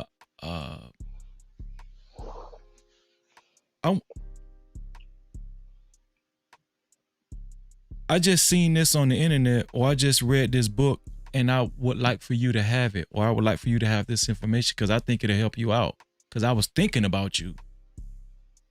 A person that tells you that often, oh, I was just thinking about you when I picked this up for you. And I'm not talking about clothes or material thing. I'm talking about something that's going to help you spiritually. Something that's going to help you on the inside. You understand what I'm saying? Yeah. People that actually care about your interests. People that care about you going in the right path. When you're in a relationship where that's reciprocated and it's not just a one-way street. I need y'all to follow me. And it's not just a one-way street where this shit is reciprocal. Let me tell y'all something. That's the most beautiful thing you could see in your Cap-tivity. Man, listen. If I seen when I used to be my old self and I seen people like that, I would get envious and jealous, man. Because I probably would hate on that shit because that's what I really want, and I ain't got it. That shit more valuable than money and cars and clothes and houses definitely. And stuff. Definitely. I remember there were times when I would see guys like I've heard about dudes who knew how to quote, and I'm not saying quote scripture. We're not even going to go in that aspect, but they knew how to quote certain sayings and similes and certain, mind frames from individuals. I always wanted to be that type of person. So I always had difficulty when it came to reading. I've always had difficulty when it came to, trying to remember things and just read it off the top of my head. And one book that I started reading because I used to do Amway a long time back, there was a book I remember I had to read. It's called Dream Making in the Dream Taking World by Stephen Price. And I use that book for a basis of a lot of things when it comes to life. In the front cover of the book, he uses a poem from Langston Hughes. Hold fast to dream, if dreams die. Life is a broken winged bird that cannot fly. And I always, when I first looked at it and I first heard him say that, I always wanted to try to keep that off the top of my head, and I had difficulty in the beginning. I've read that book so many times, I could read that part right there off the top of my head with no problem. And the one other thing I learned from that book, there are 3 types of people out there: dream takers, dream fakers, dream makers. Dream takers are the pessimistic people. They're the ones that tell you you're not going to do it. You can't do it. Why are you trying this? It's not going to work. Dream fakers are the ones who say that they're going to be there, and then when things get hard, they're nowhere to be found. You're going to find a lot of dream takers and dream fakers. But the people you want to surround yourself around are dream makers. Those are the people that are always going to be encouraging you. Those are the people that are going to support you. Those are the people that are always going to have your back no matter what, through the good and through the bad. When they see you doing good, they're going to let you know you're doing good. Keep it going. When they see you doing something bad, they're going to say, they're not going to be afraid to let you know, hey, you're messing up. Let's get back on track and everything else. I know what you want to accomplish. Right now, you're falling off track. Get back on that. Let's get back on that path and keep going forward. Those are the people you want to look for. And one of the things that I remember in the book, and I've always tell people, find your dream makers. Find the people that are always going to help you stay on your path of whatever you want to accomplish. Because James Baldwin said it best: dreams are the seedlings to reality. Antoine, man, thank you, bro. I'm gonna take the next call. Antoine, man, you cooking, dog, tonight. Thank you, dog. Shout out, man. Hold on, man. Wait, man. Shout out to Antoine, man. I appreciate that, bro. Nice. Antoine, listen, man. I know you're not gonna be a stranger. I'm gonna go to the next caller, man. Man, thank you, bro. Peace and blessings. You as well, Freezy. Have a good one. You too, bro. DJ, I see JT down. JT, you next, man. Thank you for coming up. Shout out to JT for coming up, man. No Cap-tivity. DJ, shout out to L7 for being in here. I like that name, L7. L7 say it's difficult nowadays because people don't really have enough interest in trying to understand each other. And that's a fact, L7. That's a fact. That's why these conversations are so vital. Shout out to Ralph, man. Ralph said, Freezy, I stay away, bro. It's too much negative energy and jealousy on YouTube. This is the real reality. Shout out to Ralph. No Cap-tivity. Ralph, I feel you. I feel you, bro, all the way. I really do, man. You got to do what's best for you. You got to do what's best for you. I don't want to say it like this, but fuck these motherfuckers. When it come to your mental health, fuck them. Do what's best for you, bro. Shout out to Chris Lunsford, man. Sup to you too, bro. Thank you, bro. I appreciate you being here. No Cap-tivity. Shalom. DJ, man, what do you want to share with us, man, as far as what you experience with people? Do you think there are more, when you pay attention to your surroundings, whether it be in real life or even on social media, do you think there are more, do you think you encounter more negative people, more people with negative energy, or more people with positive energy? Can you hear me? Yes, sir. We hear you loud and clear. Yeah, man. Hey, shout out to Freezer, man. Shout out No Cap-tivity, man. You know, I was just listening to the whole conversation, tuned in. I'm just soaking the knowledge up, man. Antoine did his thing when he was speaking, said a lot of real things, you know, but I ain't gonna lie, man. Like in my experience, man, I I definitely ran like I encounter or see more negative things than positive things, or positive people, negative people more than positive people. You know, whether that's social media and real life. But see, the thing is with social, in the last like 3, 4, 5 years, for some reason, dating has become more controversial, you know, compared to the last several years. And dating is like a main topic or subject that's spent around and narrated, you know what I'm saying, on social media. And that shit became the postcard or the main billboard for drama and negativity and everything in between. Baby daddy, baby mama, you know what I'm saying?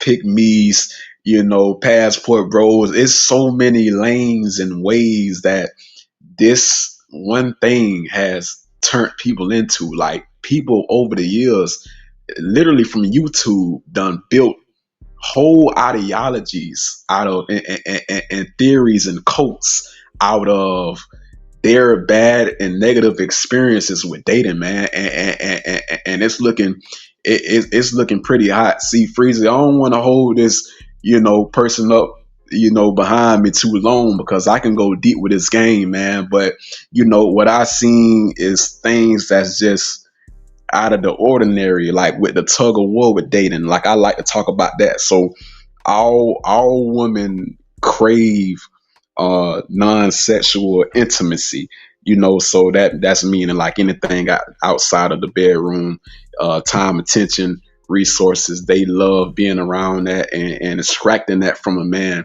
that's giving that to them with or without, you know, having actual sex and stuff.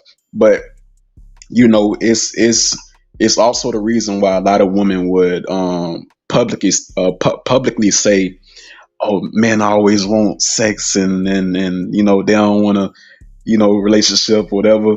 And that's because they not getting the non-sexual time, energy, and intimacy at the frequent from the guy that they really like. They not really receiving that as much from the guy that they like, for them to be then comfortable with giving up sex to the guy, and then on top of that, forming a long-term relationship. But you know, on the other side of that, you got the men. They want the sex first. That's why they going on dates, and that's why they taking them out here, or you know, that's why they, you know, more so like, nah, I want the sex first, and then you get my sexual intimacy on the back end, and then we can reform a relationship off of that. But the women like, nah, that's not the order that I wanted in, and the men like, nah, that's not the order that I wanted in. So it's a big tug of war with that. And you know, it seemed like a cycle that's growing by a crazy rate now, and getting toxic, man. So you know, a lot of men and women don't realize it's a real simple way to sidestep all of this shit, to change up to essentially make their life more positive, and make their ways of you know, dating more successful. But you know, it's just bad. But that's what I wanted to say. Well, before you leave, I want to say this, because you're part of the Generation Z generation. Yeah. Throughout all generations, you just mentioned sex. Sex might be known to society as the oldest drug known to man. Sex might be the oldest drug known to man, because it gives you a fix.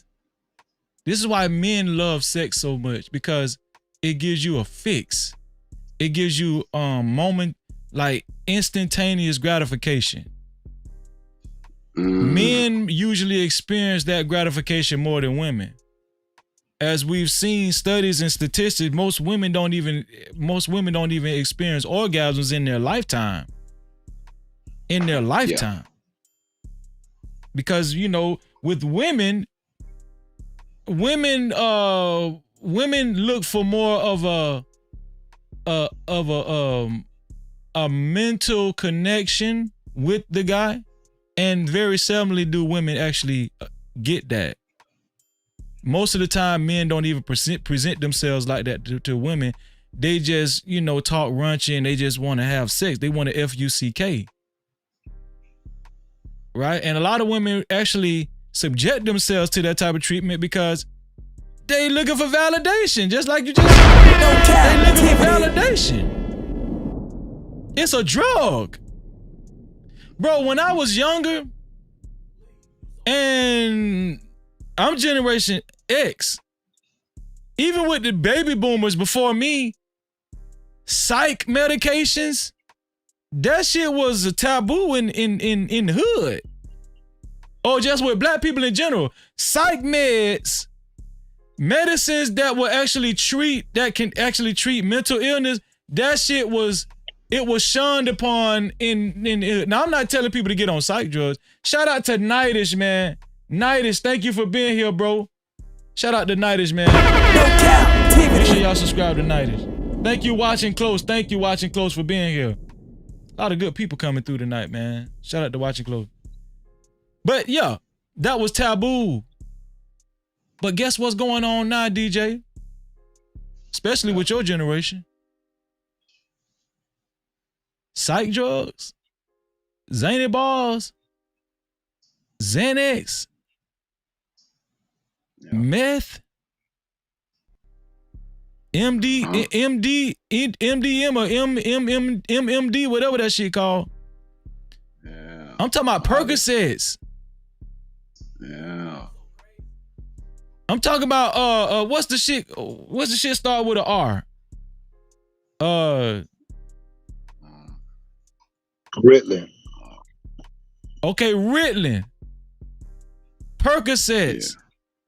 I forgot the other pain pill that everybody be taking. Somebody put Molly in the chat. Chris Lumph put Molly and fentanyl in the chat. Yeah, fent. See, back in my day, we had hard drugs, but it was the ones that was popularly taken. Now, guess what? When we talk about psych medications, bro, people don't look down on psych medic. People are taking that shit recreationally now, bro. The biggest consumed narcotics are prescription narcotics, bro. Controlled substances, prescription. You think motherfuckers give a damn about taking psych meds now? When I was younger, adults my parents and stuff used to look at that shit as like, oh, then you must be crazy. They used to call you crazy because they used to call it crazy medicine. JT old enough, he know what I'm talking about. They used to call that shit crazy medicine. Yep. And if somebody knew you was on it, they'll be like, oh, you must be crazy. Now, it's normal. It's recreational. You know why it's recreational, DJ? Because the negativity that people subject themselves to each and every day, it's become a norm, bro. And the way of escaping all this negativity, your mama negative, your daddy, not your mama negative, but people, listen, that shit is in your house, bro. TV, social media, negativity is, we absorbing this shit. Like, dog, this shit is at an all-time high. And guess what? Yeah. People don't even realize it. It's become a norm. They're not even looking at this shit. They're not even looking at it as negativity, bro. It's just a way of life. It's just life. Yeah. But they wondering why they can't go to sleep. They wondering why it's taking them 5 hours. They wondering why they experiencing insomnia. They wondering why they can't keep a relationship. They wondering why they on their fifth marriage. They wondering why they just can't coincide with people and can't get along. It's because mostly everybody is negative. Even me, let's just say me, right? I'm trying to work my way up about this shit, but I still hold some negativity within me, but I can admit that. See, them are the kind of people you need to be around. Not the people that say they perfect, but the people that can admit they faults and trying to work through that shit. That's freezy. Yeah. But most of these motherfuckers, they got all the fucking answers. They got all the answers. Most of these motherfuckers is right. I never seen so many debating motherfuckers in my life. This shit is crazy. Don't nobody really want to make change. Don't nobody really want to be better. They just want to be right. It's a difference, bro. Yeah. And after they get done being right, guess what they gonna do when they log off? Take that goddamn psych drug. No Cap-tivity. Cause they ain't right they self. That's why. You feel what I'm saying? Facts. How the hell you right all the time, but you ain't right your goddamn self? Come on, dog, baby. Come on, dog. Come on, bro. Come on. And so what you created, what we created is a circular situation. The problems we ain't really getting rid of the problems, just going around in a circle, and they still there. They might leave you, go to somebody else, and they're gonna come right back around to you because you ain't escaped that circle, bro. Yeah. And it's just gonna get worse. It's gonna get worse and worse and worse. For the younger folk, the babies that's being born, it's just gonna get worse and worse. It's sad. It's sad. People wondering why I'm gonna say that for JT. I'm gonna say that. Listen, DJ, thank you, bro. I'm finna go to my brother JT. Thank you, bro. I know you ain't gonna be no stranger, bro. And you was cooking, bro. I really appreciate you, dog. Yo, tap man, show man. Do thing, freezing, man. I appreciate you having me on there, man. Just gonna sit back, man. Tune in. Let's get it, bro. Let's get it. No Cap-tivity. Shout out to DJ. JT from What We Know Podcast is in the building. If you ain't subscribed to my brother, I don't know what the hell y'all waiting on. I don't even know what the hell y'all waiting. Watch how this conversation go. JT, do you think there's more negative people? Do you think when you look around in your surrounding, your personal surrounding, your life, just we only speaking about your life, when you actually assess the people that you have hung around in your past, present, social media, do you think the majority of these people are negative or are they positive? What do you think, JT? What's up, man? What's going on, JT? Listen. Yes, it's definitely negativity, homie. However, with this negativity, bro, we some strong motherfuckers, bro. I'm talking about me, you, and the rest of these guys. We motherfucker, bro. Niggas don't want to hear the truth. You know what I'm saying? They don't want to hear the truth. Can I tell you something that really been on? The reason why a lot of people ain't really understanding why I'm not on the YouTube shit right now, like strong, doing my own shit. I'm trying to get my family back together, bro. Hold on, let me put a bomb on that. No Cap-tivity. Got to let me put a bomb on that one. Now go ahead, JT. Me and my ex-wife, man, we've been away from each other for over 20 years. Over 20 years, bro. Nigga, I just got off the water. Me and her, we was on the water with our family, and our family is trying to really get they shit together. When they see me and her, we were married for over 10 years, man. We've been divorced for 20 fucking years, bro. Right? Our kids are looking at us like we goddamn teenagers again, bro. We had to date all over again, right? I knew this girl since she was 15 fucking years old. We had kids together. And through some old bullshit that we went through, got a divorce. We knew that we wasn't supposed to be apart from each other, man, because we built a lot of shit together, man. I'm talking about in our 20s, man. We had own houses. We traveled the world, all that shit. We got grown daughters now. And that 20-year gap that we had, we realized that kind of fucked up a lot of things in our life, man. In our kids' life. Not so much of ours. And we loved each other. You heard my story, dog. I told you how it was with the divorce, the child support, and all these crazy ass things.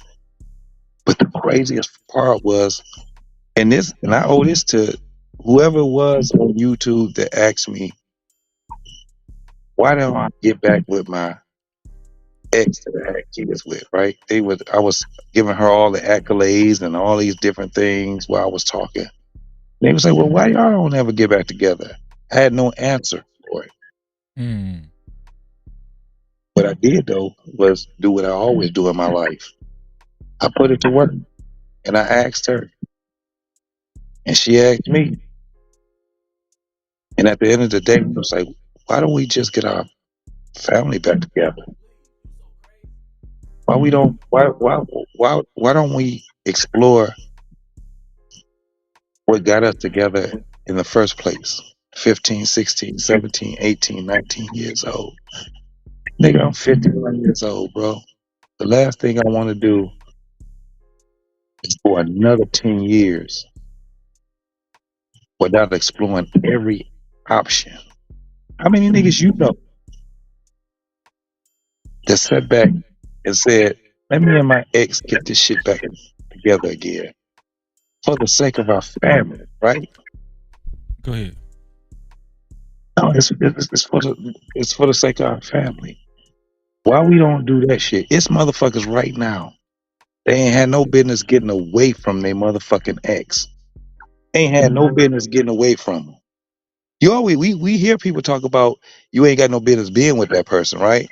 But we never talk about too many people talking about you ain't had no business being away from that person. The fuck is wrong with you? This is what we talking about now. The reason why we have to start looking at our lives a lot different is because we get ego in the way, we get pride, we get all this goddamn self inflicted ass wounds that we have, and we put it right in front of us. And that's the governor of our relationships. Yeah, we ain't got no business being, with certain people. But we don't have any business being away from certain people. When you done built some shit with somebody, man, and you done sit back and said, fuck, we done tore this motherfucker up. Question would be, how'd you get it back together? Because that's where we at now, ain't we? We're there now. Because our kids, they don't have no fucking idea on any of the shit we talking about right now. Do you understand that this show that you got right now, you would never have a 27-year-old that'll understand what the fuck you talking about right now? Crazy.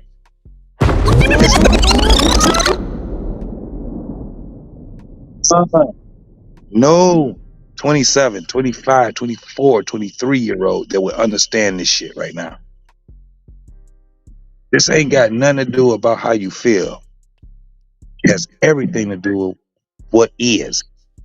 And right now, in order to build a community, it starts with a woman and a man. And if you don't take this dating shit and courting shit serious, this is what you're going to see what we got right now. A bunch of single motherfuckers, man. Independence is what they're talking about right now. Right? How well is that doing for us right now to be independent? It's fucking us up.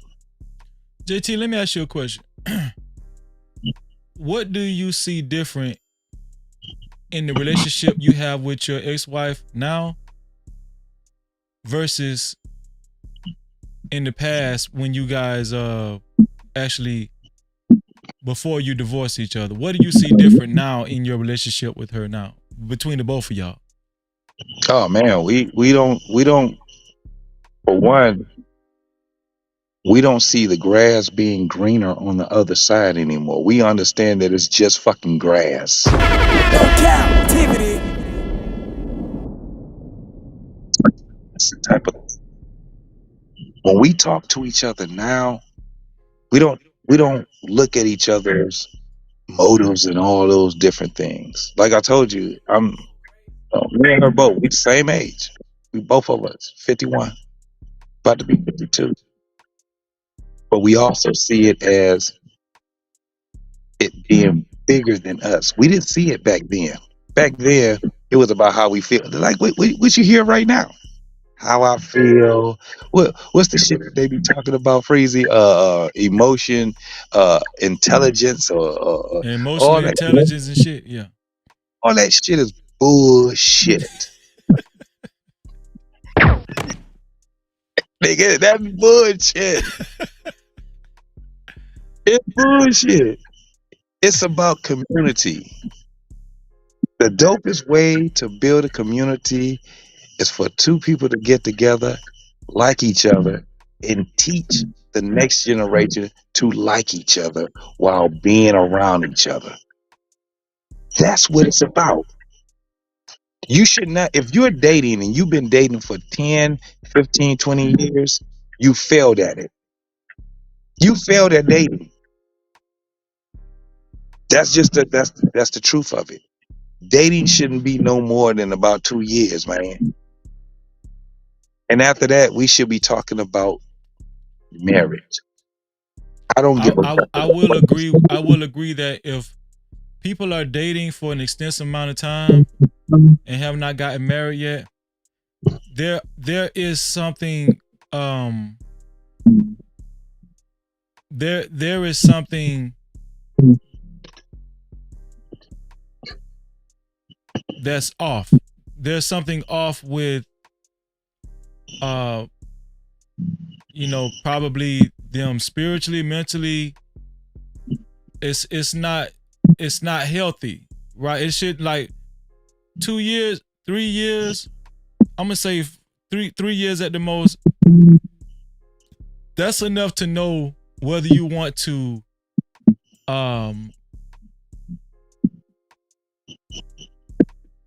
whether you want to let me see what I want to say. Give yourself to somebody or trust yourself with somebody for the rest of your life. I feel like that's enough. Other than that, you're just wasting your time. Or you just gambling on 10 years, 15 years to work out for marriage. You're gambling on it. But if it don't work out, you wasted 15 years. You wasted 10 years. Right? So I totally agree with you. The reason why people date for so long is because they have a lot of dysfunction that they haven't worked out in their life. And they never revealed. Never revealed. That's great. Yeah. You never revealed it to a person. Relationships are mirrors. They're mirrors of one another and the things that you like, dislike, and all these different things, right? Mm-hmm. Now, this is the crazy part about that. Relationships would never, ever save you. What they would do, though, is reveal all the bullshit that you've had behind you for years. And when you can get that person that can accept that this is the person that I have, they're going to give you a verdict, right? Mm-hmm. It don't take that long for a person to sit back and say, this is not what I'm going to deal with. And I'm going to move forward, right? But the problem is that we sit back and prolong bullshit, man.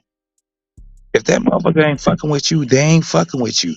90 days is basically what it's going to take for a motherfucker to sit back and say, I'm fucking with you or I'm not fucking with you, right? One of the things that we all have is that what we call representative, right? that representative eventually say, "Hey, I came as far as I could. That's it. I can't fuck with it no more. I gave all that I can give," because that's a representative. Yeah. But the person, that person, man, is something different, man. A lot of us are showing they're their gonna either say, representative. "I can deal with it." Yeah, he gonna eventually say, "Hey, man, I'm about to exit left.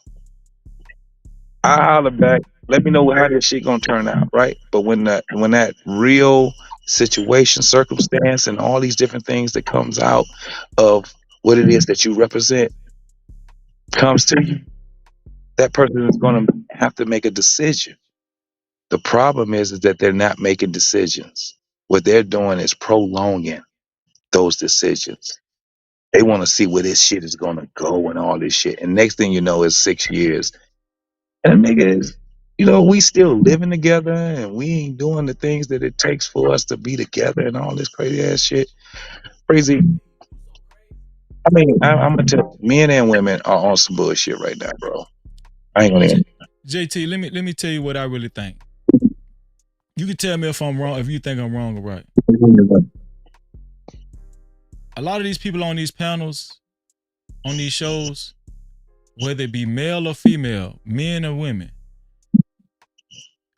they've researched answers on what to tell the opposite sex on how they need to act or behave to accomplish a healthy relationship, a healthy marriage. A woman has done her research on what to tell a man on how she feels like a man need to act towards women to be a good man in the relationship. A man has done research. Men in these spaces have done research on what to tell women on how to act to be healthy and to be a good woman in the relationship. But I'm gonna tell you what I believe, JT.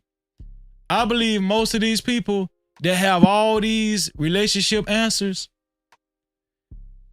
if that man or that woman, the other person, right? If the other person does take your advice and be the person that you thought that they should be, or that you feel like they should be, or that you researched that they should be, right? Once that person actually gets on board with the program that you offered them, the person that offered the program, they ain't gonna know what to do once that person actually transforms and becomes the person that they feels like they need to become. The person that was offering the advice, now guess what? They ain't gonna know how to, they ain't even gonna know how to accept this newly transformed person. Because you was too busy trying to change other people. You was too busy giving other people all this great researched advice instead of changing your goddamn self.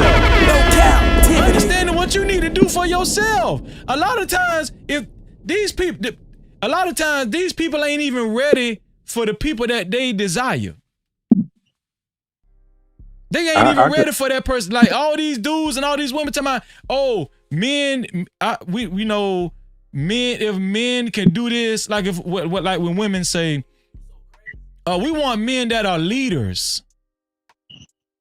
We want men that are leaders. We shouldn't have to tell you to lead. We should not have to allow you to lead. No, you should be able to take leadership. We want men that know how to provide. We want men that know how to be patient with women. We want men that know how to provide. We want men that's going to be leaders. Guess what? Now you've encountered this man. Most of these women that get that man, they ain't gonna even know how to operate under that leadership. It just sound good to tell that man that's what they feel like how a man should act. But if once a man transform into this type of leadership, now the woman's stuck and she like a deer in headlights. You understand what I'm saying? She don't even know how to operate with this type of man. You was just talking this whole time because it sounded good. And vice versa with men. We think women should be cooperative. We think women should be cooperative, kind, considerate, all that good stuff. Facts. I'm gonna tell But you. once these men preach that they want women like that.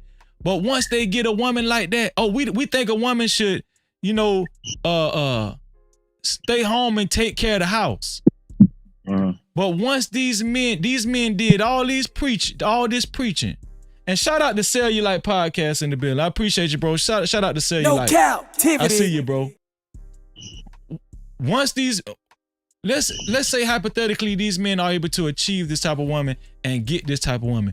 I believe, this is just my opinion, I believe most of the men, if confronted with that type of woman that they say they desire, wouldn't even know how to operate with that woman once she becomes that woman.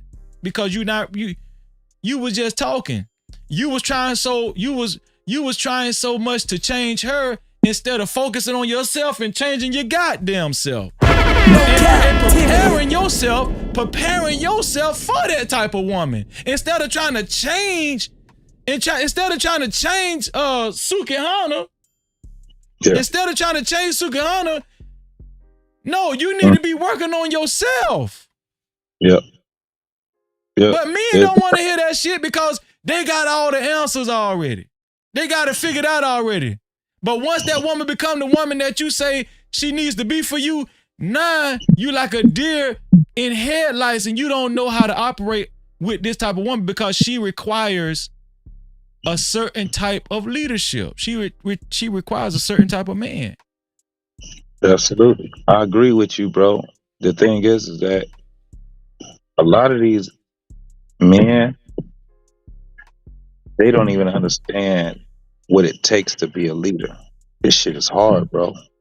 Shit is some fucking challenging motherfucking shit, man. And you gotta make it fun to be that type of a dude. You gotta make it literally your life to be that leader type of nigga. I seen it, right? My daddy was one of them. And I've seen that when it comes down to being a man that commands respect, and he commands this woman to be submissive. See, that word submissive be killing their ass, right? But if you gave me them goddamn cheeks, you was already submissive to me. And a lot of women don't understand that. That's the first step of being fucking submissive to me. If I can conquer you sexually, I should be able to conquer everything else. The reason we have a problem right now is because it confuses women. And the reason being is what you just said earlier, Freezy. These niggas be preaching that shit. But as soon as I want to show them that shit, these motherfuckers will bitch up. They be preaching that shit, but they ain't ready for that shit. No Cap-tivity. They ain't ready for it. They be preaching for a woman to be this way. Women be preaching for a man to be this way, but they ain't ready for it. They ain't ready for it. The reason why you ain't ready for it, because you didn't pay enough attention to yourself. Now, Freezer, understand this too. You already know. Nigga, this shit ain't no motherfucking, it ain't like this motherfucking shit is written out for us. You married. You already know. Oh, if she'll give you pushback on shit and all kind of other shit, and she'll do woman shit, right? Big facts. But you motherfucking built for that, right? You built for it. Most niggas ain't built for the type of pushback that they gonna get, because women are very intelligent, man. They very fucking intelligent, man. And if you got that woman up under your tutelage, you better understand that anything can happen. And when the problem happens, you better be able to solve it, my guy. If you don't be at the point where you can solve her problem, she's not going to look at you as a man that she can be submissive to. And this is the problem we have. There's a bunch of niggas that sit back and they say, well, why women can do this, but men can't do that? That's some crazy shit to me. It is what it is.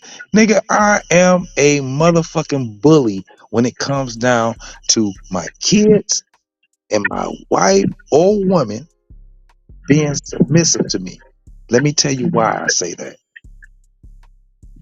I am never going to ask a woman to be submissive to me. They would never hear that word coming out of my fucking mouth. Submissive. Let me tell you the type of man that I am. When she understands the type of man that you are, and she see that, guess what? I'm a man of my motherfucking word. When I say this shit gonna happen, it's gonna happen. What she gonna do, Freeze? She gonna submit. Facts. She gonna say, motherfucker is about his business. Period. I don't give a damn how much money he got or nothing. I like him. Matter of fact, I love this man. He said he was gonna do it. He did it. May not came at the time that I wanted him to do it, but he did it. At the end of the day, what we're talking about right now is how we build families. Men, you have to be a man of your fucking word. I don't give a fuck what it is. And you gotta be willing to take losses. If a woman don't understand that you're willing to take losses, and that loss could be her, and you're willing to take it because of your word, your bond to your word, then she can walk over you. They tell you, women will tell you some shit like that. I can't be a man that's just gonna be somebody I can walk over. Am I lying? Man, you ain't lying, bro. So at the end of the day, what you have to be is a man of your word. So you can be an asshole, but you can be benevolent. You could be an asshole, but you could be understanding to not only your woman, but to your children. They understand it. They understand what it is. And if you talk too goddamn much as a man, nigga, you talking too fucking much and you're not going to be respected. It's not going to be respected.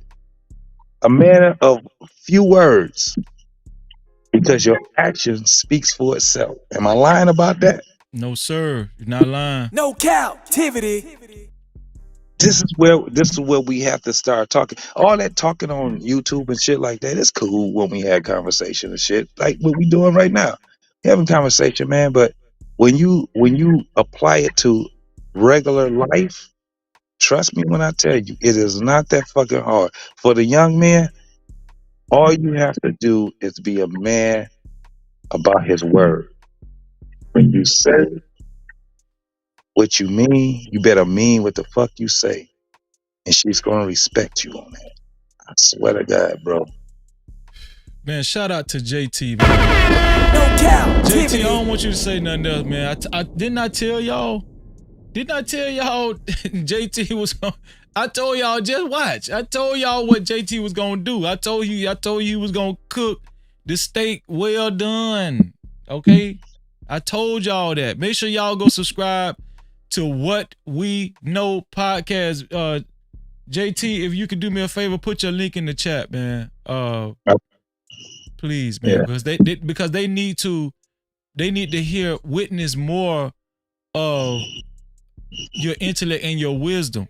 They need to witness more. If you guys want more of what y'all just heard, that segment right there, click the link that JT is going to put in the chat. And that's if another mod doesn't put it in the chat before JT. JT, man, thank you, bro. Oh, Big Bad Boy beat us to it, bro. Big Bad Boy beat us. Shout out to Big Bad Boy, man. Appreciate you, bro. No Cap-tivity. Thank you. JT, man, thank you, bro. JT is a regular on the show. So you guys, you just don't be, won't be the last you hear of JT. I appreciate you, bro. Thank you, bro. Hey man, before I go, let me say this right here. I'm going to talk more about that, like my situation, bro. Okay. Understand? 20 years of divorce, we were divorced. And we found ourselves back to each other, right? We ain't never been that far apart, but we didn't have relationships and all that shit on the outside of each other, man. But I'm exploring this shit right now, man, and it's taking me by surprise. You dig what I'm saying? Yeah. But I want people, because we understand that community starts with women and men. It just does, bro. It does. Crazy, man. I really appreciate you, brother. You be having some real motherfucking shit going on, boy. Yeah, you be cooking, and I love your consistency, brother. Most definitely, it actually got me to a point where I was just like, "Yep, I'm about to go out here and get my consistency just as well as Hey, these brothers." JT, you joined the Discord? Yeah, I'm with it. I'm already Okay. with it. I'm with Black Man Unfiltered. You know, I'm I'm saying you joined my Discord already, right? Did you already? already there. Okay, okay. Uh, Because we're gonna be having some real conversations. Mostly I want to have the reason why I created the Discord, I want to have conversations on how we can grow these type of platforms. I'm going to be doing a lot of research on how to accumulate more viewers this type of way, not the messy way, not, you know, just creating drama and baiting people for content, but actually how we can grow organically and help people out. I've been doing research already. JT has been in the game a long time. I'm talking about back then with Tommy Sotomayor. JT has gave me a lot of game himself. That's why I really needed you to be a part of the Discord and be a part of these conversations. You know, because I wanted us to actually build off of one another as a family. You understand what I'm saying? So yeah. So I'm gonna be absolutely more involved, man. After August, yeah, you know, like I said, I'm doing the family thing, but right. absolutely, bro. So whatever it is that I need to, you know, get a part of this thing that we got going on, man. We do need to build. We need to build. We need to get more people. We need to talk about more things that are just American and shit. All I guess I could say, Freezy, man. We talk about the world. We're part of the world, bro. This what we got right now, this World Wide Web thing that we got right now, man. We reach a lot of goddamn people. So I'm definitely with it. And I'm on the Discord with you. I'm on the Discord with a lot of other brothers, man. But that's what we definitely need to do, man. Get this shit together, man. So I'm with you. I'm rocking with you, homie. Shout out to JT from What We Know podcast. No Cap-tivity. JT, salute, man. I see you on the other side. Yeah.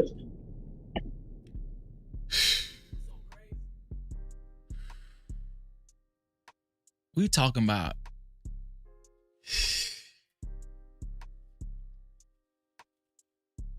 y'all thought I was cooking. Between Sherelle kicked it off. Then Antoine. Then DJ.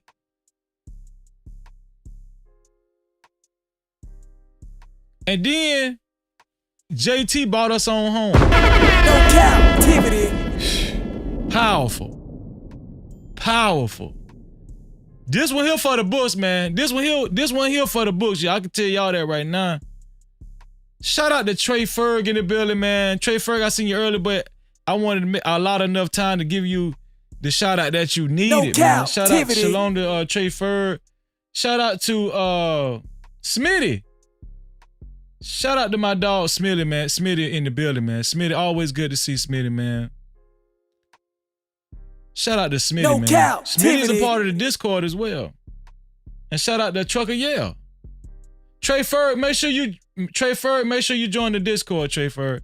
Shout out to Trucker Yale. Trucker Yale, man, he said, yo, I didn't know you was on Freezer Down on Super Late. Yeah, I'm about to wrap it up, Trucker Yale. But, man, hey, you're never too late, bro. Shout out to Trucker Yale. No Cap-tivity. Shalom, bro. Yeah, the Discord is going to be special, man. And thank y'all for getting us over 100 likes. Shout out to the 50 people watching. I appreciate y'all. Thank you. Shout out to everybody that shared this live stream, right? Shout out to everybody that shared this live stream, became a part of the No Cap campaign. And I don't give a damn where you shared it at, on what social media platform you shared the live stream to. I don't care. Thank you for becoming a part of the No Cap campaign. I appreciate you. No Cap. I don't know what time it is. It's time for the benediction. Before we do the benediction, I want to recognize everybody that helped us keep the lights on. I want to recognize everybody that helped us keep the lights on and gave super caps and cash caps. I really appreciate it. I really do. Shout out to Quantum Love. Shout out to Dr. Quantum for her $8 cash cap. Thank you, Dr. Quantum. Shout out to Izzy Bands for his $10 cash cap. Thank you, Izzy Bands. Thank you so much, bro. Shout out to my sister Mia for her $10 cash cap. Thank you, Mia, so much. I appreciate it. Thank you. No Cap-tivity. Also, shout out to the first sponsor of tonight's show. The first sponsor of tonight's show was Grown Men Talking. Excellent podcaster, excellent live streamer. You want a healthy panel? You want a healthy panel to talk about relationship? Make sure y'all go over there to Grown Men Talking, man.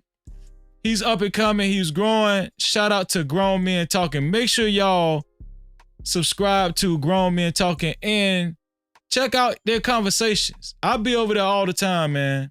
And it's a good brother. Real good brother. Respectful brother. And y'all know I ain't gonna just tell y'all, give y'all some bullshit. Very respectful brother. Shout out to Grown Men Talking for being the first sponsor of tonight's show. And nonetheless, man, shout out to our brother, my brother, Big Bad Bull, aka the Mob Father, right? For being the sponsor of tonight's show. For being the sponsor of tonight's show with a total of $30. Reminding y'all to join our membership, the No Cap Crew membership. Join and become a part of VIP Fridays, as well as click the link, the Discord link, and join our Discord so you guys can be a part of the meaningful, informational conversations that we are about to embark on. Well, it's already started. Shout out to Next Love. He's already started giving suggestions for the platform. Once again, shout out to Big Bad Bull, man, for being the official sponsor of tonight's show. No Cap-tivity. Total $30. Thank you, Big Bad Bull. I appreciate you, bro.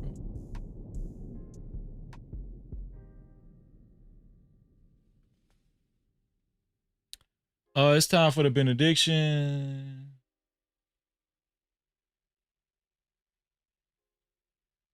Let's see who we got new to the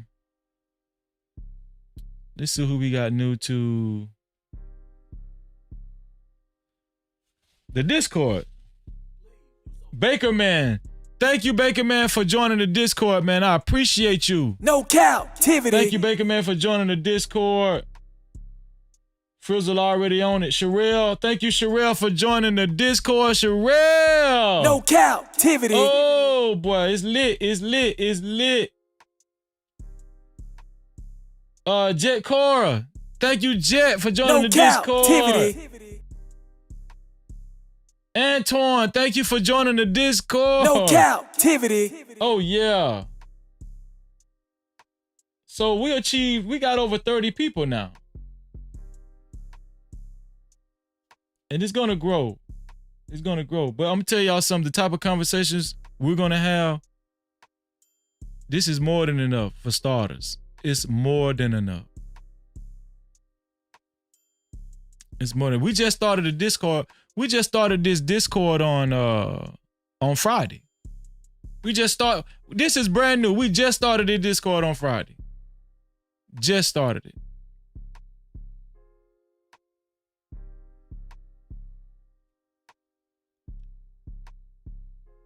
Let's go. Let's do the benediction, y'all. Let me see.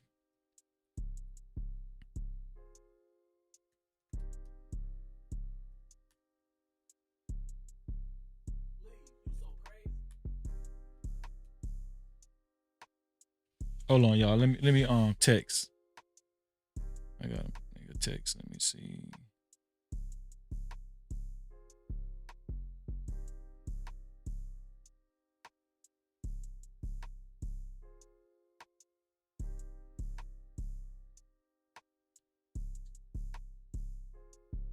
Okay, I just had to make that text.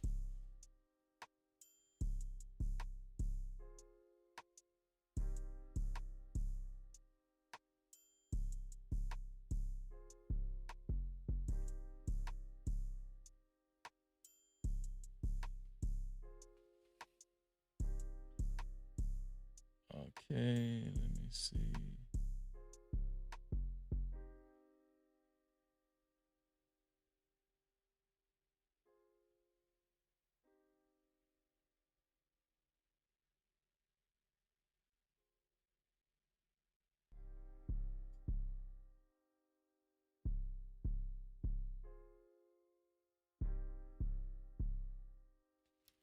Okay, we're going to read this one here. This is the benediction for tonight. It's the benediction for tonight, y'all.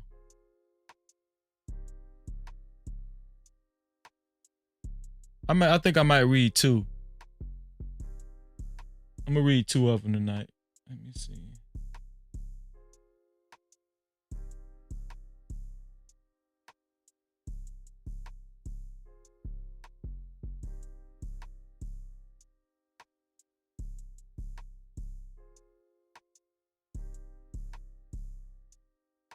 Oh, this is a good one too. This is a good one. We're going to read two of them tonight, y'all. The first one comes to us from Proverbs 13:20, where it says, whoever walks with the wise becomes wise, but the companion of fools will suffer harm. Let me read that one more time. Whoever walks with the wise becomes wise, but the companion of fools will suffer harm. No captivity. Without a shadow of a doubt, you will suffer harm. You can count on it. Also, this comes to us from Psalms 141, 4-5. It says, do not let your heart incline to any evil, to busy yourself with wicked deeds, in company with men who work iniquity, and let yourself not eat of their delicacies. Let a righteous man strike me. It is a kindness. When it says strike, it's not meaning hit you. It means let a righteous man correct you. It is a kindness. Let him rebuke me. Another form of correction. It is oil for my head. Let my head not refuse it. Yet my prayer is continually against their evil deeds. No captivity. Real men know how to take correction. Real men and women know how to absorb constructive criticism.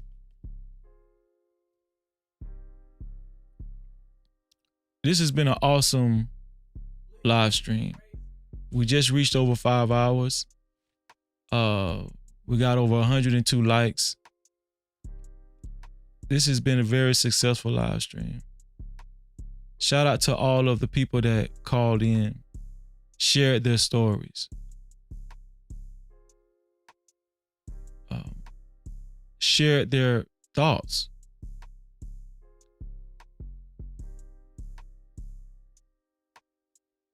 Shout out to everybody, and shout out to the people that desire a healthier space.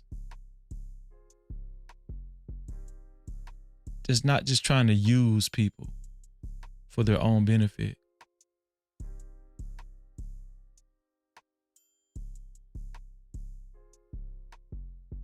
I'm asking you, I'm pleading with you to protect your peace. And with that, y'all know what I'm gonna say. To free yourself, you must heal yourself. And until the next time, we out of here.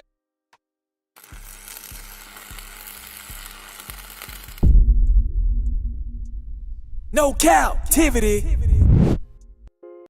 Freezy. Freezy.